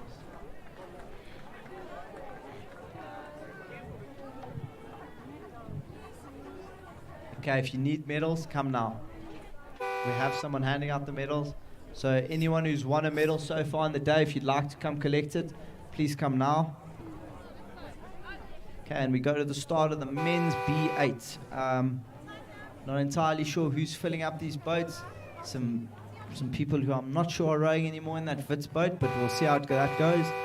In the UJ boat, we've got Saar stroking, Bryce, Mohlale, Zamela, Stein, Ndlovu, Belengre, Kennard, Liam Fontaine coxing them. So that UJ B8 looking quite strong. And then it will be interesting to see what the Tux B8 can do. The Tux B8 also looks reasonable. They've got Merrick Burning in the stroke seat, coxed by Caitlin Miller, Alex Ferro, Sebastian Riemann, Josh Kretschmer, Neil Lartechan, Patrick Kinsey, Ngidi and Smith. I don't know if they're underway. I'm not sure if that's just some very aggressive touching up to the line or if that's them to the start. They look to have been started. The official looks to be behind them, and Tux looks to have moved out to an immediate lead. And that Tux crew, from what I can see on the pictures here, look to be just a cut above the rest here. And it's going to be a bit of a procession here.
that Tux 8 looking very impressive out front. Looks to have moved out to a clear lead on the UJ 8. But it'll be interesting to see. It is a 2,000 meter race. So if UJ can just stay in the mix here, maybe they can make a move in the second 1,000. But that Tux 8 looking very strong, nice and sharp on the front end, arriving, no hesitation as the blades go in and the legs go down. UJ, by contrast, just looking a little bit ragged, just not as cohesive as that Tux unit.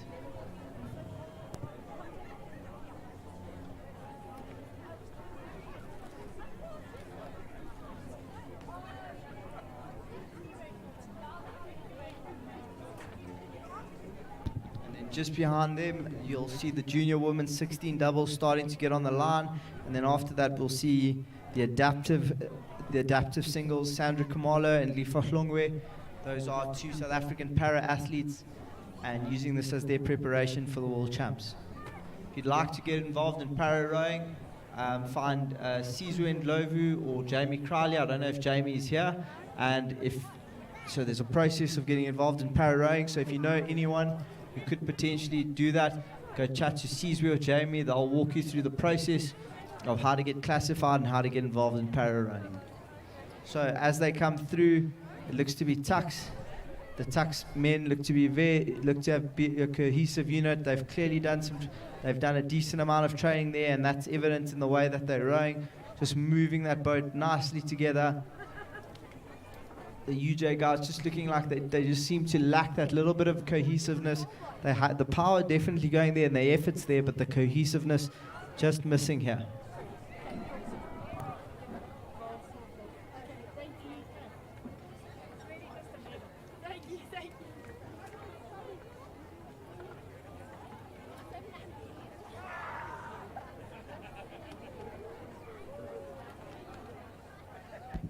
UJ seem to have found some semblance of rhythm now through the middle, so if they can really just put their heads down and get to work, they can make good progress now. But it's going to take a huge effort from UJ to come back on Tux. So Tux still leading, but UJ seems to have really eaten away now. And coming through the middle, it looks like that leads only about a length maybe of Clearwater.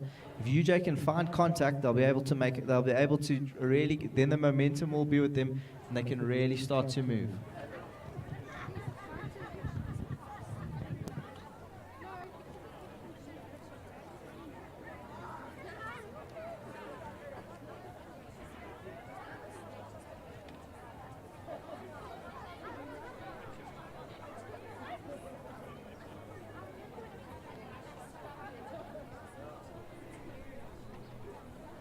Okay, Tux seem to have seen the danger, and now Tux seem to be putting in a move now. But UJ have managed to hold on now. UJ is starting to are holding really well now through the middle, and they seem to have found contact with Tux. UJ are going to really need to put all their chips in the middle of the table and really go for it now here through the middle if they're going to look to challenge Tux for the win. So a straight fight here between Tux and UJ. I think if UJ can find contact, then the momentum will be with them, and will be interesting to see if that Tux crew cracks under the pressure.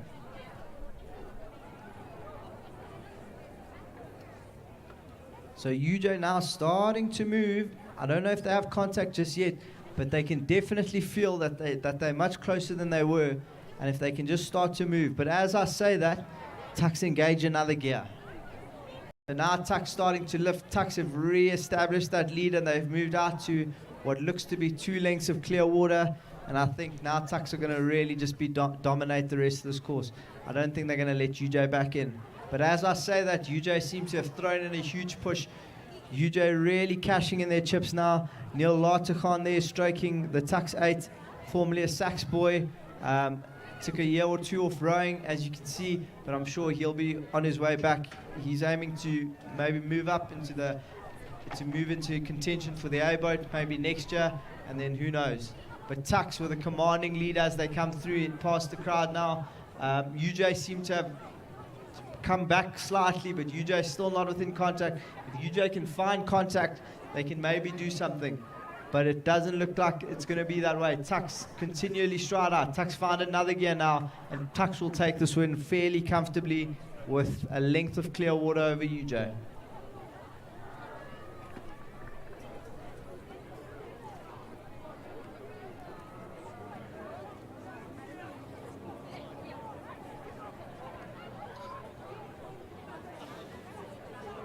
and Tux will come across with about, I would say, about a length of clear water. And UJ will follow not too far behind, but a clear win there for Tux. And as we go back, so now we go back to the start. We've got the junior women's 16 doubles on the course now. Came through the heats this morning. They're still getting lined up. So in lane 8, Germiston Macheke. Lane 7, VLC Westlaw. Lane 6, St. Mary's Babaya. Lane 5, St. Stithians Girls Coast. Lane 4, VLC Ritka. Lane 3, St. Mary's. I don't know if they've made it to the start. Lane 2, St. Stithians Taylor. Lane 1, St. Andrews Taylor. So there seems to be one or two crews stuck on the Hyacinth there. Oof, that's unfortunate. That St. Stithians crew seems to be going nowhere in a hurry. Stuck on the Hyacinth there. They're probably going to have to back out, and I think that's the end of their race. But on the near side, St. Stithians girls making good progress. Yeah, both St. Stithians crews moving fairly well. There's St. Stithians crew on the far side as well. The St. Mary's crew in lane 7 looks to be moving very well. They look to have moved out a little bit on the rest of the field. And then the VLC and the Germiston crew not out of it just yet. So this race will develop more as we come through the middle 1,000.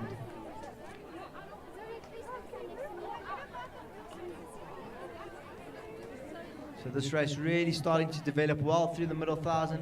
The St. Stithians crew and the St. Andrews crew on the near side have made good progress and are just working their way through the field with every single stroke. That St. Mary's crew in what looks to be lane 3 is moving really nicely. They seem to have established a clear lead though on the rest of the field.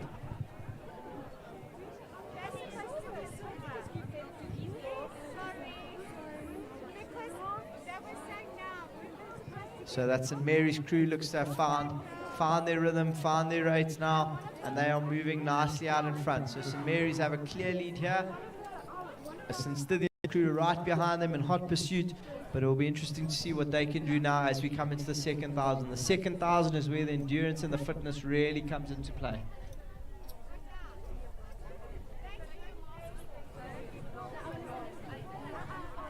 So St. Mary's moving with every stroke, holding the length, but St. Stithians haven't let them go. So St. Stithians have tracked St. Mary's now through the 1,000, and will be a fight between St. Mary's and St. Stithians now in the second 1,000 meters.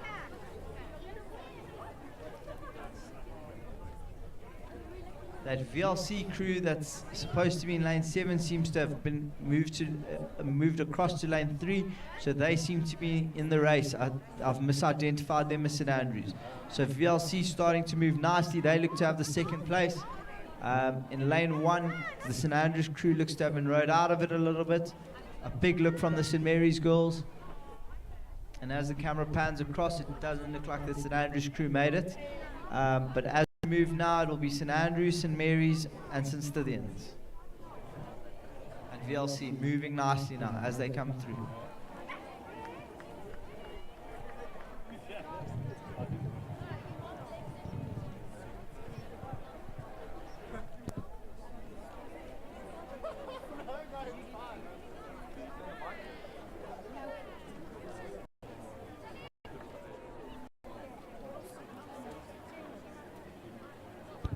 And VLC moving nicely now, and St. Mary's, but St. Mary's look to have control of this race in the middle.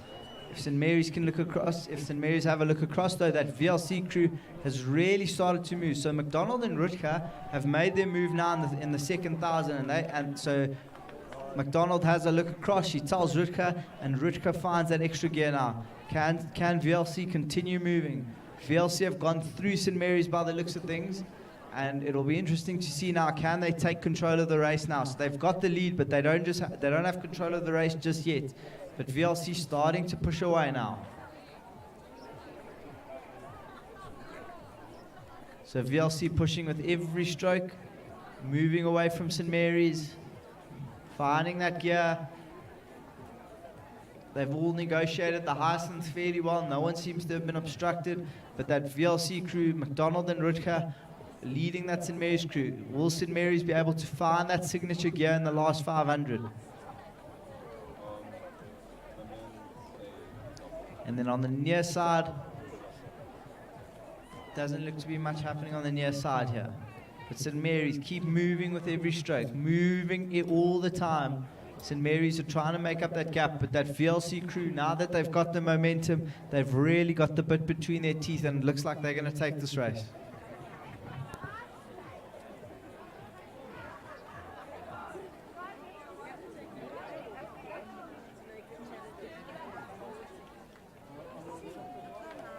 St. Mary's have been moved out. St. Mary's into second now. It'll be interesting to see if St. Mary's can hold on to that second place. Don't really look to be under threat from anyone. It looks to be clear first, second, and third. VLC, St. Mary's, and St. Stithians.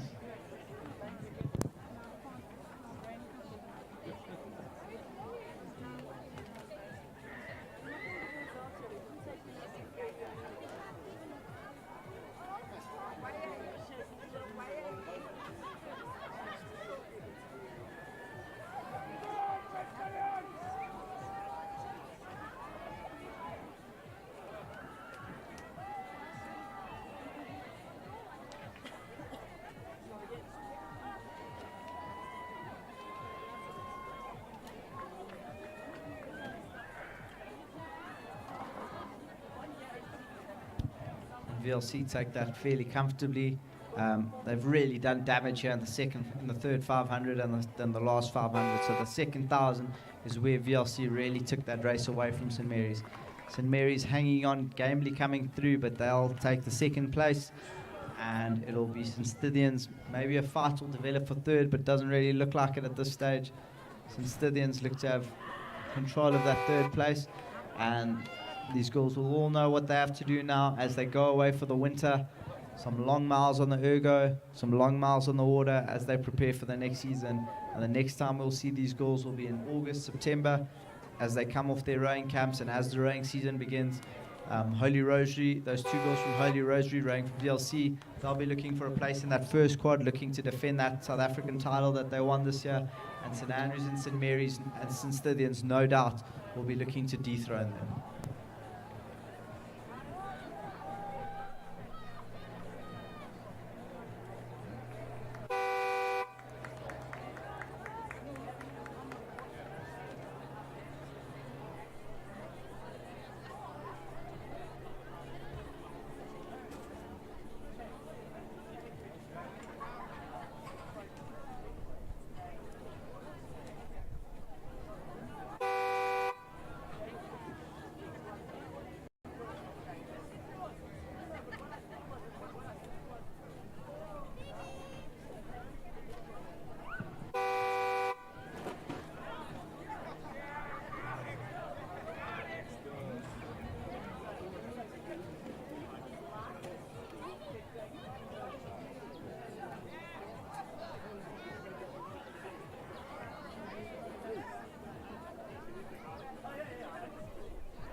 coming down the course now, the adaptive women's single and the adaptive men's single.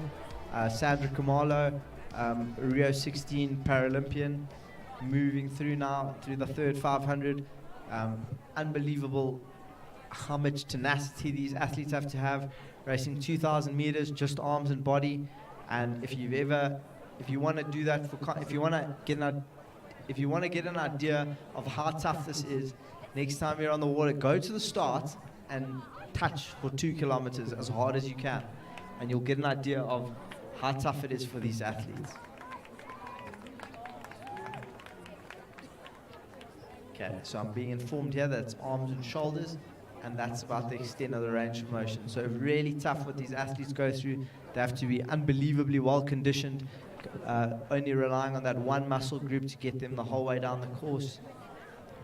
And Sandra coming now through the third 500, looks to be, as she gets there. Doesn't look like Lifa's gone out there. He recently raced at the Regatta in Gauteng, and Sandra on the comeback trail looking to make a charge for Paris.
Okay, so I've got Connor Hurst here. He's got quite a lot to say for himself.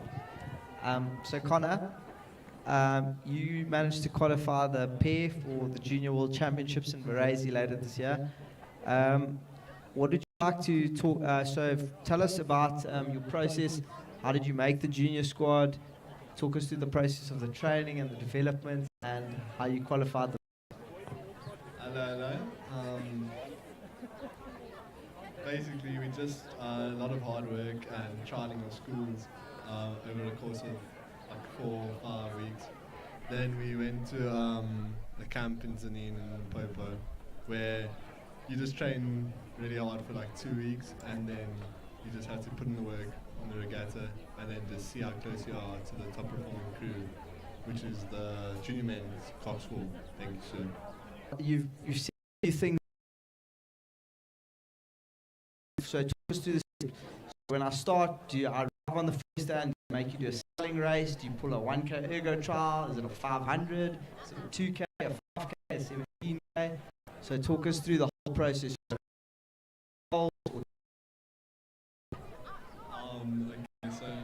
first you have to pull a 2K trial on like invitation. So after that, they then decide what the cut-off time is, and if you're below the cut-off time, you're in. After that, it's like pair matrix, where you just swap with each strokeman, and then after that, more cutting of athletes, and then you go to seed racing in fours, and then you just see where you're ranked with everyone, and then they'll put you in a crew from there after. Okay, so what for you has been the biggest thing that you've learnt, and what would you suggest to anyone who has aspirations of rowing at the Junior World Championship or trying to qualify at least? I think the biggest thing I've learned so far is just to make sure that you keep your head up and just carry on to train hard.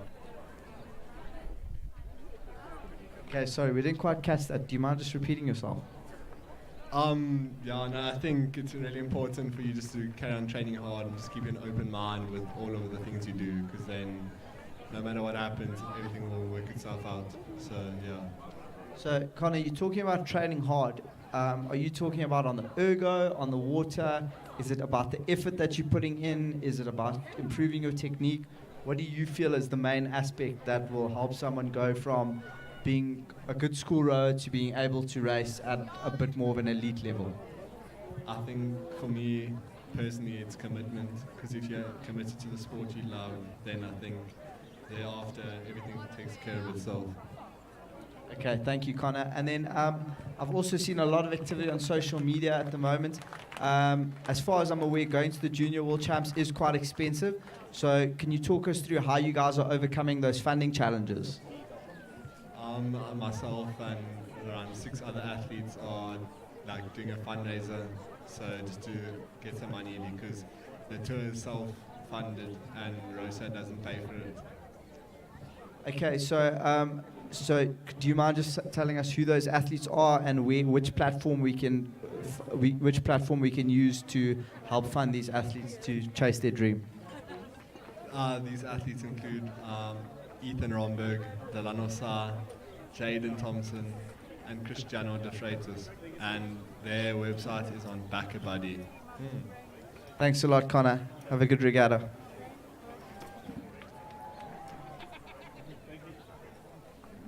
So coming across the line now, we've got the Masters second quad. Lane 2, Rema Bentley. Lane 3, Alden Stonian Craig. Lane 4, Ravens Riccardi. Lane 5, Roodeplaat Philpott. Lane 6, VLC Leithwaite. So, looks to be Roodeplaat or VLC. Roodeplaat looks to have a commanding lead. The Ravens crew moving really well there in the middle of the park there. And it's going to look, and that VLC crew looks to have been dropped slightly. But in the yellow boat here, it looks to be Alden Stonian or Wema for my money, moving nicely out here in front. And then coming up strongly behind them is the Ravens Riccardi crew. So in lane 5, Roodeplaat moving out strongly. They've got a good rhythm. They've set up nicely, moving the boat well. I think they're the oldest crew out there at age 55. VLC Leithwaite at 57. So not too much of a handicap between the crews. And then Wema moving nicely in lane 2. If Wema can come through, they might be able to grab the second place. And then they'll probably take the win on the prognostic, being the oldest crew out there. But Ravens also moving nicely. Ravens moving through, and then Ravens are going to come in second, and then I think on the prognostic.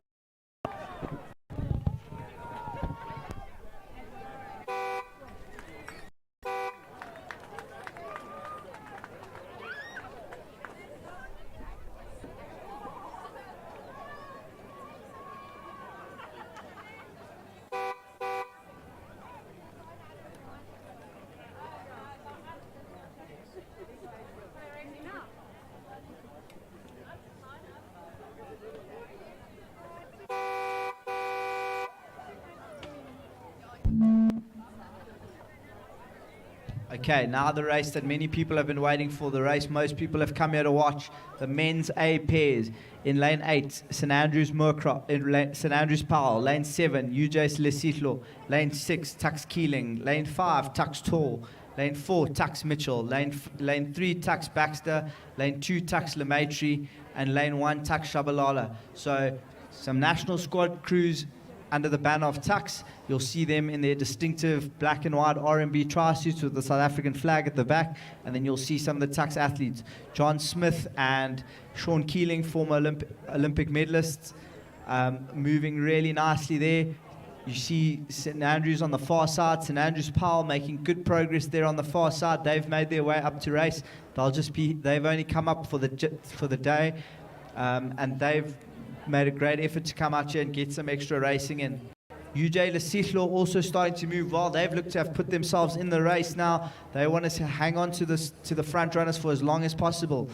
But Defan and Tor moving out nicely now. It'll be interesting to see once the camera pans across to see where are Mitchell and Green. Keeling and Smith not yet out of it, but Mitchell and Green going stroke for stroke with Defan and Tor. Defan and Tor look to be leading as they come to the 1,000, but it will be in the second 1,000 where Green and Mitchell will look to do the damage. Bunach, Kuna and Baxter also moving nicely. The umpire waving one of the crews across. Not sure who that's at. They're going to have to adjust their steering as they come through the hyacinth. The coaches will be keeping a close eye on this race now. So Bunach, Kuna and Baxter, this is traditionally their strong part of the race now, through the middle. Here come Baxter, here come Bunach, Kuna. Baxter and Bunach, Kuna moving all the time. But they seem to have been rode out. But the decisive move seems to have come on the far side from Defan and Tor. Defan and Tor seem to have made a decisive move. But Green and Mitchell look to have the lead now as the camera pans out and we get a better view. Mitchell and Green have the lead, but Defan and Tor in hot pursuit. They're not going to let them go away. Here comes Baxter and Bunach Kun. Baxter and Bunach Kun lift. Will Keeling and Smith will John Smith be able to find that legendary last 500 of his? He looks for it. He asks for more. Keeling and Smith look to be out of it now, so it's going to be a straight fight between Mitchell and Green and Tor and Defan. Baxter and Bunach also look to have been rode out of it slightly. They look to be a length down. Unless they can produce something magical now in this third 500, it's going to be a straight fight between Tor and Mitchell. So Mitchell lifts now. Mitchell takes the rate up. Now they've taken the lead. They've got the bit between their teeth. They go. Mitchell lifts again. Defan goes with him. Defan goes with Tor. Defan asks for more. Defan asks for more. Henry Tor looks to find it now. Henry Tor has that gear change. Can he use it now? Can Tor turn on the afterburners to row down Mitchell and Green? Jake Green absolutely fighting for his life here. Jake is on it. He goes. Green goes. Green laying down the power now. Mitchell raises the rate now to match that power. And Mitchell and Green have found their groove now. Now they row away from the field. They move out to a length. Mitchell and Green have a length. Defan and Tor now in danger of being rode through by Baxter and Bunach Kun. Baxter comes through. Baxter lifts now. Can Baxter go through Defan? Defan and Tor are going to have to find something now. Otherwise, they risk losing that second place. Mitchell and Green have taken their strongly in the final 500. Baxter and Bunach Kun coming through. Mitchell and Green go. Baxter and Bunach Kun closing all the time, but the line's going to come in time. With about half a length of clear water ahead, and Tor just running out of it a little bit in the third 500. Smith coming through with the big sprint at the end, Tux Lemaitre, and then it's going to be a battle between St Andrews, UJ, and Tux Keeling on the far side.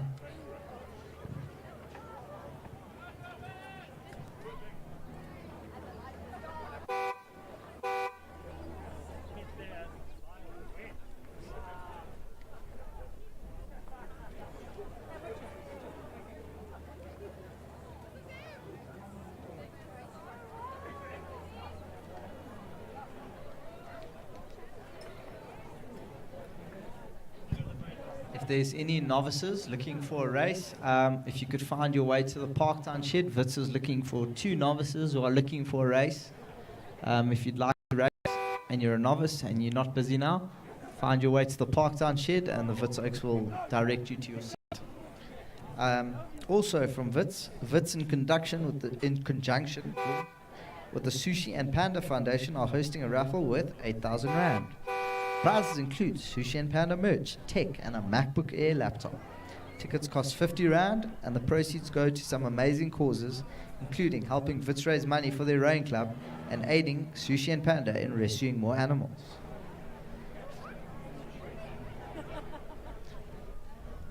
Fitz Rowing is also running a separate raffle for a pre-loved RP Row Perfect. It's an old wooden one, very retro piece of equipment. If you'd like to own that unique piece of merchandise, the tickets for the raffle are 20 Rand each.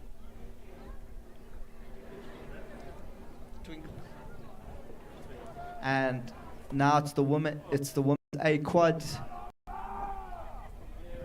junior national squad. That junior national squad crew in the middle is going to be the one to watch. Junior national squad Riemann. So stroke by Jean Riemann, Kerry Glandling at 3, Brigitte Kapler at 2, Holly Cruz. So a St. Mary's, Holy Rosary girls, St. Mary's, and then 2 St. Stithians girls in that boat, racing a coxless quad. They qualified through the selection regatta about a month ago in Sanin, and they'll be looking to go to the Junior World Championships to represent South Africa. So junior national squad, Riemann looks to have the lead now.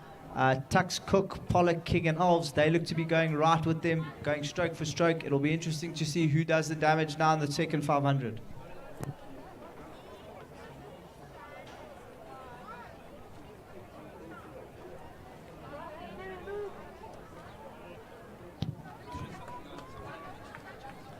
Okay, so Tux giving the junior national squad quad a good go here through the middle. It'll be interesting to see if Tux can hang on through the middle. This is where the junior national squad crew will be looking to do their damage now, looking to use that fitness, use that strength. These are 4 of the best athletes in that squad, and they're going to be looking to move now through the middle. So they seem to have found a good solid rhythm. They're moving the boat nicely with every stroke. Nice and sharp on the front. Good swing through, rating about 29.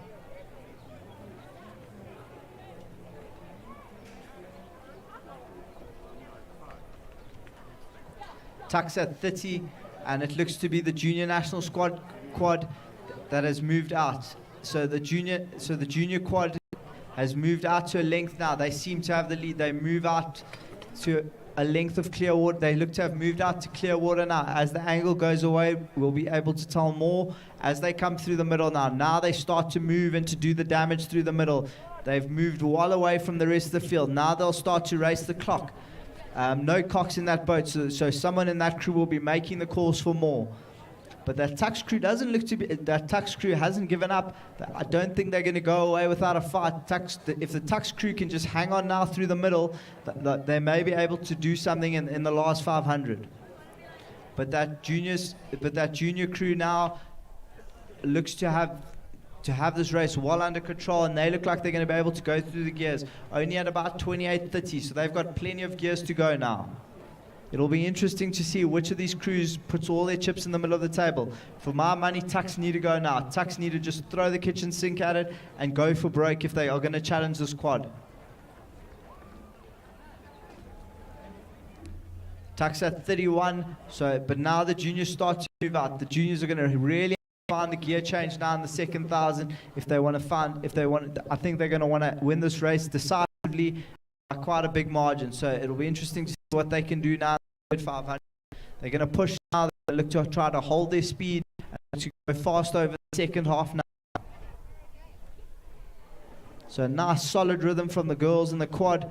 They look to be very well together, holding pressure through the finish nicely, and then moving and allowing the boat to do the work on the recovery.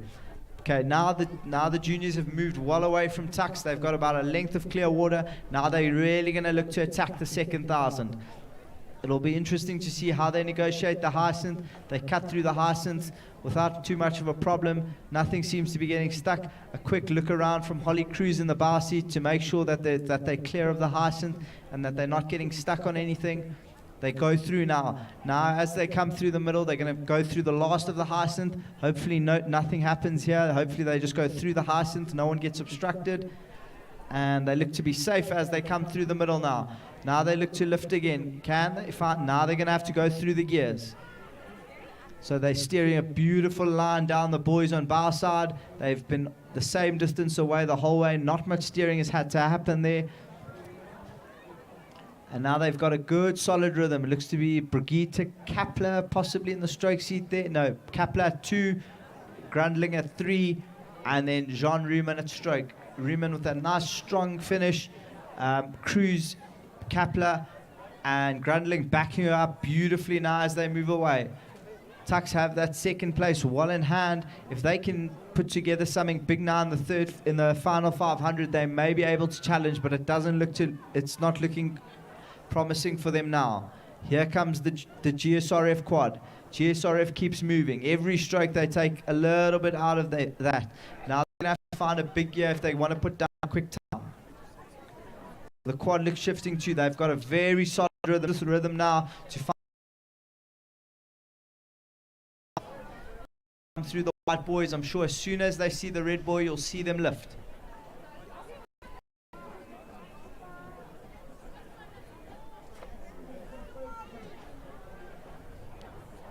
GSRF quad at 32 still.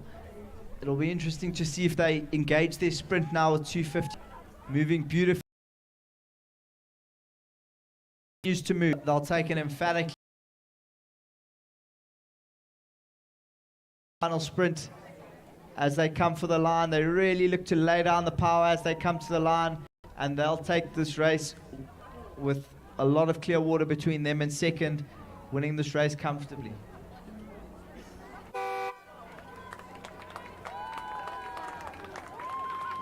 And Tucks follow through gamely in second place.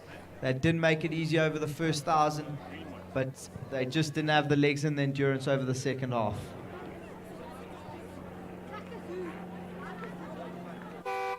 And a 17-second gap between the GSRF quad and the Tucks quad. So good effort there from Tucks, but just didn't have enough there at the end. And then UJ following home with a good effort.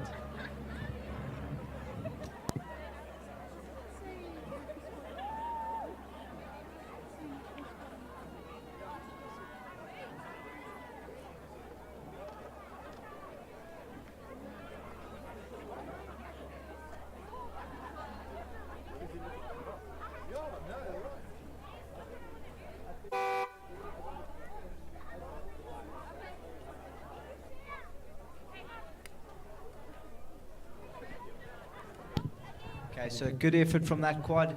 They'll be representing South Africa later on this year at the Junior World Championships in Varese at the end of July, and they'll be looking to do their best. So they've got a few months now. They're going to go away. They're going to train hard, and we'll see them hopefully at the Junior World Championships in the A final, fighting for the medals in a few months.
So it's now the acceptable hour. If you're I can see the OJ Eagles starting to fill up there. Dom Kester will be around the bar. He's always good value at the bar. Michael Thomas, Krief. So there's some good entertainment around that bar area. If you can go get yourself a drink, quench your thirst a little bit, and spin a few yarns. Make your way to the bar. It's just here by the UJ banner. So if you're done with your racing, and if you're not done, that's also fine. But make your way to the bar. So help support UJ rowing.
Whoever's playing the music, turn it up.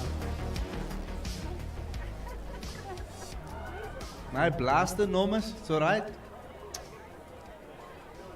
Tux, UJ, surely someone can crank the tracks there. If you want people to drink, you need to create a party atmosphere. So, UJ Tux, I suggest that the volume of that music goes up if you'd like to make some money today. Okay, and on the course now, back up to the start, business resumes. On the Roodeplaat Highway, we've got women's B coxless fours here. Fitz Hoff, UJ Pusso, Tux Pringle, St Andrews Harrison, Wits Pringle, St Andrews Bellis, St Stithians Khoos, and UFet Suhole. So a nice mixed contingent here. Some Wits crews, few crews from Johannesburg, Pretoria. 2 St Andrews schools, the St Stithians crew, and then the University of Fort Hare, sorry.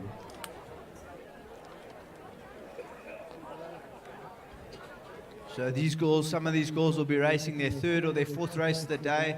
This will be the last pit stop before they get on for the 8th. Hopefully they get a decent break now after this race, and then we'll see them doing battle later on in their 8th.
So UJ Tux, this is what we're offering. If you don't want to play the music, this is what everyone will listen to. Please,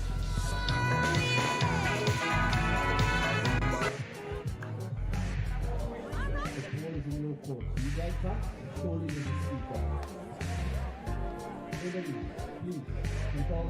Everybody, speak to your people, and please play some music. Patron, speak to your people, and play some music. Otherwise, this is what we listen to.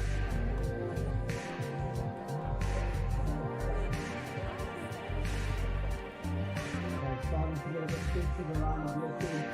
So if you're done racing for the day, when you see some old friends, make your way to the team. Patron Chick's got an empty cup. Someone's going to refill that for the seats down low. Michael Summers, he's always good value on to that a few of them. Yeah, good fun to see that. I mean, once you start to drink them, the Touch Rolling Club will be happy to fill your booty so that you can drink some of that. I'm sure there'll be a big night ahead for some of the students. Okay, women's C4 coming down the track now. Looks like quite a few of the schoolgirls have managed to get their hands on a few coxless 4s. So this looks to be a good race shaping out now.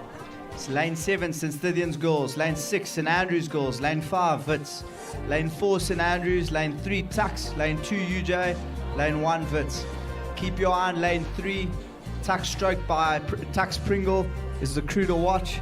Emma Pringle, known for the rhythm that she sets up in the front there, sometimes described as the disgusting rhythm.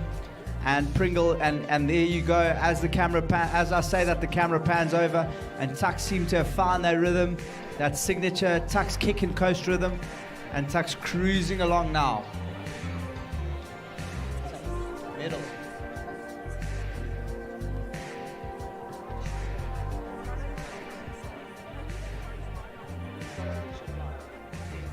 No.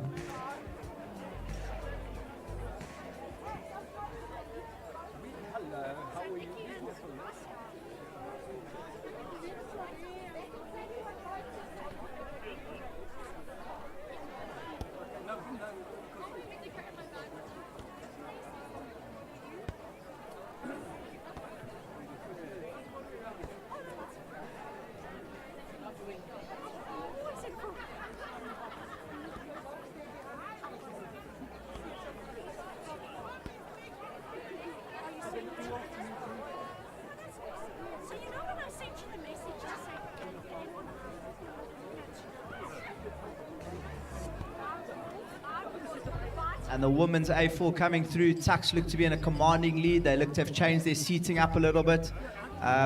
They've got what looks to be Emma Pringle there in the bar seat. Caitlin Little up front there, providing the front wheel drive there. And then they look to have a really good rhythm, that signature Tux kick and coast rhythm. St. Andrews in a Cox 4 not being outdone there. They seem to be holding on well, but that Tux 4 looks to be a cut above the rest in this heat. So Tux now moving out to quite a decisive clear water lead, just moving that boat nicely, very smooth, very silky rhythm there. That's what the Tux women are known for, and they're going to need to put, but it will be interesting to see now if they can really put down the power here in the second half.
Okay, and taking us through for the rest of the remainder of the afternoon, the President of Rowing South Africa, the voice of South African rowing, the man himself, Mr. Sean Kerr, will take you through the afternoon session. Welcome, Sean.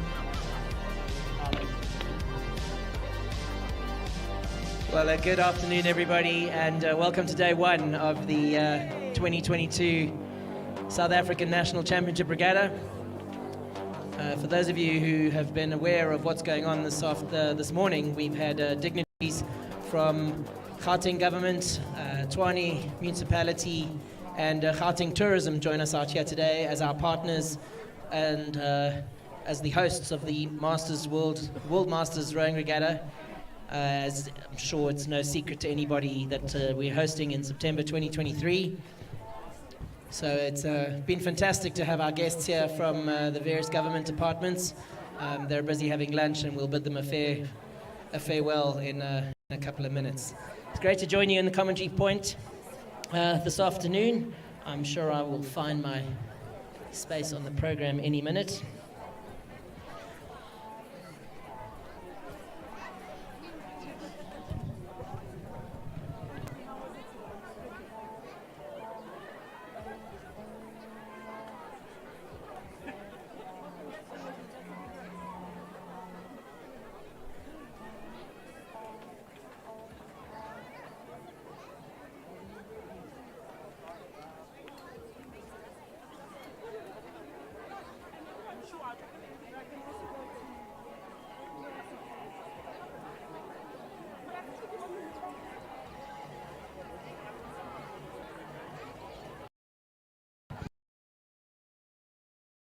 Coxless and coxed fours coming towards us at the moment.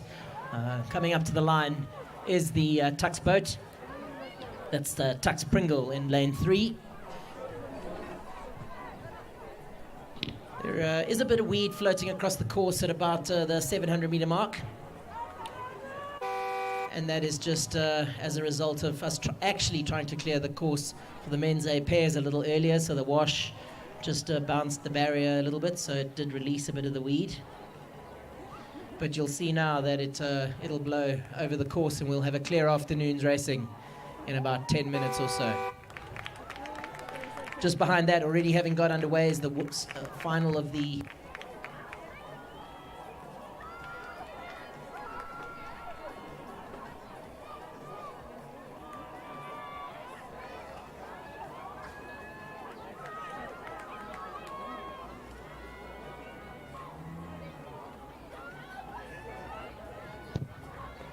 just as we watch on the screen the concluding stages of the Women's B Coxless 4, coxed and coxless boats in this race. Wits and St Andrews coming up in the rear end of that race.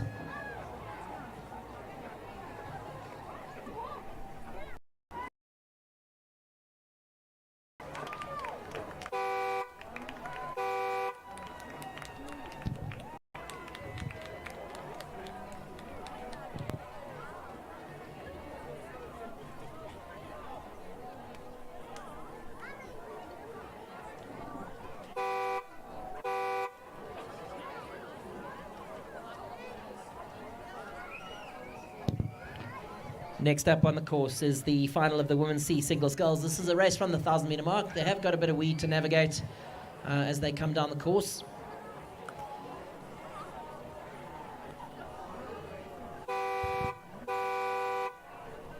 The sculler from UJ in the middle of the course leading the field at the moment, with the VLC sculler on the inside. Those are your top two boats at the moment. We see St Dunstan's just battling a little bit through the weed, but she's managed to get back into her rhythm, and off she goes again.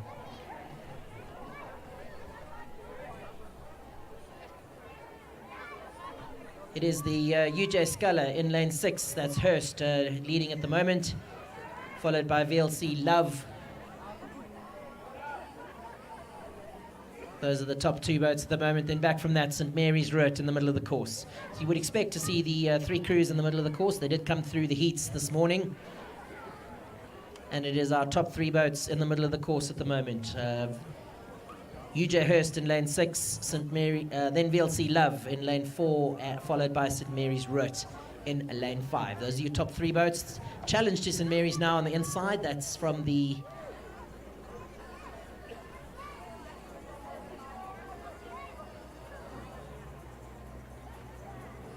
looks like the second VLC sculler, that's Hindley.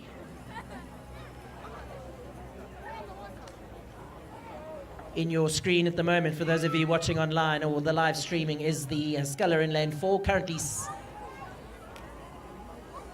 leading the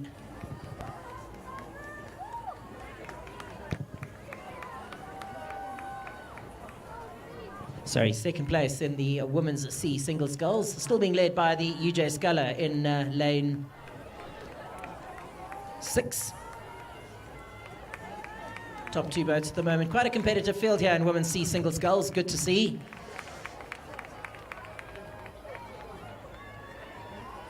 And just having a look up the course, most of that weed is now blown over the course, and we should have a clear afternoon, or remainder of the afternoon of racing. So that weed just did escape a little bit as a result of us trying to clear it for men's A pairs. So it was expected to come out of the barrier. There's nothing wrong with the barrier. And that weed will go and settle on the other side of the course.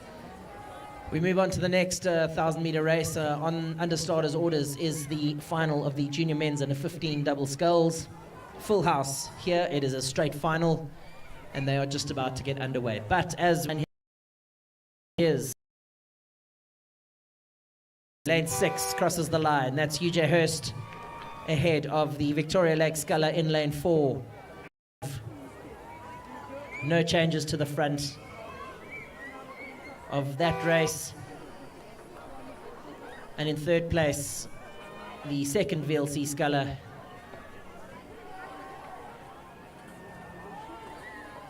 VLC Hindley. The junior men's under 15 doubles have just got underway from the 1,000-meter mark. A combination between School, Soweto Rowing Club, Germiston High, and Buffalo Rowing Club. That is what is on your screen at the moment. Junior men's under 15 doubles.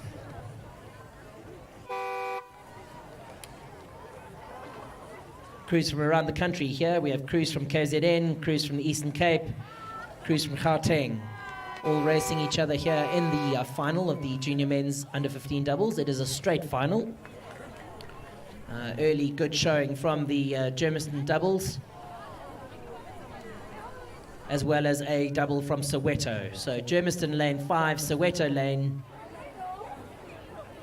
6, off to a very good start here in the beginning. Or having almost completed 500 meters of this 1,000-meter race, junior men's 15 doubles.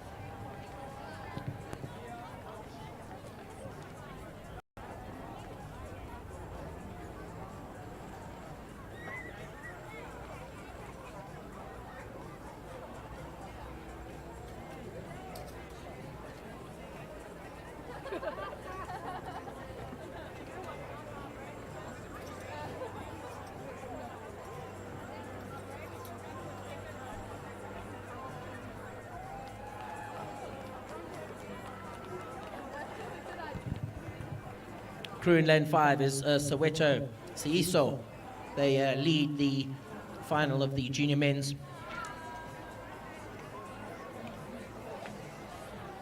Under 15 double scull, followed by Germiston in lane 7. Also moving along very well. Those are your top 2 boats at the moment.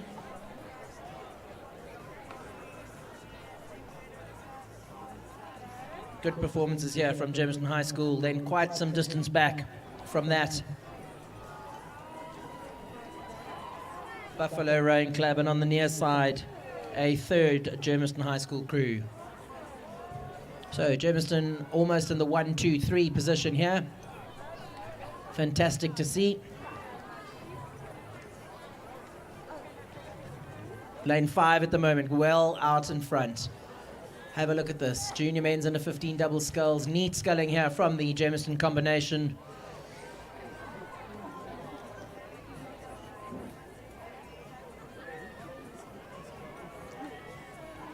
Here at the 2022 edition of the RMB South African National Rowing Championships.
So it is a Germiston 1, 2, 3 as they cross the line. Good performances there from the 3 Germiston doubles, followed by Buffalo Rowing Club out on the far side, Durban Rowing Club in the middle of the course. Oh, and there's a double on the inside here. Looks like the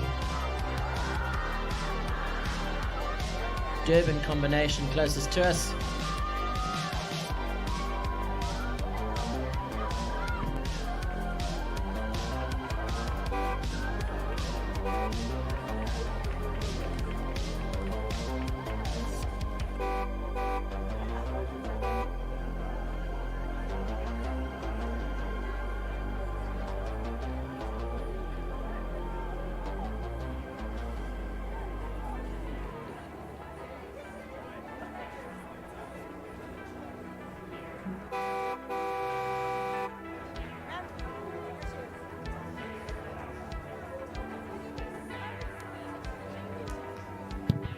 Men's C8s on the course at the moment. Only 2 of the 4 8s racing. It's Buffalo Rowing Club out on the far side. Then looks like the Soweto Club on the near side. No show from Fort Hare or Wits.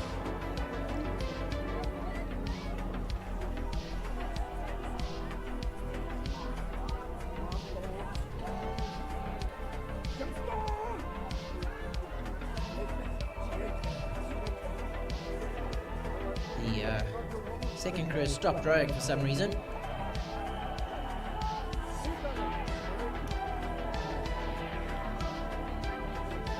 And Wits boat there.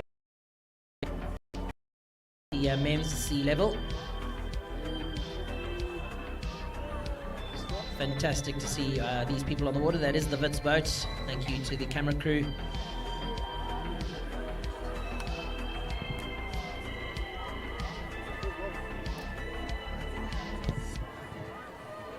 Out on the far side, it is the Buffalo Rowing Club.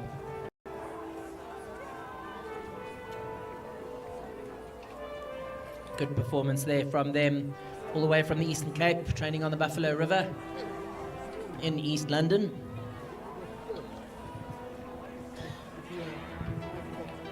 Well clear of the Wits 8 in the middle of the course. We go back up now to the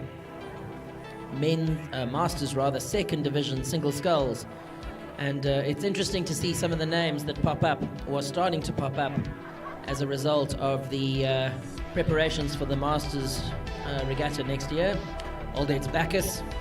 I was chatting to Paul earlier. Paul hasn't raced since 2002 at the Buffalo Regatta and is back on the course today in preparation for the World Masters Rowing Regatta next year. So it really is interesting to see athletes coming back, let's call it out of retirement, to prepare themselves to be able to race at the Masters 2023 Regatta next year in September. So the lineup in the first race should be Old Ed's Bacchus, Ravens Da Costa, Vikings Kent, Vikings Linfield, and Wema Mizuno.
In the middle of the course, it is the Ravens da Costa Sculler, moving very well there in lane 3. Old Ed's Bacchus up there as well. Paul Bacchus having previously represented South Africa both at under 23 and national level.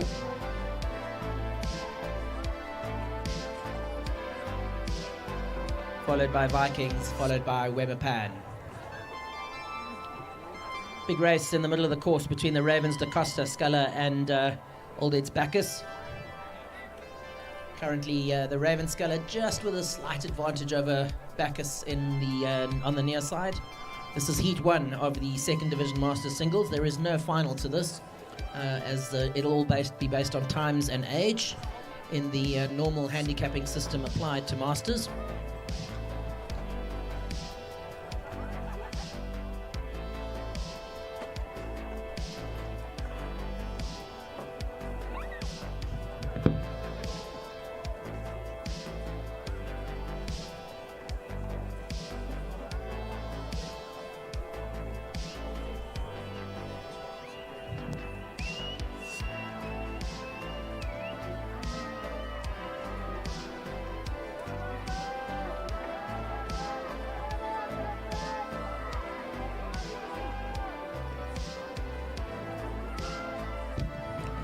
Still very close here between Bacchus of Old Edwardians and Ravens da Costa, fighting it out here in the first heat of the Masters single sculls.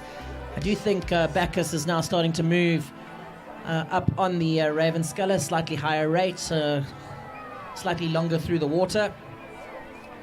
Although if I have a look at the screen, I might have a different view. No, definitely the Bacchus Sculler now up on the Raven Sculler. It is 1,000 meters, Masters race over 1,000 meters, and it is now Bacchus of Old Edwardians who leads. Ravens da Costa, followed by Vikings Linfield in lane 5. But how's this for some tight racing up at the front of the second division? And it is Paul Bacchus of Old Edwardians now who has almost a length ahead of the Costa Sculler. This has only happened in the last 250 meters or so. And it will be, as they cross the line, Paul Bacchus, Old Edwardians ahead of da Costa, who in turn ahead of Vikings and Weber Pan. The second heat already underway from the 1,000 meter mark. This time's Vikings Clark, Wemmer Bentley, Wemmer Bunding, Wemmer Bradley, Vikings Dreyer, and Roodeplaat Price. Suspect the Price Sculler is not there. I did speak to him earlier on the bank.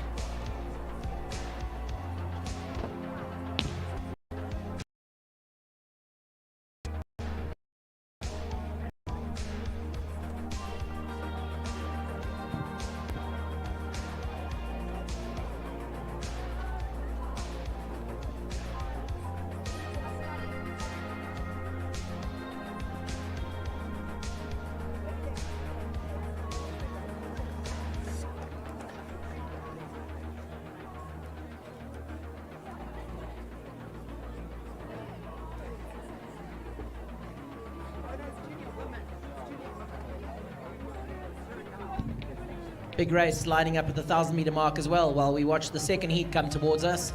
The race lining up at the 1,000 meter mark is the Masters men's first quads, a coxless quads, VLC Huggerman, with an ex-Olympian in that boat, a bronze medalist at the Athens Olympic Games, that's Ramon de Clemente. Then Vikings Kent, VLC Richard, and a Roodeplaat Vikings combination Mayer. Some big names in this lineup. But let's watch the single sculls as they come towards us. It's Weber Pan in the middle of the course, leading the second heat of 2 of the Masters Second Division singles.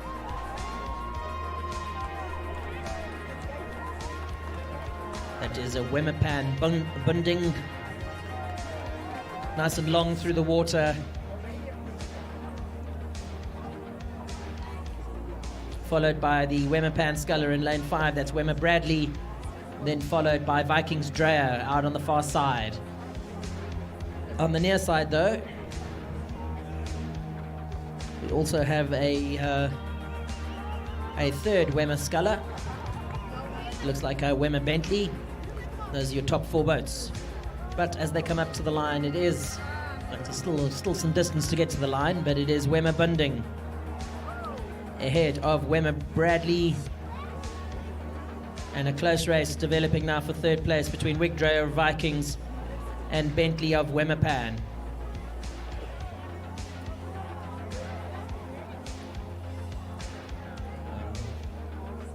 See the ages on the course, just on the bottom of your screen for those watching online. John Price of Roodeplaat not racing today due to an injury. Look forward to having him on the course. But the Masters First Division Quads is underway, and it is Vikings in the middle of the course, stroked by Kent, leading at the moment, ahead of the 2 VLC crews, followed by another Viking Roodeplaat combination.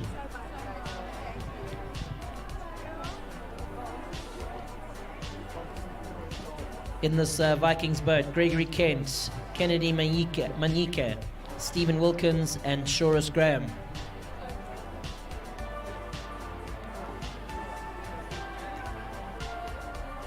Have been putting in a lot of time on the water, have these Vikings, this Vikings quad. So good to see them out in front. They are the youngest in the field though, so they're almost by 10 years the youngest in the field. So they would need to make sure that they are significantly ahead, or significantly enough ahead of the 2 VLC boats, so not to be caught by the handicap system. For those of you who want to know how Masters work, there is a handicapping system for age. So it doesn't matter if you win this race, if you are the youngest in the field, there is a handicap applied. It's a pretty global standard, and the winner is determined from there. But it is Vikings Kent who leads this final of the men's Masters First Division Quads.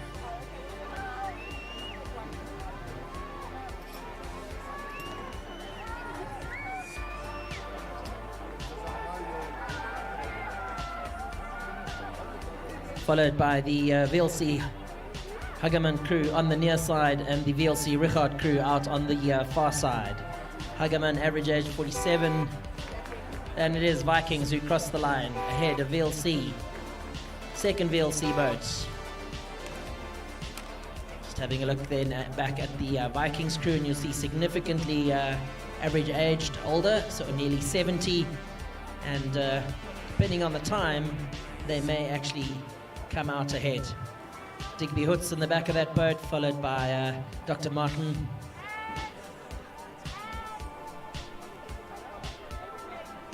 Dr. Martin Hale, Nick Mayer, and John Ingram. Up to the 2,000 meter mark we go, this time for the final of the men's B coxless pairs. You'll see the umpire's flag is out.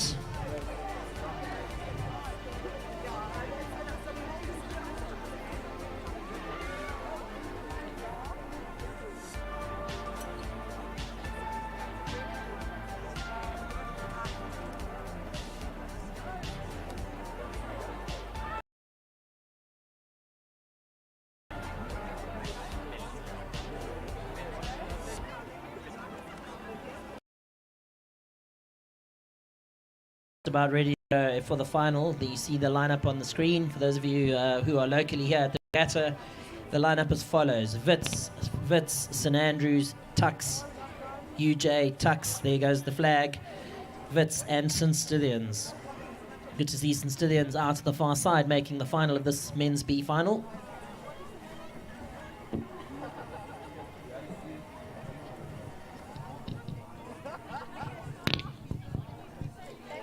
$2,000 meter event. They did come through some heats this morning, so this isn't the first time they're racing in these coxless pairs. This is race number 59 on your program. It was due at 14:51. It went off 1 minute early So that just gives you an indication that the regatta is running on time. Please make sure that you are getting onto the water on time for your racing. We certainly can't afford to run behind, and you will not be waited for at this regatta. It is a championship regatta, and there is very little leniency for being late.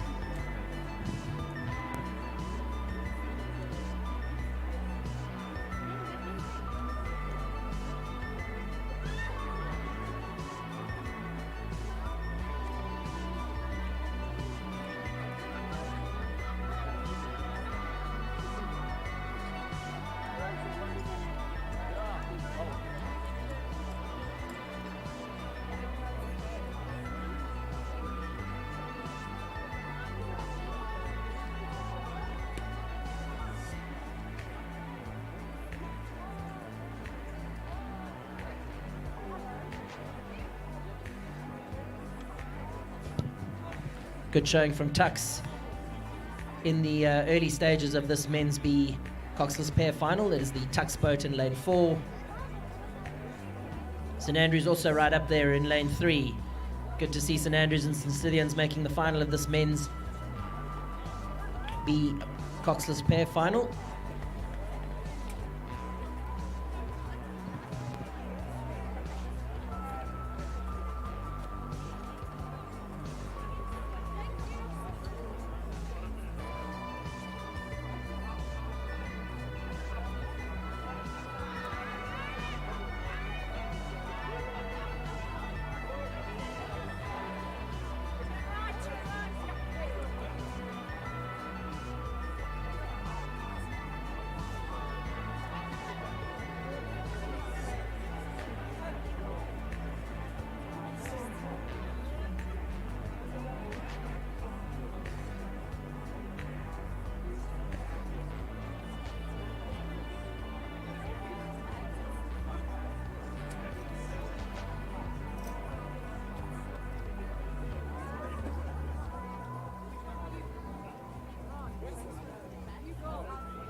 Would expect to see the boats in the middle of the course moving well, as we do. St Andrews in lane 3 moving very well alongside Tux in lane 4. That's the Tux Ferro boat, or rather the De Beer boat. St Andrews Powell, those are your top 2 boats at the moment. Arrowhead starting to form in the middle of the course, given these were the faster boats rather to qualify through the heats this morning.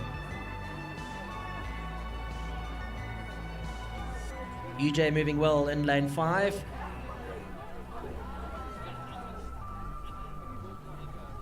Crew in lane 2, that's Wits Stoltz, also moving very well at the moment. Just having a look across the course.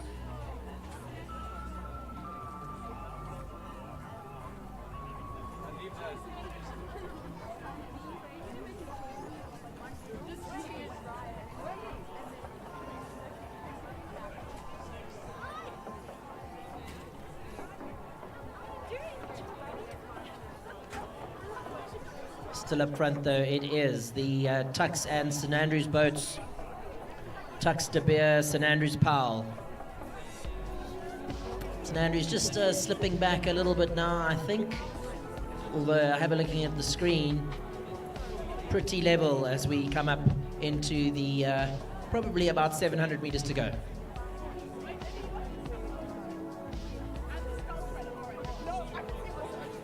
Very close racing here in the men's B coxless pair final. Tux, De Beer, St Andrews Powell. Those are your top 2 boats at the moment just to keep on moving away from the field. Tux de Beer now, I think, just starting to edge out in front of the St Andrews boat. St Andrews did incredibly well through the first 1,000 meters and probably led for some of that first 1,000 meters, but it is now Tux de Beer who leads St Andrews. Followed by, I think, then a boat, the crew in lane 2. That's Vince Patrici. And those are your top 3 boats at the moment. So, Tux de Beer, you can see their tails are up. They've now started to realize how close to the finish line they are. Just lengthening out, still just moving away from that St Andrews boat a little bit. Followed by St Andrews Powell. But it is Tux de Beer.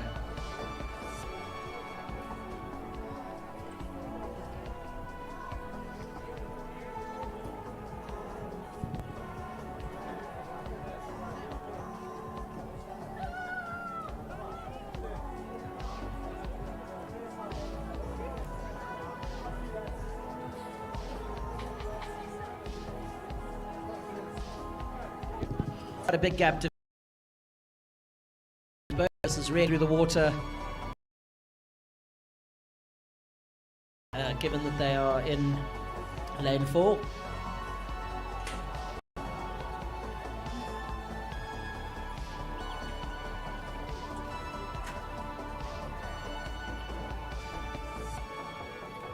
Back up at the 2,000 meter mark, about to head off at 3 minutes past 3. Is the final of the junior women's under 16 single sculls. Still got a few minutes to go, and crossing the line then, winners of the men's B coxless pair is Tux de Beer, followed by St Andrews, who in turn followed by Wits.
Junior women's under 16 single scull final did come through the heat this morning. Germiston High School in lane 1, St Mary's in lane 2, St Stithians in 3, VLC in 4, St Andrews in 5, St Mary's in 6, VLC in 7, and VLC in lane 8. Just see a great shot there from the cameraman of the start. Doesn't look like all the boats are there. See the umpire has his flag out. And as those crews' attention go, see he raises his flag, and it is the movement of the flag down that indicates the go, not the sound of the word go, if that makes sense. So as soon as that flag is moved, athletes are allowed to move off the start, and that signifies the start of a race. So, Germiston High School, St Mary's, St Stithians, VLC, St Andrews, St Mary's, VLC, and VLC again. Would be expecting to watch the middle of the course. So St Stithians Cressel, VLC Rutger, St Andrews Potgieter, with the outsiders there, St Mary's from Locherenberg, St Mary's Kingwell in lane 2, and VLC Wetzelaar in lane 7.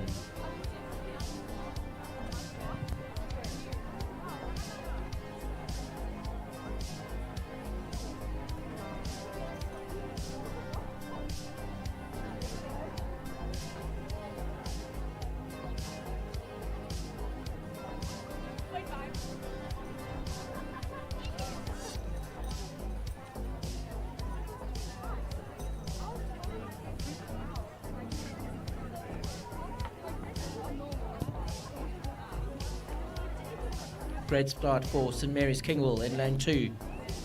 Off to a great start. Just having a look across the course. Not all boats there. Certainly boat in lane 2, boat in lane 3. Boat in lane 4 is there. And across the course looks like another boat only again in lane 8.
VLC Rutger in the middle of the course, moving very well, and still alongside the St Mary's Kingwell sculler in lane 2.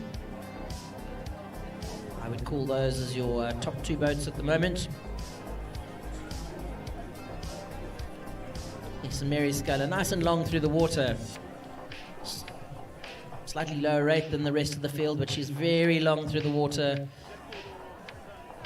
I would say leading the first stage of this final of the Junior Women's Under-16 Single Scull. Certainly watch the Rutger sculler in the middle of the course from VLC. She would be one of the fastest to qualify. Also the first year that Under-16s graduate up to the 2,000 meter mark. So less experienced over 2,000 meters.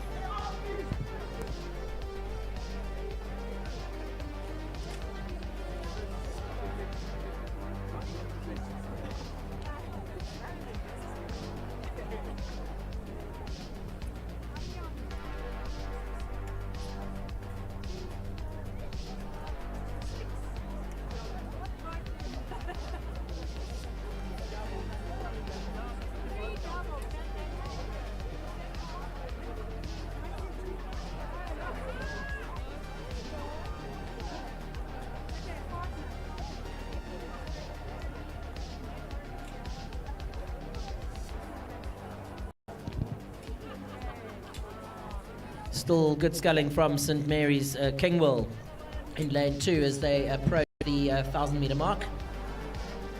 Rutger VLC now right up alongside her, and I think just starting to put her bow out in front and lead.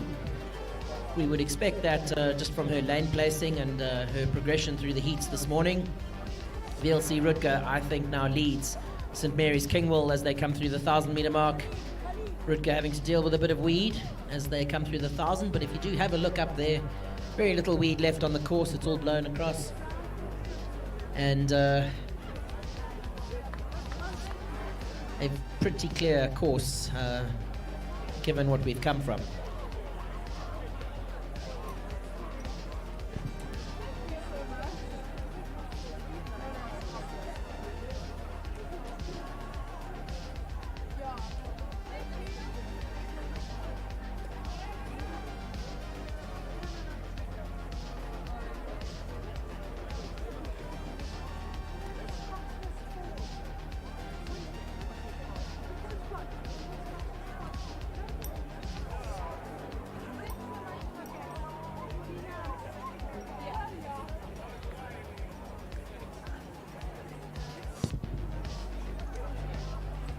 St Mary's Kingwell still fighting in the front of this race. These two scullers moving away from the rest of the field.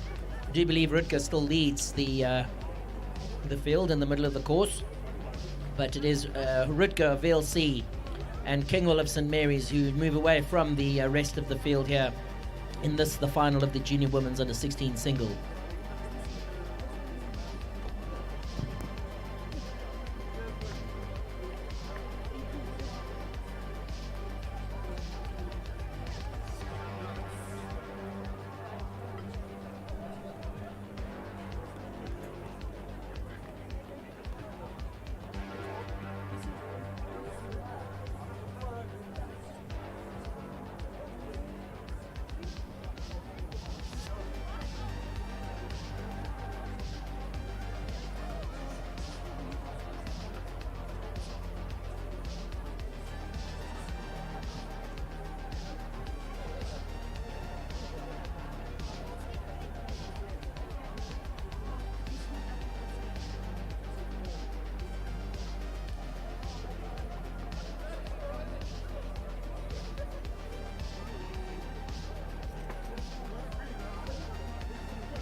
So those of you who are still feeling a little peckish, Tucks are close to the end of today. They have 6 curries and 10 burgers left.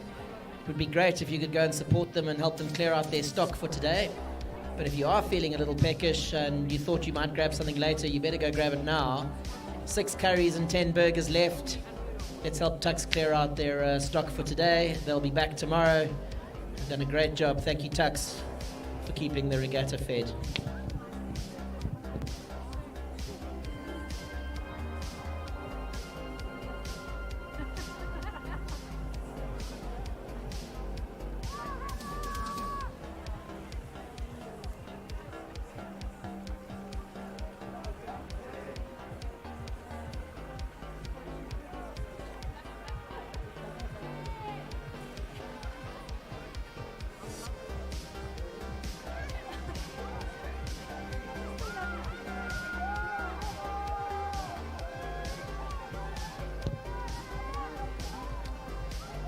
Into the enclosure they come. It is now very clearly a lead for Rutger of VLC. We've seen the sculler's name on the program as an under 14, an under 15, and graduating into the 2000 meter under 16 event. Moving very well in the middle of the course. And she will be the winner of the RMB National Rowing Championships 2022 in the Junior Women's Single Scull. Big thank you to RMB and all our sponsors across the board for making this regatta possible. I will thank all the volunteers and organizers at some other stage during the course of the weekend, but weekends like this would not be possible without RMB and the rest of our sponsors who are proudly bannered across the live stream. So we saw Rutger cross quite a bit earlier. That's St Mary's Kingwell. Had a great first 1,000 meters, did Kingwell. Just not strong enough to hold on in the second 1,000. She'll be followed by St Mary's out on the far side. That's St Mary's from Locherenberg. Great skill from them. And I remind everybody that this is their first season of 2,000 meter racing for Junior Women's Under 16. So it is a long way to graduate from the 1,000 to the 2,000. You will know that we haven't had use, or much use rather, of our 2,000 meter course in this. So for many, they're racing over 2,000 meters.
On the course at the moment is the junior men's under 16 quads.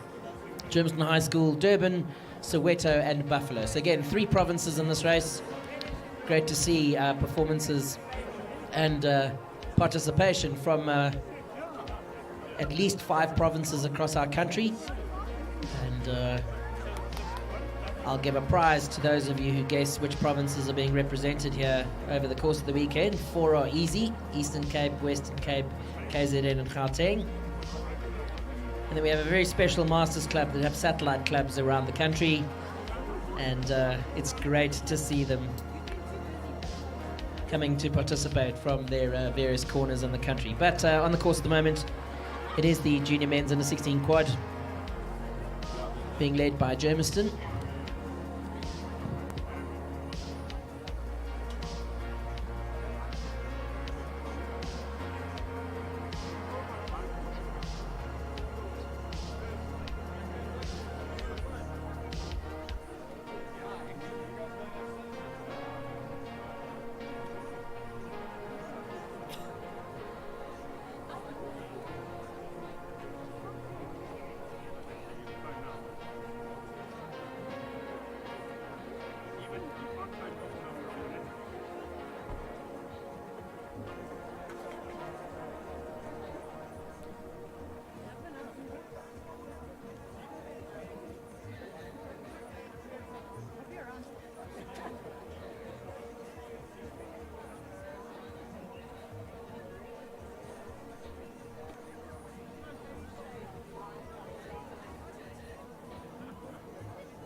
So my apologies, only 2 boats in this race. It appears to be Soweto and the Buffalo Rowing Club crews that made it up to the start. So being led at Soweto,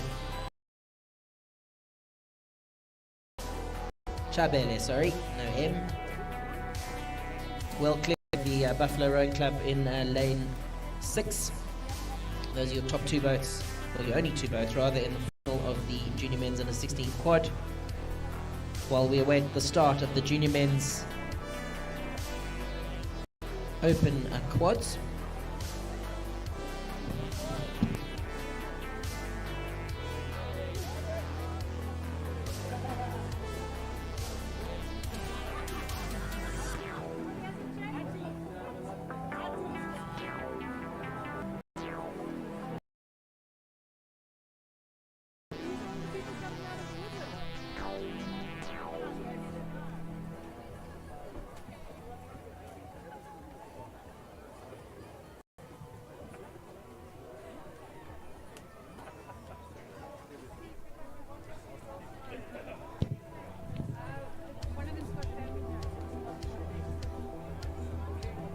So very few races left on the Saturday program, this being day 1 of the RMB National Rowing Championships 2022.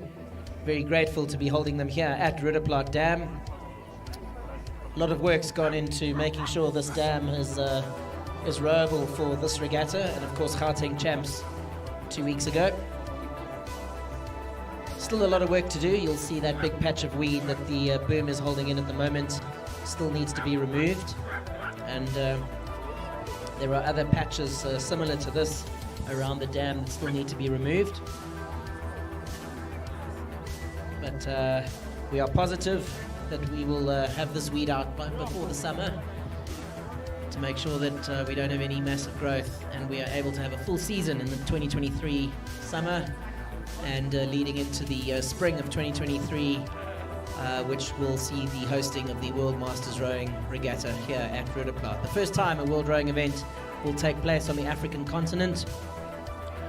We're exceptionally proud of the fact that World Rowing have the confidence in Rowing South Africa to host such an event.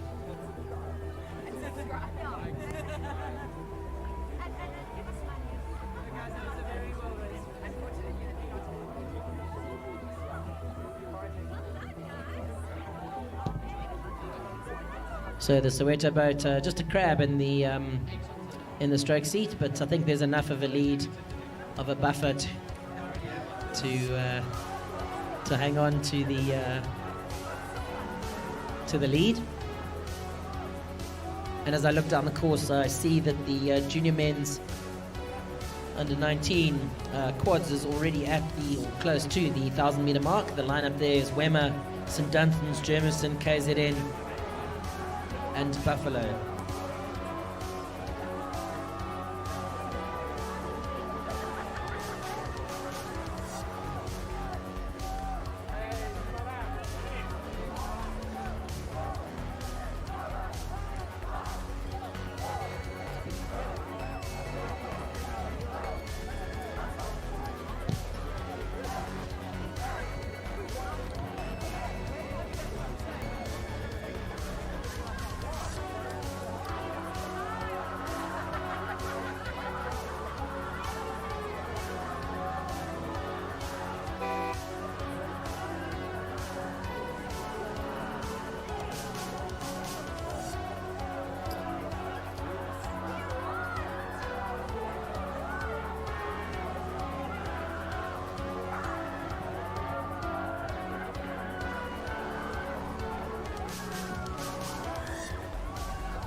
Right up alongside them though, the St Dunstan's crew, stroked by Mustakis, and Hilton College tucked in lane 5, stroked by Emmett.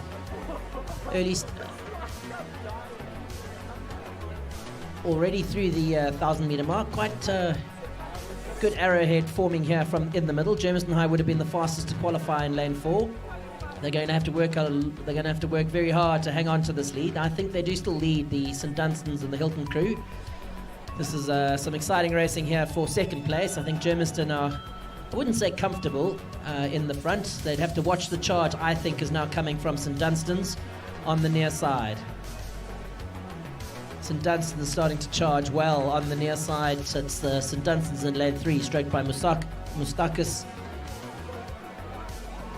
Hilton have responded well on the far side, stroked by Emmett, but it is still Germiston High School's Skosana in the middle of the course. Challenge still coming from the St Dunstan's boat. Germiston will have to work hard to hang on to this now. 500 metres of less than 500 metres to go.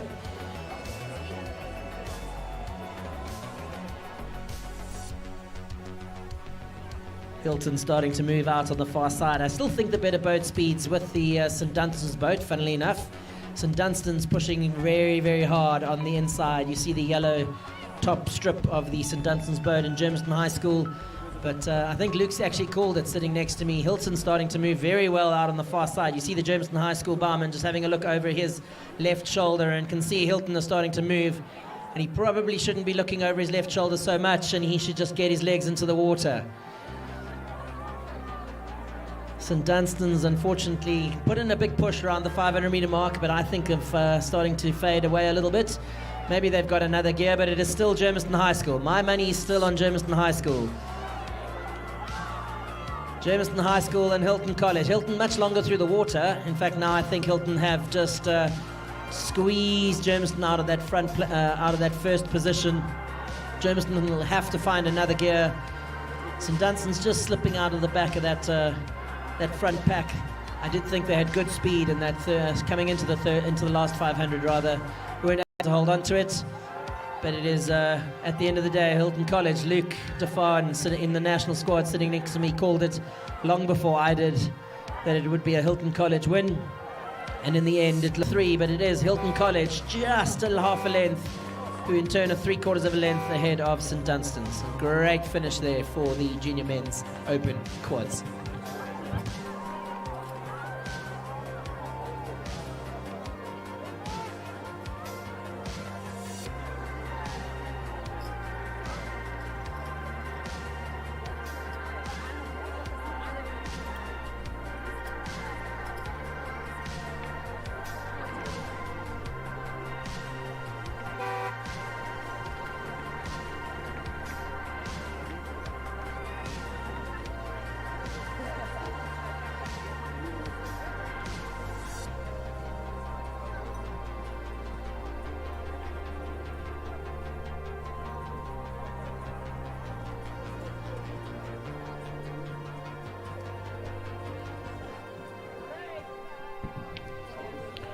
Some interesting steering here in the beginning stages of the final of the women's C double sculls. It is from the 1,000-meter mark. Some interesting steering there from the, looks like the VLC crew.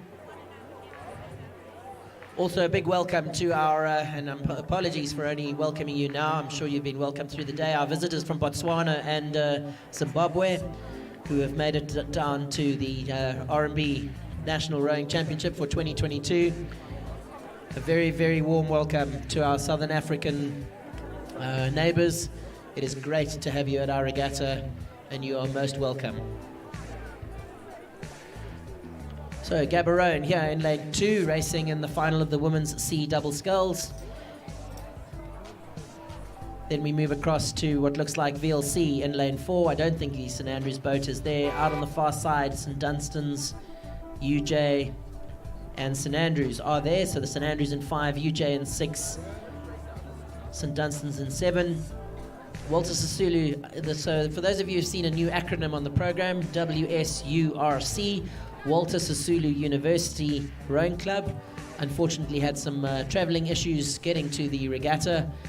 It is a new university being housed out of the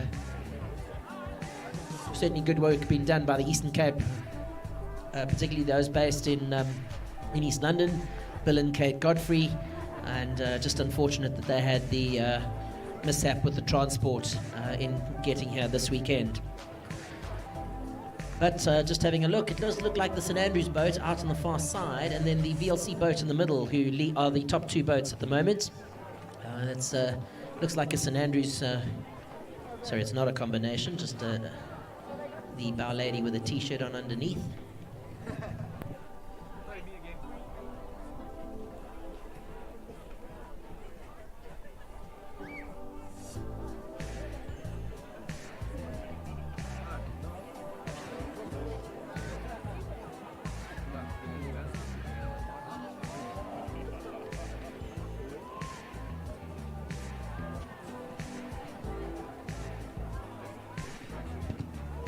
So VLC Hindley and the St Andrews boat in lane 5 are your top 2 boats at the moment.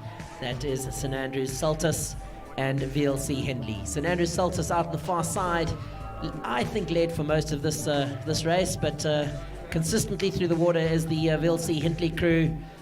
They would be one of the faster boats to qualify, having come through the heats this morning. So expect some great things from them. That St Andrews boat certainly not slowing down on the far side. That is St Andrews Saltus in lane 5. And in fact, I've changed my mind again. I think there's been a big push from the Saltus crew, and they might have brought themselves right up alongside the VLC boat again. Battling a little bit with their steering. They're probably in about lane, just about to cross over into lane 7. But moving very well is the St Andrews Saltus crew. And in fact, I take it back. They are back out in front in this 1,000-meter final of the women's C double sculls.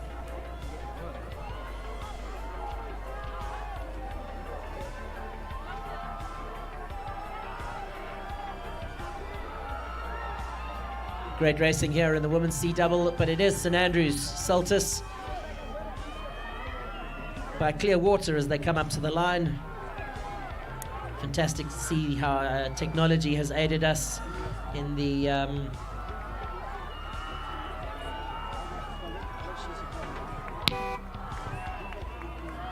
so Saltus crosses the line ahead of Hindley.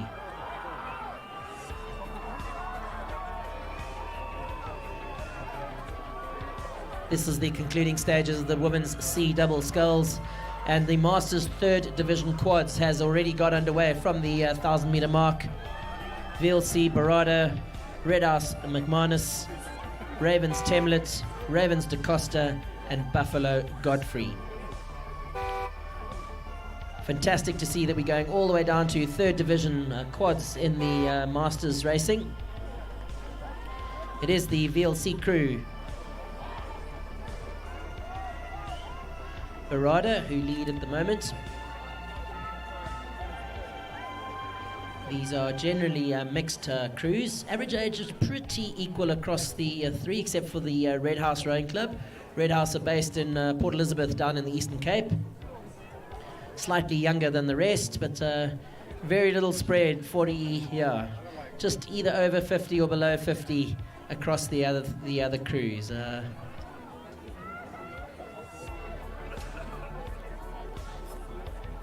Buffalo Rowing Club in your picture at the moment, for those of you watching the live stream.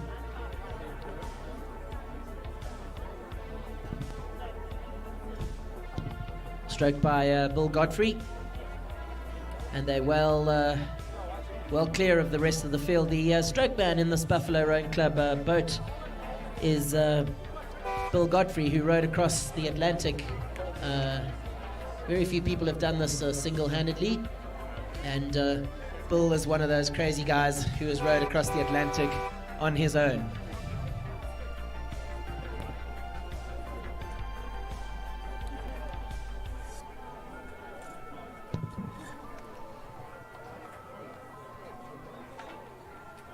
Certainly think this third division quad should graduate to at least second or first division. Just having a look at some of the names and faces in that boat, but it is great to see them on the water. Likewise to see the Ravens fielding 2 boats across this Master C division, along with Red House and VLC.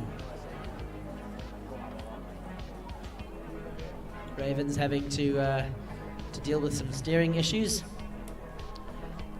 The guys probably on the water, but I'll share an experience with you down at Buffalo. It was probably their first race, and there were a whole bunch of parents, and they rocked up at the 1,000-meter mark, and they were all wearing different kits.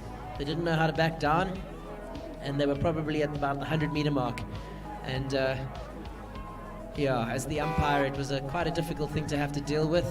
Gave them a warning for not having the same kit on. They got a little bit flustered, didn't know what to do. There were some tears, and then we got the race underway. But great to see that they're still here and competing in the Masters, the third division quads. We already heard the hooter for the Buffalo Rowing Club crew that crossed the line. I'll have a word with them about their divisional entry.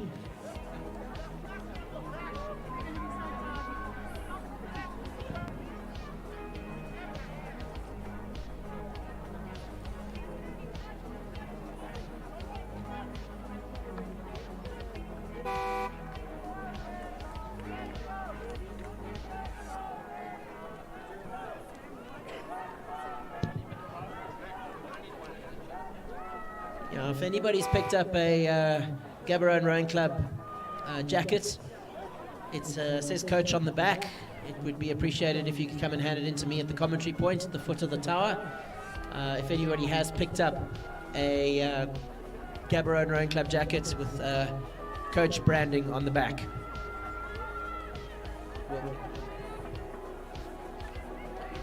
So into the very few final races of the day. We now have the Masters Mixed Doubles coming towards us. This is a fantastic event, both on the Masters calendar here in South Africa and the World Rowing calendar.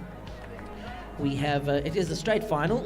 In fact, there are 2 finals, so not a straight final. And we have 14 boats entered across the 2 heats. As I explained earlier, there would be a handicapping system, so no requirement to run a final. Each crew would be categorized, and leading at the moment is the VLC crew in lane 5, stroked by Bravelli.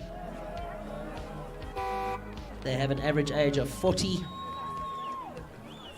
This is a very young double. They know that they have to be significantly ahead of the pack to be able to come out and win this Masters Mixed Doubles race.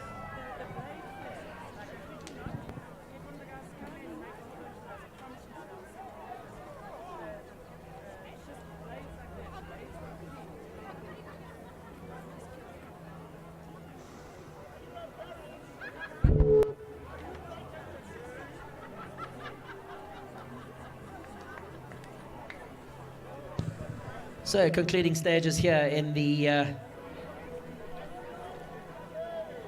first heat of the Masters Mixed Double Sculls, led by VLC Bravelli. Then in second place we have Roodeplaat Full Pots. Great to see the revival of the Roodeplaat Rowing Club, almost being used as a satellite club at the moment, but it is great to see the colours of Roodeplaat on the water. But it is VLC Bravelli, well clear of the field, relatively young in the field, so they would certainly need to make sure that they are well clear.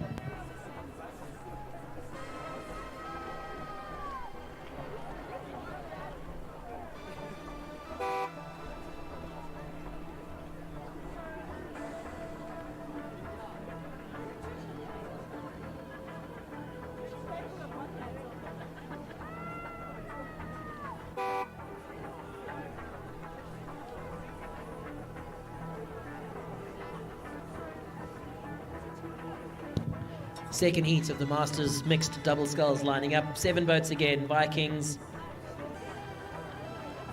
Roodeplaat combination, Wemmer Roodeplaat combination, Vikings, VLC, Old Dunstonians, Wemmer and Vikings.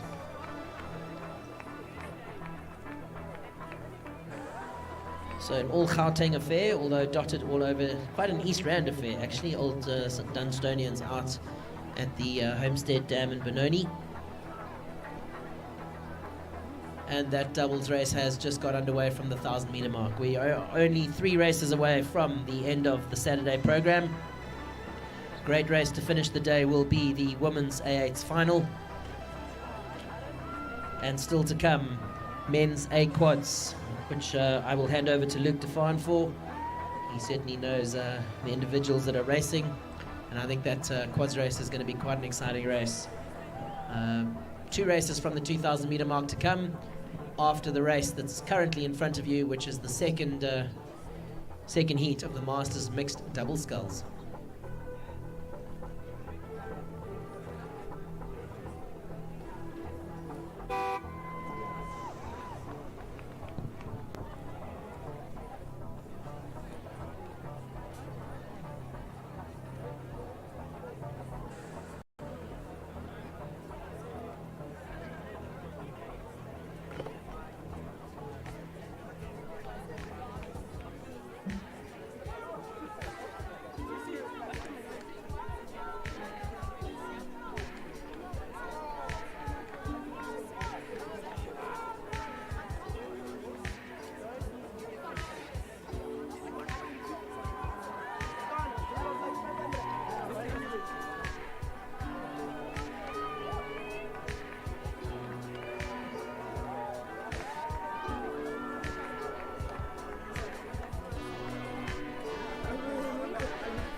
Closest to us is the Wemmer Roodeplaat combination.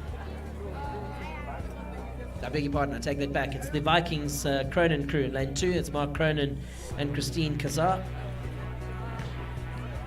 leading at the moment. Relatively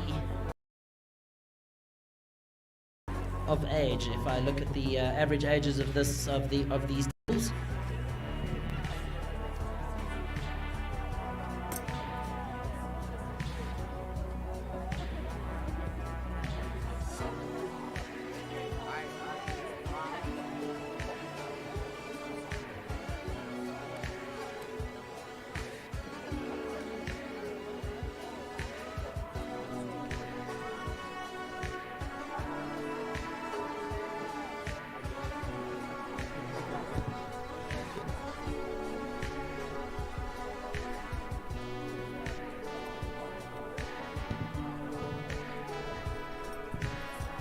So at least I get my bearings as they get a little bit closer. They've crossed over a few lanes, which makes it difficult to tell you who's who. They've also rowing with Vikings blades, and they're not even Vikings. This is the Wemmer Roodeplaat combination. They have a lane 1 on their bow. It is John Ingram and Elra Diaga.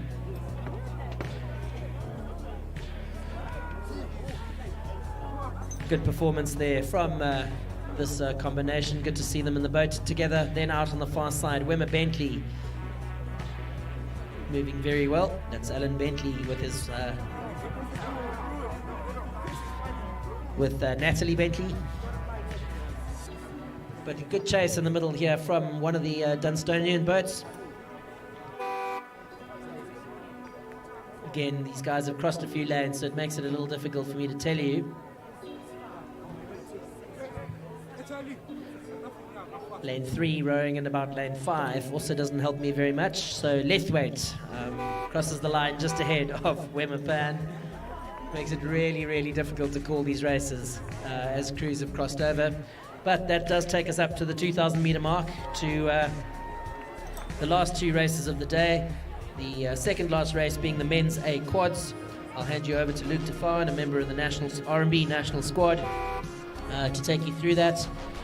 They look like they're not quite ready to go yet. And then, of course, the grand race for the Saturday program, and that is the final of the women's A8s.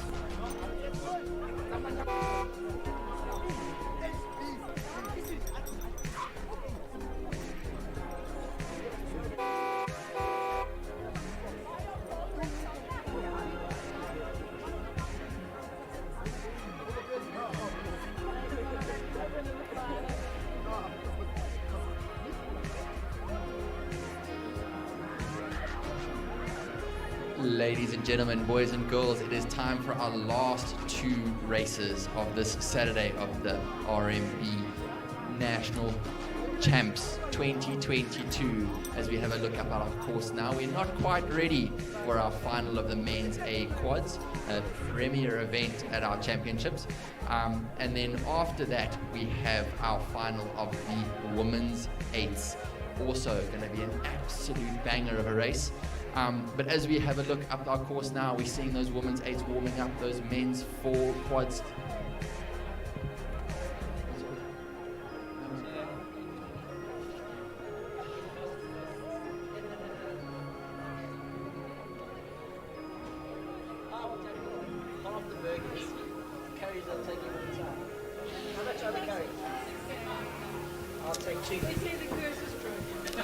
As those men's quads start forming their way to the line, we've got Tux Lemaitre in lane 2, Tux Ringrose in lane 3, OJ Eagles in lane 4, UJ Conradi in lane 5, and OJ Eagles in lane 6.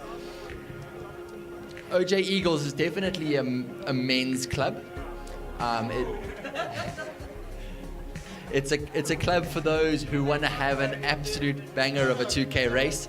If you have a look at these entries, Michael Thomas sitting in the bow seat of the Mittendorf boat, Nikki Papas in the 2 seat, Carl Scumby, a Tokyo Olympian, in the 3 seat with Chris Mittendorf, who's definitely got a few USA boat race wins under his belt. OJ Eagles 2, you got Matthew Jaspers in the bow seat, Nicholas Greef in the 2 seat, who's also got a lot of experience in that Rhodes boat race. 8, Dom Kester rode in the 2016, if I'm not mistaken, students team. And then Tristan Lowe, Bosch boy, UCT athlete extraordinaire.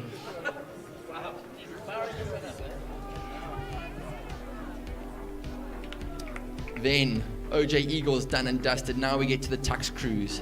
Lemaitre in lane 2 on the close side. Pum Shabalala and bow seat. Chris Gottschalk, the big man, in the 2 seat. Benjamin Dave in the 3 seat. Ross Lemaitre, fresh out of the pair, ready to rock and roll this men's quad. Then we've got Tux Ringrose in the lane 3. Dirk de Beer in the bow seat, Alex Holmes in the 2 seat, also fresh out of the pair, Jordan Craig in the 3 seat, Sebastian Ringrose in the stroke seat. Then we go to the UJ athletes, UJ Conradi, Jack Conradi in the stroke seat, formidable sculler, I'm sure he's raring to go for that men's scull tomorrow, Dane Walker, Nick Batulis, and Joshua Gillespie in the bow seat. Ladies and gentlemen, we are under a liner's orders. They are touching up past those white boys. Anyone that has been up to that 2K mark will know exactly the formation that you have to go through in order to get your bows all aligned under a liner's orders as we can see that red flag out.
The last few corrections on the line, making sure they're straight in their lanes. I'm sure we're about to see the aligner's flag, the umpire's flag lift. There it goes, and they are underway on this men's A quads race. Straight up to the high stroke rates. I'm sure they are all above 40 strokes a minute.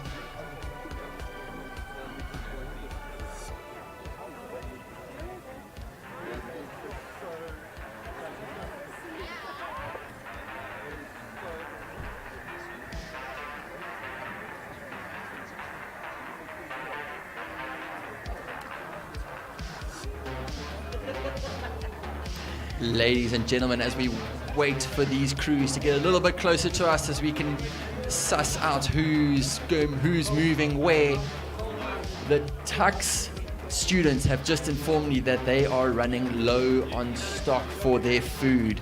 If you are hungry, it is delicious. I can vouch for their curries, their burgers. They are all exceptionally scrumptious. Get yours now before they sell out completely.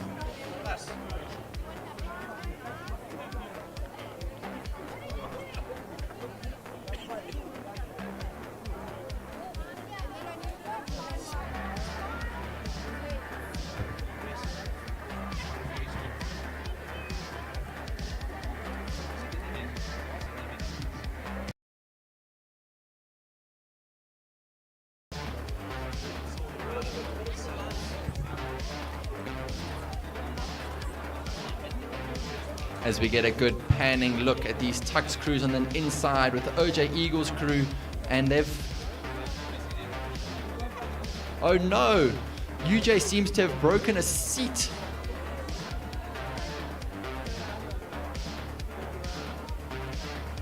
Unfortunately, ladies and gentlemen, the old rules of racing where if you have a breakage in the first 500 meters, the race can't stop anymore. UJ Conradi, broken seat in that stroke seat.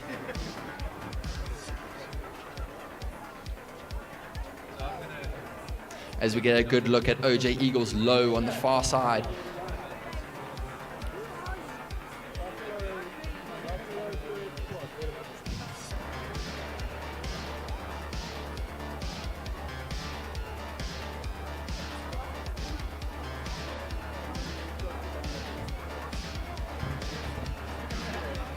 Low and powerful, I see, is the strategy in the OJ Eagles Middendorf crew.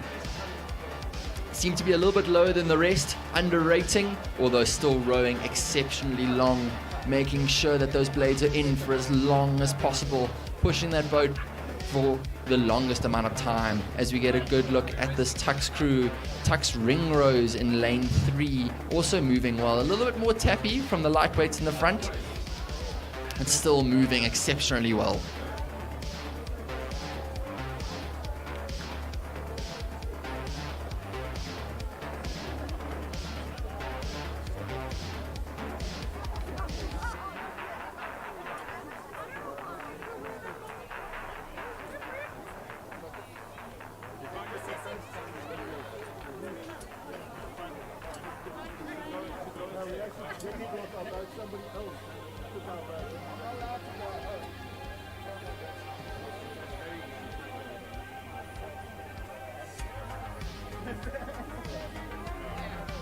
Ladies and gentlemen, they are through the 1,000 meters. They are into the second half. It seems to be shaping up to be quite a nice race, although very spaced out between the crews. Very nice steering from all their strokemen. Remember, ladies and gentlemen, they have got cables connected to their right foot, normally in the stroke seat. Steering a quad is a lot easier than steering the pair or the four. Luckily, there is no such thing as a coxless 8. That might just be a little bit too much for us rowers to comprehend as we move through this third quarter of the men's A quads.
As we get a good look as these crews come a little bit closer to us, we can finally start making a call as to who's moving through. It looks like Tux Ringrose has quite a commanding lead in lane 3. And then it's very close, too close to call from where they are now on the course. But our bets are on the Tux Lemaitre crew coming down in lane 2.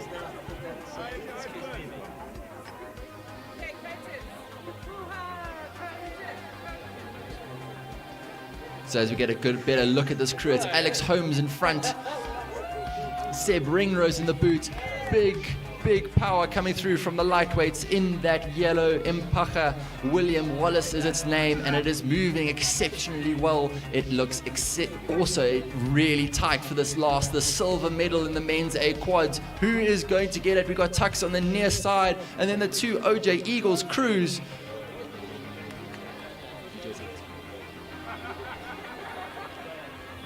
Low on the far side, Mittendorf on the near side, St. Albans, Rondebosch. It's going to be Tux.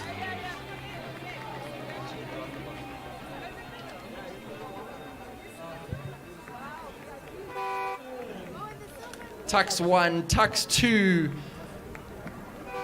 OJ Eagles, Mittendorf, followed by OJ Eagles, Low. And we have...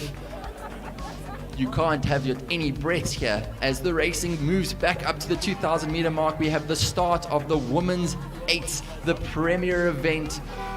St. Mary's Swingler in lane 2, Tux Tucker in lane 3, Tux Pollock in lane 4, UJ Newman in lane 5, St. Andrews Harrison in lane 6, St. Mary's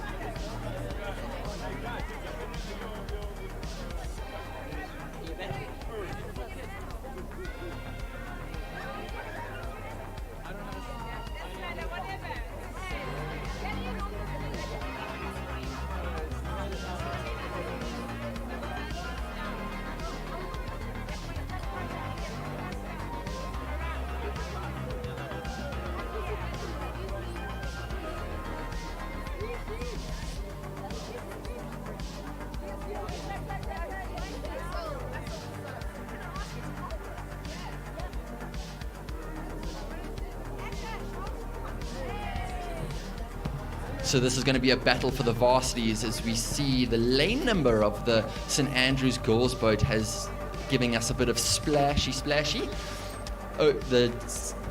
We know that the UJ girls had an excellent race last weekend at the Gauteng National Champs. Almost coming very close to that Tux women's crew, although It is too close to tell now, but both rhythms are looking exceptionally strong from our Gauteng varsities. We've got the St. Mary's crew on the near side that also look to be in contention. Then we've got a bit of a gap to the Tux women's second crew. Then it's Tux Pollock. Then it's the UJ crew, stroked by Hannah Newman, with her sister backing up behind her in the 7th seat. Now these two girls straight out of the 27. No?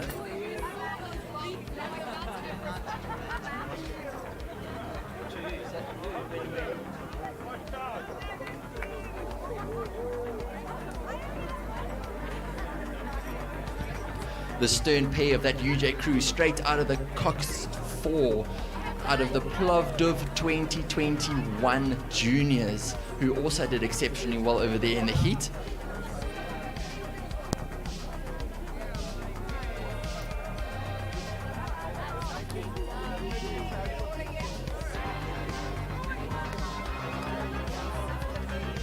It's going to be a 2-horse race as we come through the 1,000 meters.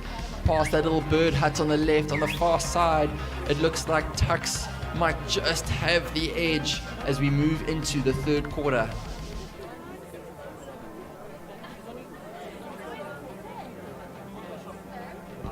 As the Liam Fortain, the Cox, in the boot of that UJ girls crew, has a look over, willing that girls over. You can see that right hand of Liam's moves a lot in his coxing.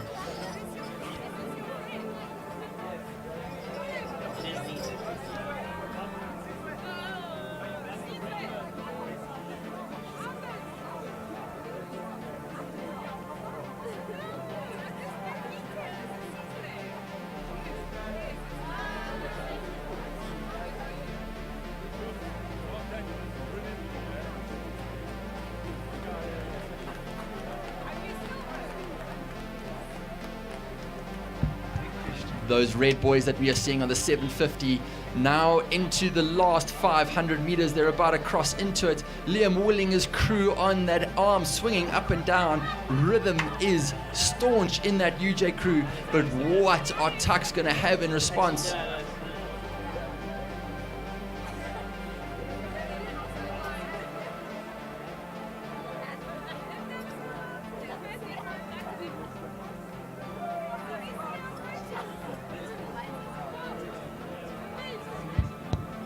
As we get a good look at that UJ crew, it looks long, it looks powerful, willing that boat through the water. Mystique, the only bow-rigged Philippi in the country.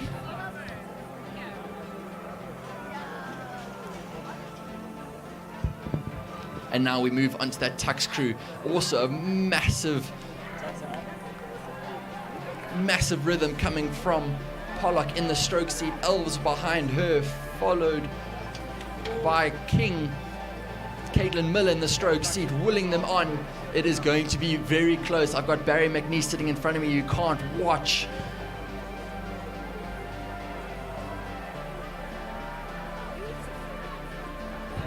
Into the red boys, red mist. Looks like Tux might just have the edge as they come into the red boys. It is going to be close.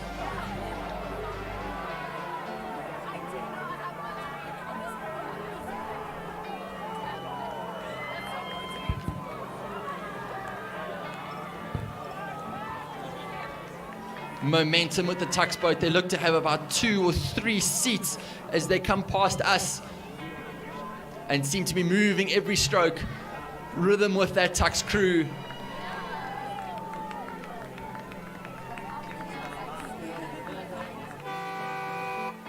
Tux crossed the line to win the women's 8s. UJ an exceptionally valiant 2nd place.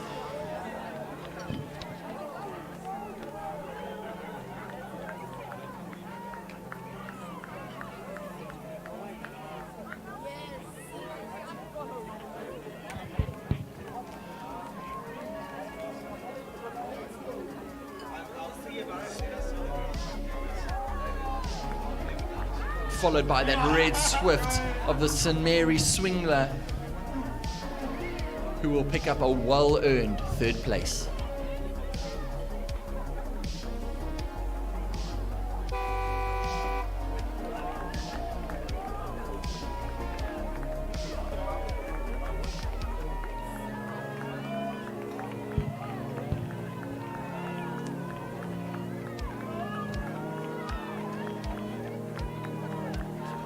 as we see the second St Mary's boat coming through the line, closely followed. They've got St Andrews girls nipping at the heels,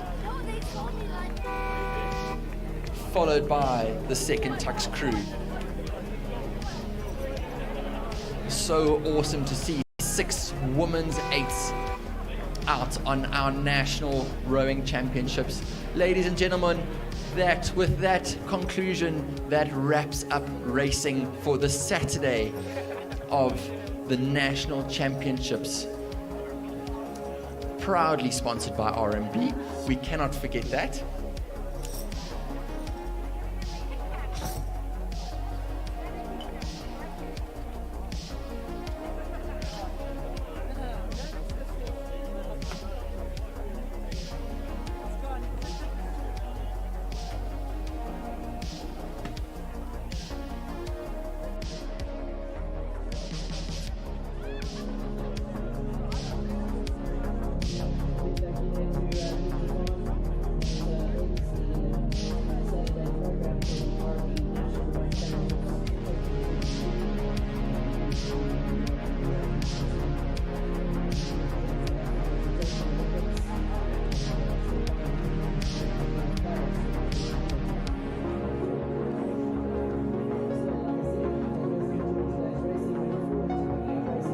Early tomorrow morning, 8 o'clock. Some big races on the program tomorrow. The women's coxless 4, the men's coxless 4, the 8s for the men. Some big masters races tomorrow. Masters 8s tomorrow. Women's quads for masters tomorrow. Some big racing on the program tomorrow, so we look forward to that. To everybody traveling tonight, please travel safely. And once again, to all our visitors from abroad, well, across our borders, thank you. And we look forward to seeing you all tomorrow on the water, bright and early. Thank you.